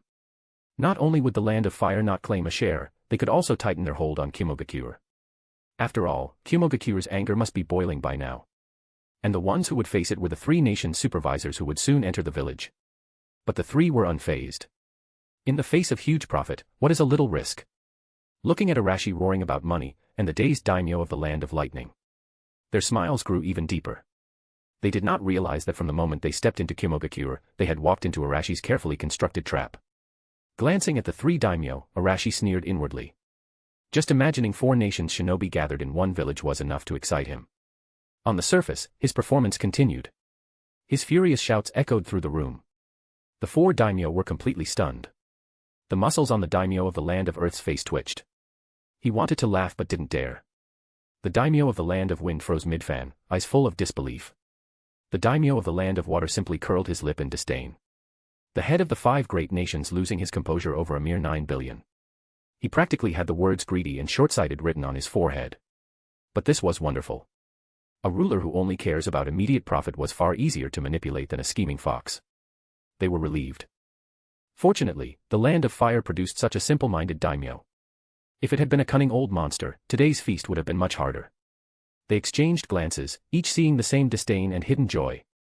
Ahem. The daimyo of the Land of Earth stepped forward, slapping the table with a heavy palm. Daimyo Arashi, calm yourself. Please calm down. Getting angry will not change anything. Yes, the daimyo of the Land of Wind added earnestly. The dead cannot return. As for money, it can be earned again. Arashi suddenly turned, eyes blazing like fire. Easy for you to say. That was 9 billion. 9 billion. That was 2 years of the Land of Fire's revenue. The more he spoke, the angrier he became. His gaze burned into the 3 daimyo. Like a starving wolf whose meal had been snatched. No. I absolutely refuse to let this go. He gritted his teeth. Since you 3 intend to enter Kimogakure for military supervision, then this 9 billion in war indemnity will be paid by you. I want cash. Not 1 ryo less. All 3 daimyo froze. The daimyo of the Land of Water smile stiffened. Daimyo Arashi, what do you mean by this? It means the 3 of you will gather 9 billion for me. Absurd. The daimyo of the Land of Earth snapped. This is your indemnity agreement with the Land of Lightning. Why should we pay? Because my Land of Fire fought the war. My Land of Fire played the villain. And you are here to divide the spoils. Arashi stared back coldly, greed thick on his face. You want to take your troops and monopolize Kimogakure. Fine. But there is no such thing as a free lunch. This 9 billion is what I deserve. If you refuse, you are stealing from me. And I am not polite to people who steal my money. The 3 daimyo's faces changed drastically. He was right. But international politics had never cared about logic. They now understood. He was using this as an excuse to reclaim his losses. To be continued. Lots of bonuses, so it's only fair to get lots of power stones, right? 1 bonus chapter will be released for every 200 power stones. Chapter 134, Chapter 134, come on, let's hurt each other. Arashi's performance continued. His furious roars echoed through the large conference room. His seemingly crazed behavior left the 4 daimyo stunned. But no one knew the truth. This greedy and short-sighted display was nothing more than a show for these self-proclaimed cunning fools. His bloodshot eyes swept over the 3 daimyo, yet his mind was calmly calculating. The 9 billion was indeed gone. And he was the one who personally erased it. His orders had been carried out perfectly. Not a single Kimogakure prisoner remained. All 3,000 were cleanly eliminated. Naturally, that money had become an impossible dream. But the losses still needed compensation. Pressing the Land of Lightning further. That would only push them into an irreconcilable enmity with the Land of Fire, which would bring nothing but endless trouble. Therefore, this blood-soaked debt could only be pushed onto the other 3 nations. Once this 9 billion was squeezed out of them, to recover their losses, the daimyo of the Land of Earth, Wind, and Water would unquestionably intensify their exploitation of the Land of Lightning. Combined with their military garrisons in Kimogakure. By then, the hatred and rage of Kimogakure would shift. Their greatest enemy would no longer be the Land of Fire. Spending money to unleash 3 ravenous dogs to devour another target. This was a profitable deal. The arguing continued. Watching the 4 daimyo bicker, the previously hopeless daimyo of the Land of Lightning suddenly became extremely calm. Good. Argue. Argue louder. It would be best if they fought here and now. The land of lightning was already a lamb on the chopping block. Adding a few more casualties would not hurt. Daimyo Arashi, you cannot say such things. The daimyo of the land of wind forced himself to remain composed, speaking coldly. Our joint supervision of Kimogakure is for the peace of the shinobi world. You are destroying the foundation of our four nations alliance. Peace. Alliance. Arashi sneered as he sat down. Fine. If you do not wish to pay, simple. I will order Konoha to directly station troops in Kimogakure and carve out our own zone. After all, the treaty states clearly that I have the right to military supervision. Then the so-called Four Nations Alliance can go fight in Kimogakure. Mutual destruction. Who is afraid of who? I would very much like to see who wins and who loses when the four nations scramble for Kimogakure. As soon as his words fell, the room fell silent again.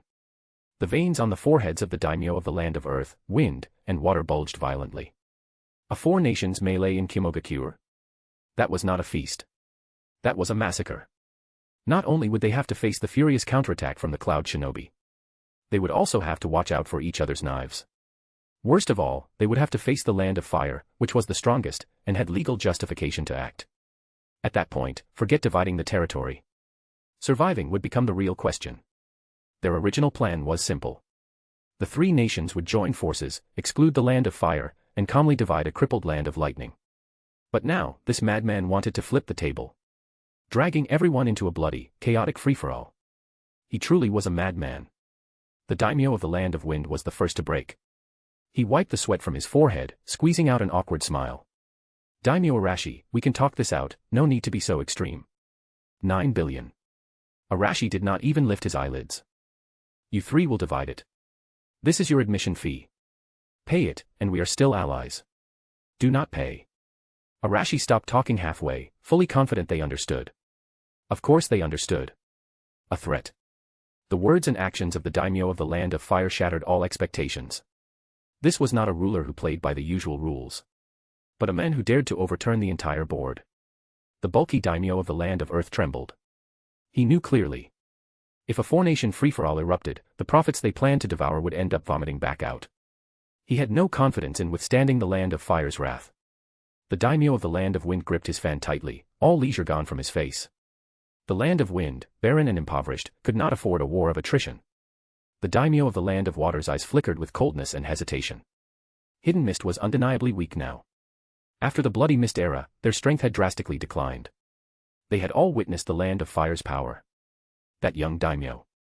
He had single-handedly stopped thousands of elite cloud shinobi. A Reikage. A Jinchuriki. His strength defied conventional understanding. They could not accurately gauge the land of fire's true limits. Silence. An unbearable pressure thickened the air of the conference room.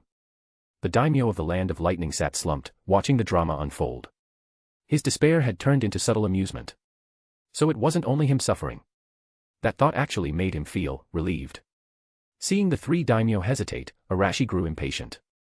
You three are already doing a no-cost business. Is it really that hard to pay some money? Daimyo Arashi. The daimyo of the land of earth spoke first, trying to find a compromise. 9 billion, is it not too much? He wanted to bargain. Arashi's lips curled. His eyes were cold. It's not as if I asked one of you to pay it all. The daimyo of the land of earth looked conflicted but had nothing to refute. Because he was right. The land of fire fought the war. The land of fire acted as the villain. They were simply coming to divide the spoils. Why should they pay nothing? Daimyo Arashi. The daimyo of the land of wind also stepped in, clearly unwilling. We are willing to compensate the land of fire. But 9 billion. It is too much. Even divided evenly, the land of wind cannot afford it.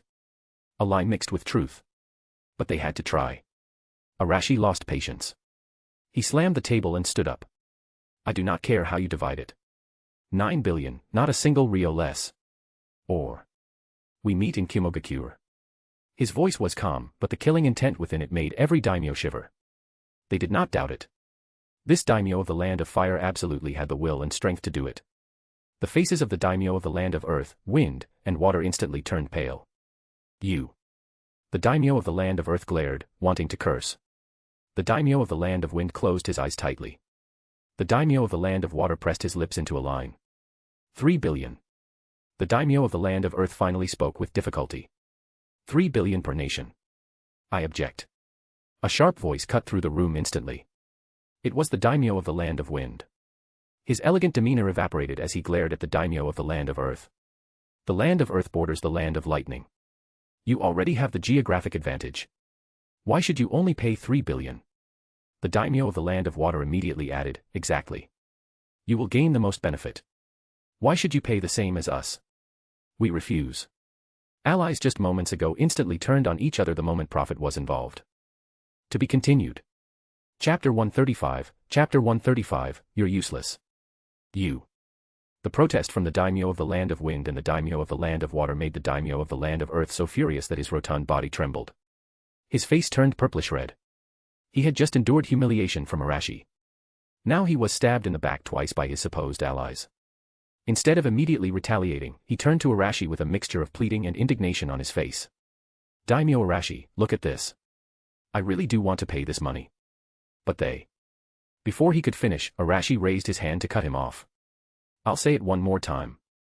I only want 9 billion. Not a single Rio less. As for how you three families split the payment. Whether you pay more and they pay less. Or you cover it all yourself. What does that have to do with me? That's an internal matter between allies. He emphasized the word allies with biting sarcasm. The three daimyo instantly fell silent. Heavy breathing filled the tense air. Their eyes were filled with suspicion and resentment as they looked at one another. The daimyo of the land of earth glared daggers at the other two, as if he could flay them alive on the spot. But the daimyo of the land of wind and the daimyo of the land of water didn't back down either. They knew clearly. Retreating now only meant giving up more flesh. In the end, the daimyo of the land of earth was the first to yield. He glared at the others and said through gritted teeth, I'll pay 4 billion. After that, he closed his eyes, pretending to sleep. The other two exchanged glances, their eyes full of satisfaction and relief. It was still a loss, sure. But making someone else lose more while you lose less. That, in itself, was a win. 2.5 billion. We'll each pay 2.5 billion. The daimyo of the land of wind spoke on behalf of both of them, giving the final answer. Only then did Arashi smile. He clapped lightly, as if applauding their spectacular internal feud. Very good. Now we have an agreement.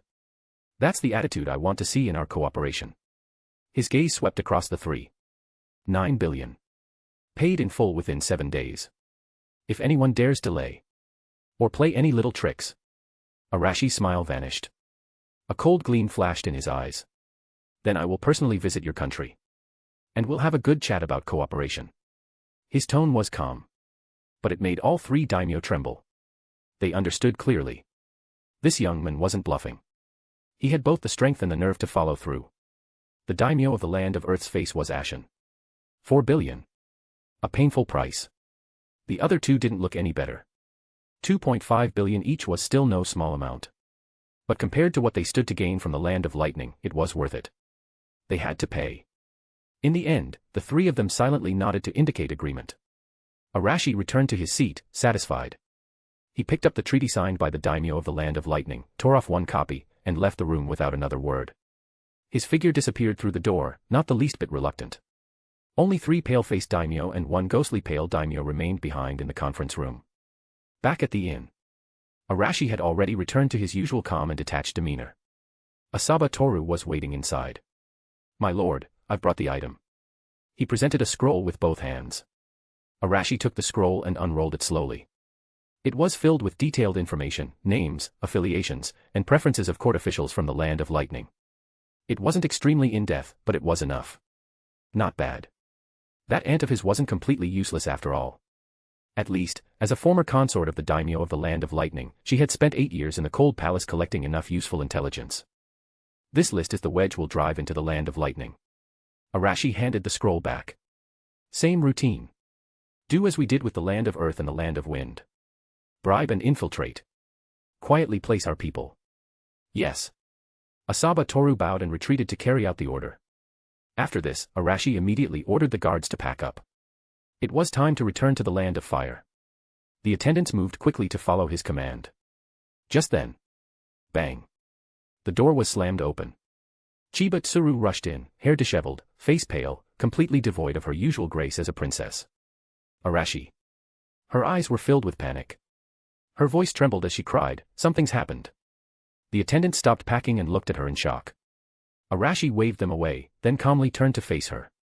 The daimyo of the land of lightning, that bastard. Tsuru stumbled behind him, her voice shaky. He's put me under house arrest.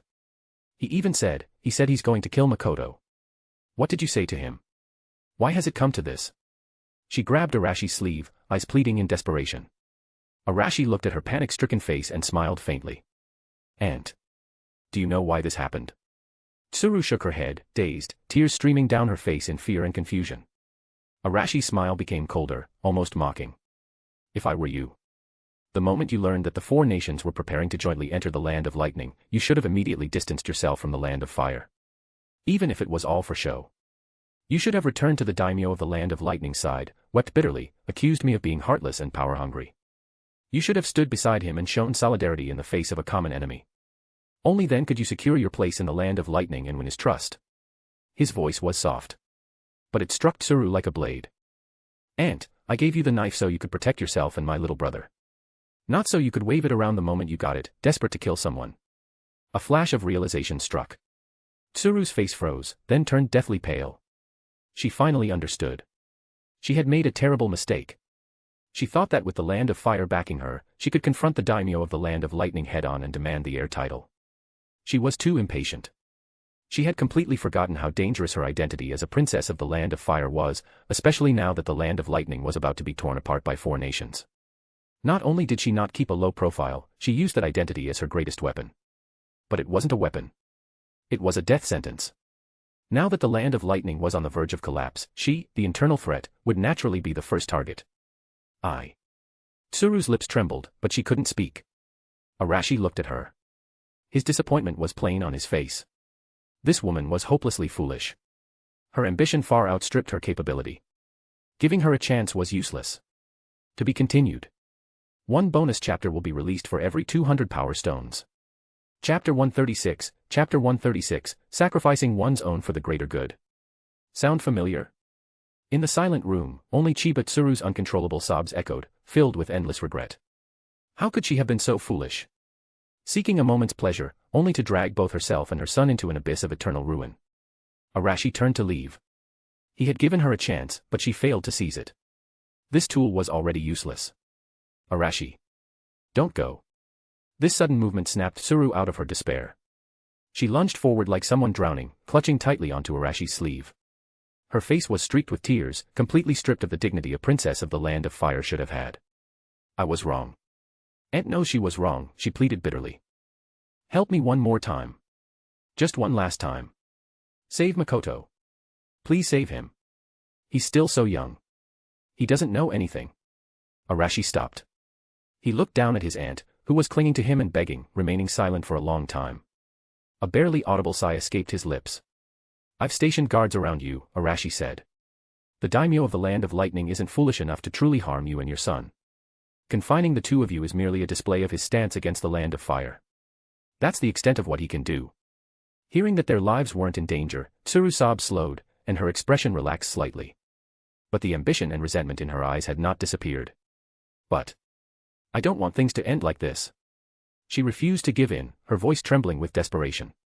I don't want Makoto to live his life like a prisoner, constantly watched.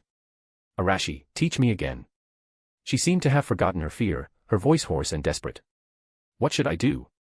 How do I make him ascend to that seat?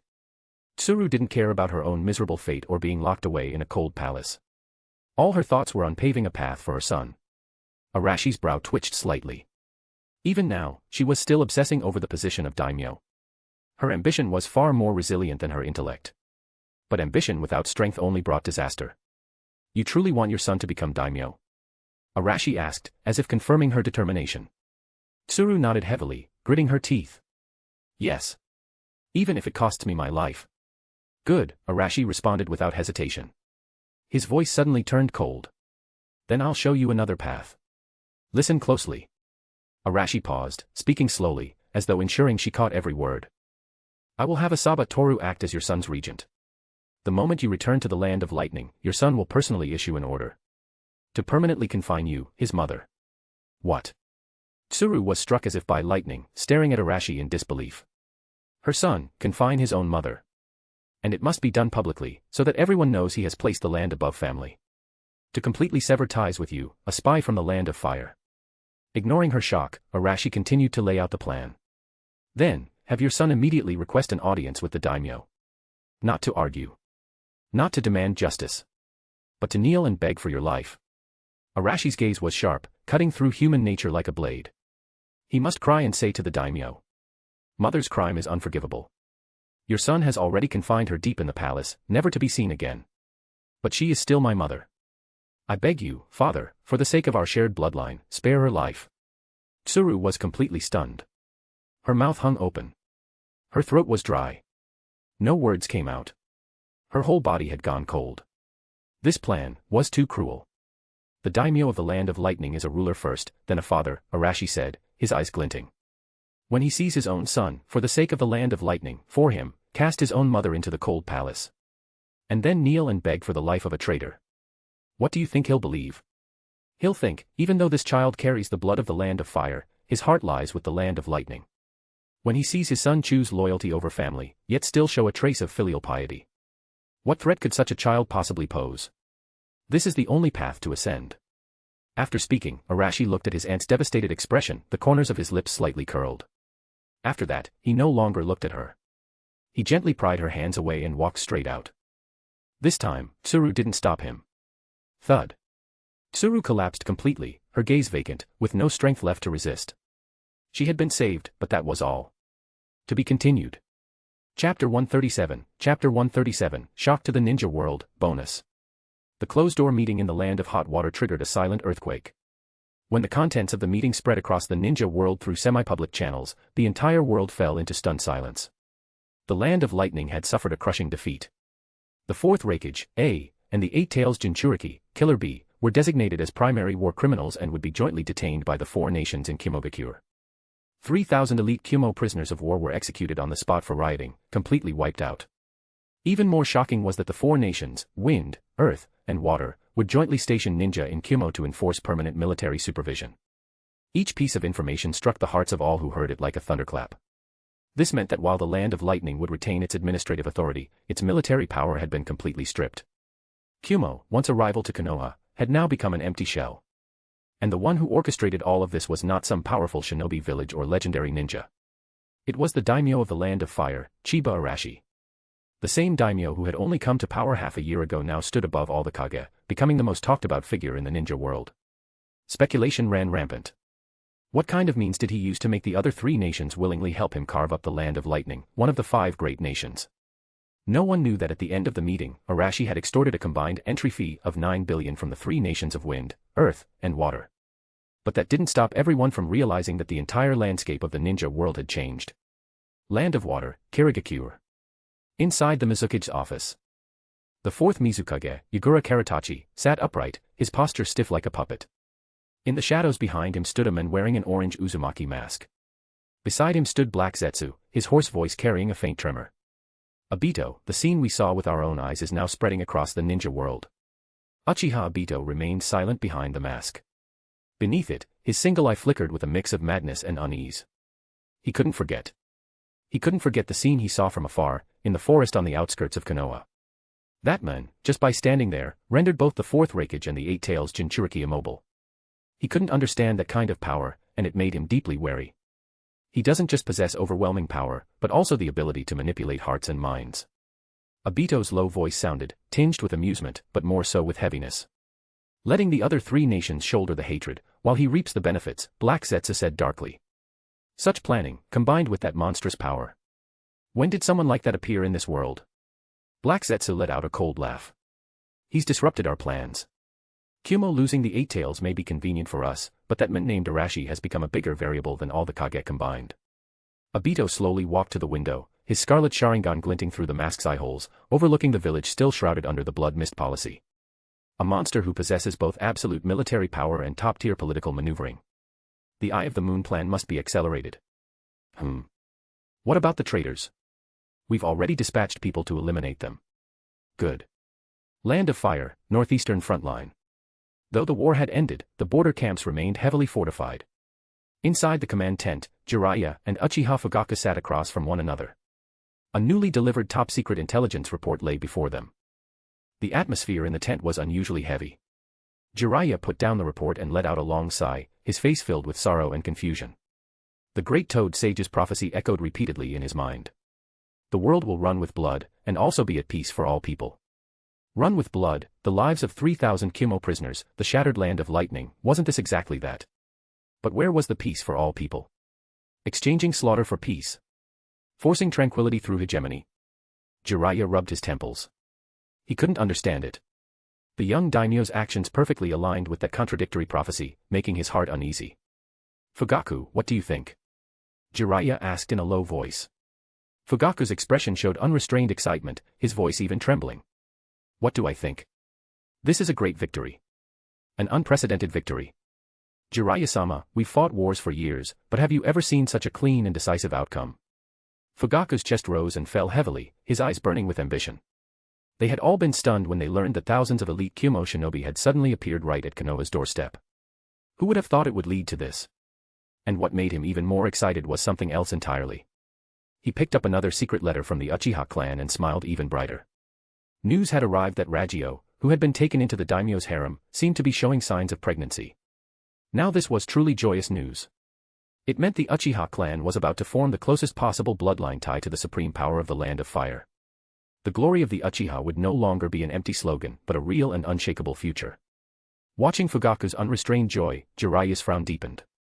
What he feared was not the victory, but the unseen hand behind it, manipulating everything. Konoha, Hokage's office. Minato, along with Koharu and Hamura, the three top decision-makers of Konoha, were all present. Even the retired Hiruzen sat to the side, listening in. An Umbu had just finished delivering the report and quietly withdrew, leaving behind a room full of silence. After a long while, Hiruzen took a deep drag from his pipe, the smoke he exhaled heavy and slow. His aged face was filled with weariness and unease. 3,000 lives. 3,000 Kimo prisoners who had already laid down their arms. Though the execution order came from the daimyo, it was through his hands, the hands of the third Hokage, that they were carried out. His hands were still trembling. He had fought countless battles and killed countless enemies, yet he had never felt such a bone-deep chill. For the sake of stability, he had become a blade. An accomplice. This is pushing the land of lightning into destruction. Hiruzen's voice was hoarse. Minato's golden hair glowed softly in the sunlight. He looked out the window at the peaceful village, his heart filled with both relief and unease. Relief that their great enemy, Kyumo, had disappeared. But sorrow for the third Hokage's internal struggle. 3,000 prisoners. He was always like this, always putting others before himself. What's done is done. There's no point in dwelling on it, Koharu said sternly. The daimyo has gained unprecedented prestige. That's ultimately good for the Land of Fire, and for Konoha. Hamura nodded in agreement. Exactly. At least for now, no other village will dare challenge us. Listening to the advisors, both Minato and Hiruzen felt the same bitterness rise in their chests. To be continued. One bonus chapter will be released for every 200 power stones. Chapter 138, for the Uchiha clan. The uproar in the ninja world had no effect on the Uchiha clan. On the contrary, the atmosphere became more tense and expectant. Ragio sat on the veranda of the courtyard, her hands unconsciously resting on her flat stomach. Her expression was a mixture of nervousness and anticipation. The slight disappointment she had felt for not being able to accompany the daimyo to the Land of Hot Water had long been replaced by something far more important. Her body was undergoing subtle changes. These changes had sent waves of excitement throughout the entire Uchiha clan. Her elder sister, Mikoto, sat beside her, gently placing a coat over her shoulders, her gaze filled with warmth and reassurance. Seeing her sister's worried expression, Mikoto softly comforted her, "Don't be nervous. Tsunade-sama already examined you. We're just waiting for the final confirmation now." Ragio looked up at her sister, her beautiful face slightly dazed. "Sister, I'm a little scared. What if it's true, what should I do? But what if it's not? Will everyone in the clan be disappointed?" She was torn between hope and fear, her heart in turmoil. This was no longer just about her. The future of the entire Uchiha clan now rested on this. Holding her sister's cool hand, Mikoto smiled softly. "Silly girl, I was the same when I was pregnant with Itachi.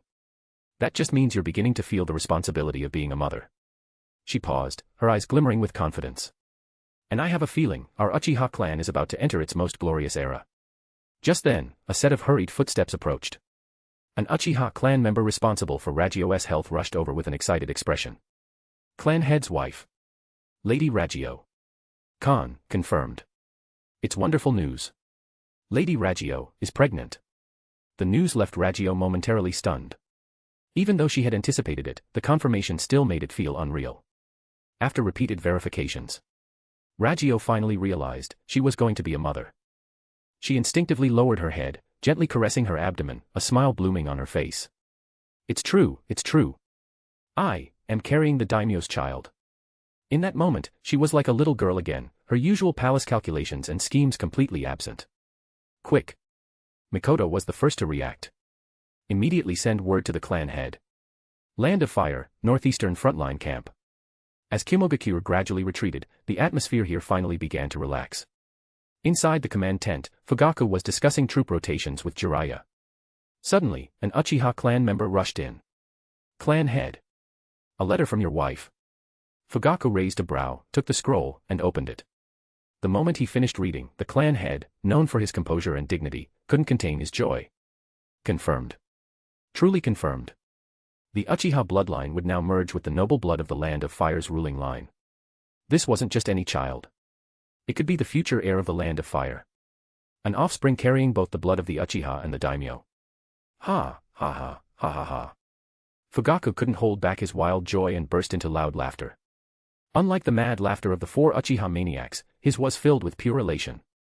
Jiraiya raised an eyebrow. Fugaku? What's wrong with you? Did you find treasure? Fugaku suddenly turned, his eyes slightly bloodshot, and grabbed Jiraiya's shoulders. Ragio is pregnant. Oh. Congratulations. Jiraiya instantly understood and offered sincere congratulations. Ha ha ha. Fugaku laughed even harder in response. After a while, he finally calmed himself, picked up a brush, and quickly wrote a reply. Pass down my orders. He handed the letter to the Uchiha messenger. From today forward, Ragio's safety is to be treated as top priority. Mobilize 3 squads of elite jonin. Guard her around the clock without fail. Her meals and daily care will be personally supervised by Mikoto. One order after another was dispatched from the front line back to the Uchiha compound. At this moment, the entire Uchiha clan was mobilizing all of its resources for the sake of an unborn child.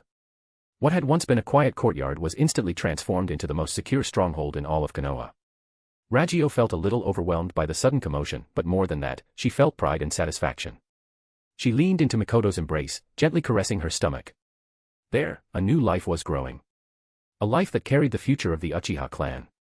Mikoto held her close, her voice soft and full of tenderness. From now on, your only job is to eat well, rest well, and give birth to a healthy heir for the daimyo and for our Uchiha clan. Ragio nodded firmly, her face lit with radiant joy. She felt like she was the happiest woman in the world. Meanwhile, capital of the Land of Fire. A distribution center. Mei wore a large cloak, concealing her figure and her beautiful face beneath its shadows. Across from her stood a man disguised as a traveling merchant. The man's gaze was alert, his demeanor steady. He was clearly a shinobi who had undergone rigorous training. He was one of the resistance contacts from Kirigakure. This is the 3rd batch of supplies, Mei said, gesturing to the supply carts beside her. The man carefully checked everything. Only after confirming did he let out a sigh of relief. His gaze toward Mei was filled with gratitude and deep respect. It was thanks to the continuous shipments she delivered through hidden routes that the struggling resistance had survived countless encirclements by the bloody mist forces. Thank you, milady, the man said in a low voice. The leader wanted me to ask, are you not coming back with us? Everyone in the village misses you dearly. Go back. Mei didn't respond immediately. How she wished she could go back. But could she leave? She knew without a doubt that the moment she left the Land of Fire, that devil-like men would leak intelligence about the resistance to Yugura. At that point, disaster would fall upon all her comrades. She was a hostage, and she understood that clearly. More importantly, she had offered herself willingly. A hostage who had exchanged her body and freedom for a glimmer of hope for the resistance. This was the unspoken agreement. The deal between her and that man. Mei was about to speak when suddenly, a wave of nausea surged up from her stomach. Ugh. Caught off guard, she turned quickly and leaned against the wall, retching violently. But nothing came up, just wave after wave of sour liquid. Milady. Are you all right? The contact was startled and quickly stepped forward to assist, but Mei stopped him. It's nothing. She waved her hand, suppressing the nausea as her face paled. Maybe. I've just been too tired lately. Even she found it strange. In recent days, this feeling of nausea and fatigue had been returning over and over again, leaving her appetite poor and her body drained. As an elite jonin, her body was far stronger than the average shinobi. How could she suddenly be this weak? Did she eat something bad? Was it some kind of slow-acting poison? Countless unsettling thoughts flashed through her mind. The contact, being a rough man, didn't understand such matters. He simply thought she was exhausted. "Milady, you must take care of yourself." "Ah. I know." May straightened herself, taking several deep breaths until the discomfort finally subsided. She looked at the men again, her tone calm once more. "I've delivered the supplies. Leave now, don't linger." "Yes." The men didn't dare say more. He bowed deeply and quickly signaled the workers to push the supply carts away. May watched them depart. Only she remained, standing alone. A light breeze blew by, bringing a bit of chill. She shivered. In the next moment, that nauseating sensation surged again, this time even more intense. To be continued. One bonus chapter will be released for every 200 power stones. Chapter 139, Chapter 139, Mist Resistance. May pulled her cloak further over her face, deepening the shadows. She forced down the rising nausea in her throat and slowly straightened her body. The sudden wave of sickness seemed to drain all her strength, and her body swayed slightly. Was she too tired? She wondered. But as an elite jonin, this level of exertion should have been nothing. Then, was she poisoned? A more terrifying thought tightened her chest, and her gaze instantly turned cold. Land of Water. Reef Island. This island was far from the mainland shipping routes, named for its turbulent surrounding currents and dense reefs, making it nearly impossible for ordinary ships to approach. It was the stronghold of the Kirigakure resistance. Over 300 survivors clung to life on this desolate island. Inside a crude cave, a bonfire crackled, illuminating faces that were either hardened or exhausted. A one-armed, middle-aged shinobi carefully picked bones from a piece of charred fish and handed it to a young boy with empty eyes. "Eat, Keisuke," the men said gently. "Only by eating will you have the strength to wield a kunai and avenge your parents." The boy named Keisuke bit into the fish fiercely, as though chewing the bones and blood of his enemies. "Nagano-sama, do we really still have hope?" The boy's voice was filled with a weariness far beyond his years. Nagano, the one-armed shinobi, was once a jonin of Kirigakure, known for his defensive water release techniques. "Yes," he replied firmly. "Hope is in our hands. And in the future that Lady May is fighting to protect. The supplies she sent have kept us alive until now." Around them, dozens of shinobi paused in cleaning their weapons. At the mention of May, they looked up, and a faint light returned to their dull eyes. Bloody Mist Village. This cruel policy, enforced by the fourth Mizukage, Yagura, had destroyed Kirigakure. Countless comrades and loved ones had died in meaningless internal purges. These survivors had either lost close family or seen their entire clans annihilated. Their hatred for Yagura was irreconcilable. For them, the only reason to keep living was revenge. To overthrow that puppet Mizukage, and end the cursed Bloody Mist era. But they were too weak. 300 people, many of them elderly, sick, or injured, their chakra long depleted from years of evasion. And their enemy was the entire Hidden Mist Village. It was only through the intelligence and supplies delivered by Mei and Ginsue that they had survived repeated encirclements. As long as we endure, we will definitely rebuild a true Hidden Mist. A young shinobi shouted with burning conviction. Nagano looked at him, not dampening his spirit, only replying in a deep voice, "Before that day comes, what we must do is survive. Everyone, stay alert. Increase your vigilance." Yes. Inside and outside the cave, despite the grim conditions, their will to fight had not been extinguished. Meanwhile, Kirigakure report. Over 1,000 Kirigakure shinobi had assembled in silence. Their eyes were void of emotion, filled only with numbness and coldness.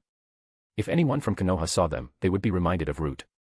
These people were the sharpest blades forged by the Bloody Mist era. Their hands were soaked in the blood of their own people. Yagura stood above them. In the shadows behind him, Obito watched quietly, his presence eerie and detached. "The rebels' location has been identified," Yagura's emotionless voice rang out. "Target, Reef Island. This time, I want all their heads. Eliminate every last one." "Yes." 1,000 voices roared in unison, their killing intent causing ripples across the sea. On a distant tower, Biwa Juzo stood, looking down at the assembled force preparing to depart. He watched the brainwashed shinobi of his village getting ready to slaughter another group of equally desperate comrades, his eyes filled with conflict. He hated this village. But he still couldn't let go completely. What a thoroughly boring farce, he muttered. Behind him stood a member of the Kirigakure assassination squad. But unlike the others, his eyes held something different, clarity and hatred. His father, once a subordinate of Juzo, had been killed during the bloody mist purges. Did you bring what I asked for? Juzo asked without turning. I brought it. The shinobi handed over a scroll, then added, the rebel stronghold has been exposed. Yagura is personally leading the force. They're departing immediately. Juzo unrolled the scroll slowly. Reef Island. A place almost erased from all nautical maps. Is this information reliable? Absolutely, the shinobi replied. I personally heard Yagura give the order. Juzo fell silent. He had never allied with the resistance, and had even killed many of them himself. But, he thought of Mei. That woman was part of the resistance. Their relationship had once been quite good. She now seemed to belong to that man. Although Juzo had seen Arashi's power once before, the recent news of him single-handedly crushing Kumo had still shocked him. If the resistance was wiped out, what would become of Mei? What would the daimyo of the Land of Fire do? You. After a long silence, Juzo turned and asked, do you want revenge for your father? The shinobi's body tensed. Hatred flashed in his eyes as he replied without hesitation, yes. Good. Juzo shoved the scroll into his arms. Then go. Now. As fast as you can. Get to Reef Island. Tell them everything. The shinobi glanced at the scroll in his hand, then at the ships in the port already preparing to depart. Hesitation appeared on his face. It's probably too late. The fleet has water release specialists. They'll reach Reef Island in under an hour. I'll need at least 3. Then run for your life, Juzo said coldly. If you win, your father's revenge might finally have a chance. If you lose, then die with everything you hate and let the sea bury you. The moment he finished speaking, Juzo vanished, leaving nothing behind. The young shinobi clenched the scroll tightly, looking out at the surging sea. Determination flashed in his eyes. The next second, he turned into a streak of afterimage, pouring all his chakra into his feet, racing toward the endless ocean. On one side, the Kirigakure suppression squad surged across the sea, carrying the will to kill. On the other, a lone messenger raced to deliver a warning, gambling his life for hope. A race of life and death had begun. To be continued. Chapter 140, Long Lost System Prompt, Bonus. Within the Land of Fire, on the wide main road leading to Konoha. The daimyo of the Land of Fire's convoy was slowly advancing. Inside the carriage, Arashi leaned against the soft couch, eyes closed, resting. His trip to the Land of Hot Springs had been quite fruitful. The plan had also been successfully implemented. Now, it was just a matter of waiting. Just then, the long unheard of prompt from the strongest legacy system suddenly echoed in his mind. Ding. Detection of significant progress in host's bloodline legacy. Side mission, Eternal Foundation, expand the lineage, strengthen the fire's future. Arashi's eyes snapped open. With a thought, a light blue interface unfolded before his eyes. 2 pieces of information refreshed almost simultaneously, filling the entire screen. Hint, Terumi Mei of Kirigakure has been confirmed to be carrying the host's bloodline. Bloodline rating, excellent, an outstanding descendant who has fused the hosts and the Land of Water's top bloodline limits. High probability of inheriting boil release or lava release, with a certain probability of awakening a new water-natured bloodline limit. Hint, Uchiha Ragyo of Konoha has been confirmed to be carrying the host's bloodline. Bloodline rating, exceptional, perfect fusion of the host's 6 paths power with the Uchiha clan's sage eyes. This child will possess extraordinary dojutsu talent and immense potential, far surpassing their clansmen. Arashi was stunned for a moment. A strange emotion surged in his chest, a mixture of surprise, joy, and an indescribable anticipation. The smile on his face wasn't his usual playful smirk, but a rare, heartfelt expression of genuine happiness. Father. That word, once distant in his past life and nearly forgotten in this one, appeared in his mind so vividly for the first time. They were his children. They were the closest continuation of his bloodline in this world. Images of Ragyo's shy yet joyful smile, and Mei's complex gaze filled with both reluctance and resignation, flashed through his mind. 2 completely different women, who would one day give birth to his children. The feeling was wonderful. Intoxicating. The strongest legacy system's reward notification soon followed, adding fuel to his joy. Ding. Congratulations to host for successfully continuing 2 excellent bloodlines. Mission rewards are being settled. Before the notification could finish, a warm current surged through Arashi's entire body, washing over his limbs and bones. Ugh. He let out a muffled groan. It felt as though every cell in his body was cheering, his life force expanding explosively. His entire being felt incomparably clear and invigorated. Reward 1, lifespan extended by 200 years. Reward 2, comprehensive enhancement of physique. Host's physical strength, cellular vitality, and chakra recovery speed increased by 50%. Feeling the immense power coursing through him, Arashi's gaze shifted to the next line of rewards, his breath catching slightly. Reward 3, successfully unlocked the template, Royal Education, Dojutsu Specialization. Template description: this template can be directly imprinted into the child's soul, allowing them to automatically comprehend and master all techniques related to dojutsu development and usage, similar to bloodline memory inheritance. All side effects will be perfectly bypassed, allowing the child to fully develop their dojutsu potential at the fastest rate. Reward 4, successfully unlocked the template, Royal Education, Bloodline Specialization. Template description: this template will systematically analyze the child's bloodline potential and guide its development in the most optimal way.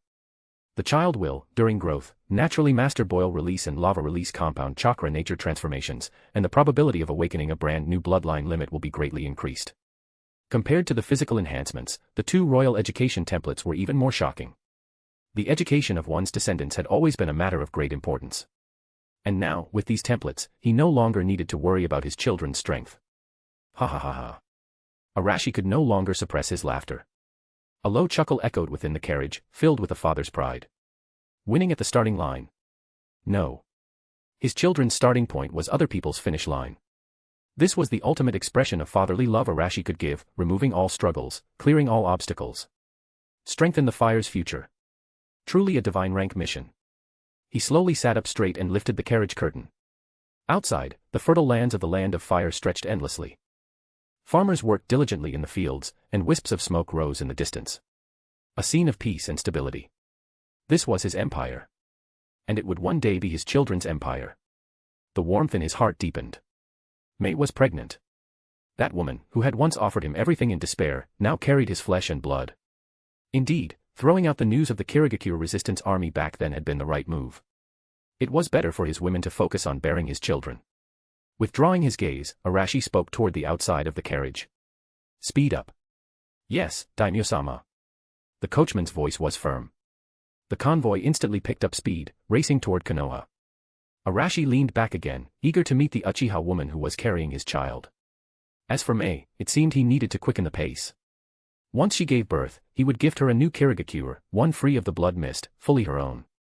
Meanwhile, on the seas of the Land of Water, waves surged. A figure dashed across the rolling waters, feet skimming the surface, splashing waves behind. He was a Kirigakure messenger. A shinobi without even a name. At this moment, his lungs felt like they were burning. Each breath was accompanied by sharp pain. His chakra was nearly depleted. He was now relying solely on sheer willpower, desperately squeezing out the last of his life force. He couldn't stop. Absolutely couldn't stop. Images flashed constantly in his mind. His father, his clanmates, companions who had lost everything during the blood mist rain. All of them now huddled on an isolated island, placing all their hopes on the future. They were the last embers of the Kirigakure resistance army. The final hope against tyranny. And he was the wind. The one who would buy time for those embers. Faster, even faster. He roared internally, forcefully pushing his body to move faster, drawing out every last bit of strength. But behind him on the distant horizon, the silhouette of a massive fleet was already visible, cutting through the waves. 1,000 Kirigakure pursuit troops were closing in. At the head was none other than Yugura Karatachi, the 4th Mizukage. A force terrifying enough to wipe a small country off the map. Despair was creeping in. Half an hour. In half an hour, they would reach Reef Island. He, who had set out earlier and ran at full speed for 2 hours, was already at his absolute limit. The sea chart unfolded in his mind. Reef Island was not far. But that final stretch of distance felt like an insurmountable chasm. To be continued. One bonus chapter will be released for every 200 power stones. Chapter 141, Chapter 141, Blood Mist arrives. The Kirigakure fleet. On the deck, over 1,000 shinobi stood in silent reverence, like statues. Their aura was chilling, and the scent of blood clung heavily to their bodies. They were monsters who had crawled out of the meat grinder that was the blood mist policy. Feelings like kinship or friendship, such things had long been severed by their own hands. They were the sharpest, most ruthless blades in Yugura Karatachi's hand. A lookout shinobi, just for dozing off for a brief moment. In the next second, the captain behind him emotionlessly drove a blade through his heart. No mercy. The body was kicked into the sea, splashing up a small wave before sinking. No one turned to look. No one said a word. As if garbage had simply been disposed of. Inside the attic at the top of the flagship, Yagura sat quietly, his delicate face devoid of expression. Only deep within his purple eyes flickered a trace of brutality and mockery, unfitting for his appearance. "How much longer until we reach the target?" he asked flatly, his voice devoid of emotion. "Reporting, Mizuki-sama, we are expected to reach Reef Island in 30 minutes. Yagura responded lightly and said nothing more. After the messenger retreated, Black Zetsu, clinging to his shadow, peeked out slightly. After scanning the surroundings, it merged back into the darkness. Eliminate the rebels. Leave no one alive. Then completely control Kirigakure. This was the sole purpose of this trip. After that, it would be time to make a move on the tailed beast. Reef Island. Inside a cave, the campfire's light flickered. The one-armed Nagano suddenly opened his eyes, startled awake by an inexplicable sense of dread. He stood up, walked to the cave entrance, and looked out over the calm sea. Everything appeared normal. But that unease still lingered in his heart. "Strengthen the defenses," he ordered in a low voice. The resistance forces members on guard immediately took action, gripping their crude weapons. The young Keisuke wiped the kunai in his hand, eyes filled with fierce determination. Revenge. That was what kept him alive. His only purpose. He wanted to personally cut off Yagura Karatachi's head. Just then, a lookout shinobi suddenly rushed in, his face filled with terror. "Nagano-sama." "On the sea, the sea." Nagano's heart sank. Without waiting for the lookout to finish, he rushed out of the cave. Everyone inside woke up and followed close behind. In the distance, a black dot on the sea approached at astonishing speed. It was the village's messenger. He was still alive. Just as a trace of joy rose in everyone's hearts. They saw the massive shadow behind the messenger that obscured the horizon. The fleet. A massive fleet. Everyone's faces instantly turned pale. It was over. They had been exposed. Enemy attack. A roar pierced the silence of Reef Island. The messenger finally made it ashore. His legs gave out and he collapsed forward, using the last of his strength to raise a soaked scroll. 1,000 men. Mizukage, leading them. Before he could finish, his head tilted and he stopped breathing completely. Chakra depleted, mental energy overdrawn. He had completed his mission, burning out his life in the process. 1,000 men. The Mizukage. The news made several young resistance members turn pale. How could this happen? How was our stronghold exposed? 1,000, we only have 300. And there are wounded and children. Someone, unable to suppress the fear, began trembling violently. It was over. "All of you, shut up." Nagano's roar silenced the chaos. He stood tall with one arm, scanning the terrified faces, his gaze finally settling on Keisuke, the young ones, and the wounded behind them. "Is crying going to help? From the moment we defected from the village, we should have known this day would come." Suddenly, he pointed at Keisuke and the others. "You. Take the wounded and the children. Use the secret path in the back mountain. Immediately. Now." Everyone was stunned by the order. "No. Nagano-sama. We're not leaving." Keisuke was the first to react, shouting with veins bulging in his neck. "We want to stay and fight." "That's right. We're not afraid to die. If we die, we die together." The young shinobi were agitated. They would rather fall in battle than be remembered as cowards. Slap. Nagano slapped Keisuke across the face. The scene instantly fell silent. Nagano's chest rose and fell violently. He pointed toward the approaching fleet now visible in the distance, his voice urgent. "What are you going to fight with? With your tears? Dying here means nothing. It's just throwing your lives away." He stepped forward and gripped Keisuke's shoulder tightly. "Listen to me, Keisuke. We old guys, if we die, we die. But you can't. You are the spark of the resistance forces. Living takes more courage than dying here. Carry our hatred. Live on. Then, wait for your chance. Come back and take revenge for us." Nagano didn't shout this time. His voice was filled with desperate pleading. Keisuke's tears finally overflowed. He understood. This wasn't abandonment.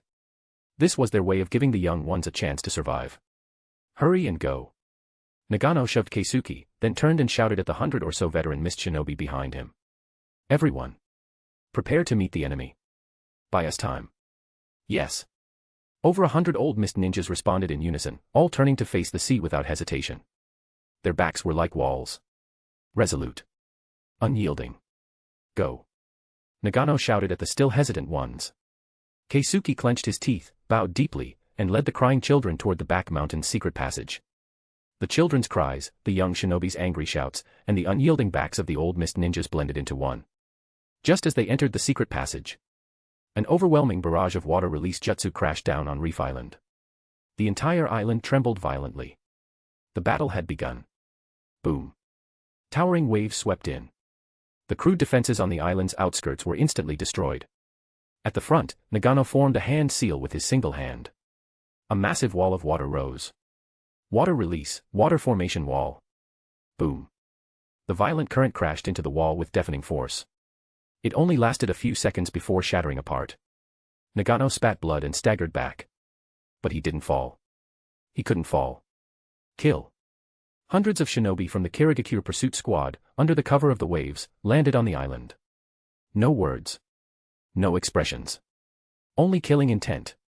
The battle instantly devolved into brutal close-quarters combat. Puffed. An elderly resistance shinobi grabbed and tore out an enemy's throat. But his own heart was pierced by another kunai. On his dying face, there was a fierce grin. It was worth it. He took one down with him. Hold them off. By time. Nagano roared, wielding his kunai with one arm, abandoning defense entirely. His wounds multiplied, his clothes soaked with blood, but his movements only grew faster. The Kirigakure pursuit squad came like waves, endlessly crashing in. The Resistance's old mist ninjas fought to the death, not a single one retreating. Each who fell took one enemy with them. Or, at the very least, delayed them by a few seconds. Each second was paid for in blood. A Kirigakure jonin closed in behind Nagano, slashing down with his blade. Nagano noticed, but didn't dodge. Two enemies still stood before him. If he retreated, the line would break. Come on. He roared, lunging forward and driving his kunai into an enemy's chest. Puffed. The long blade carved into his back, cutting to the bone. Agonizing pain surged through him. Nagano's body trembled. He turned slightly, trying to glimpse whether the children had escaped. But darkness quickly swallowed his vision. He couldn't see any more. A smile spread across his blood-streaked face. Blood foamed from his lips.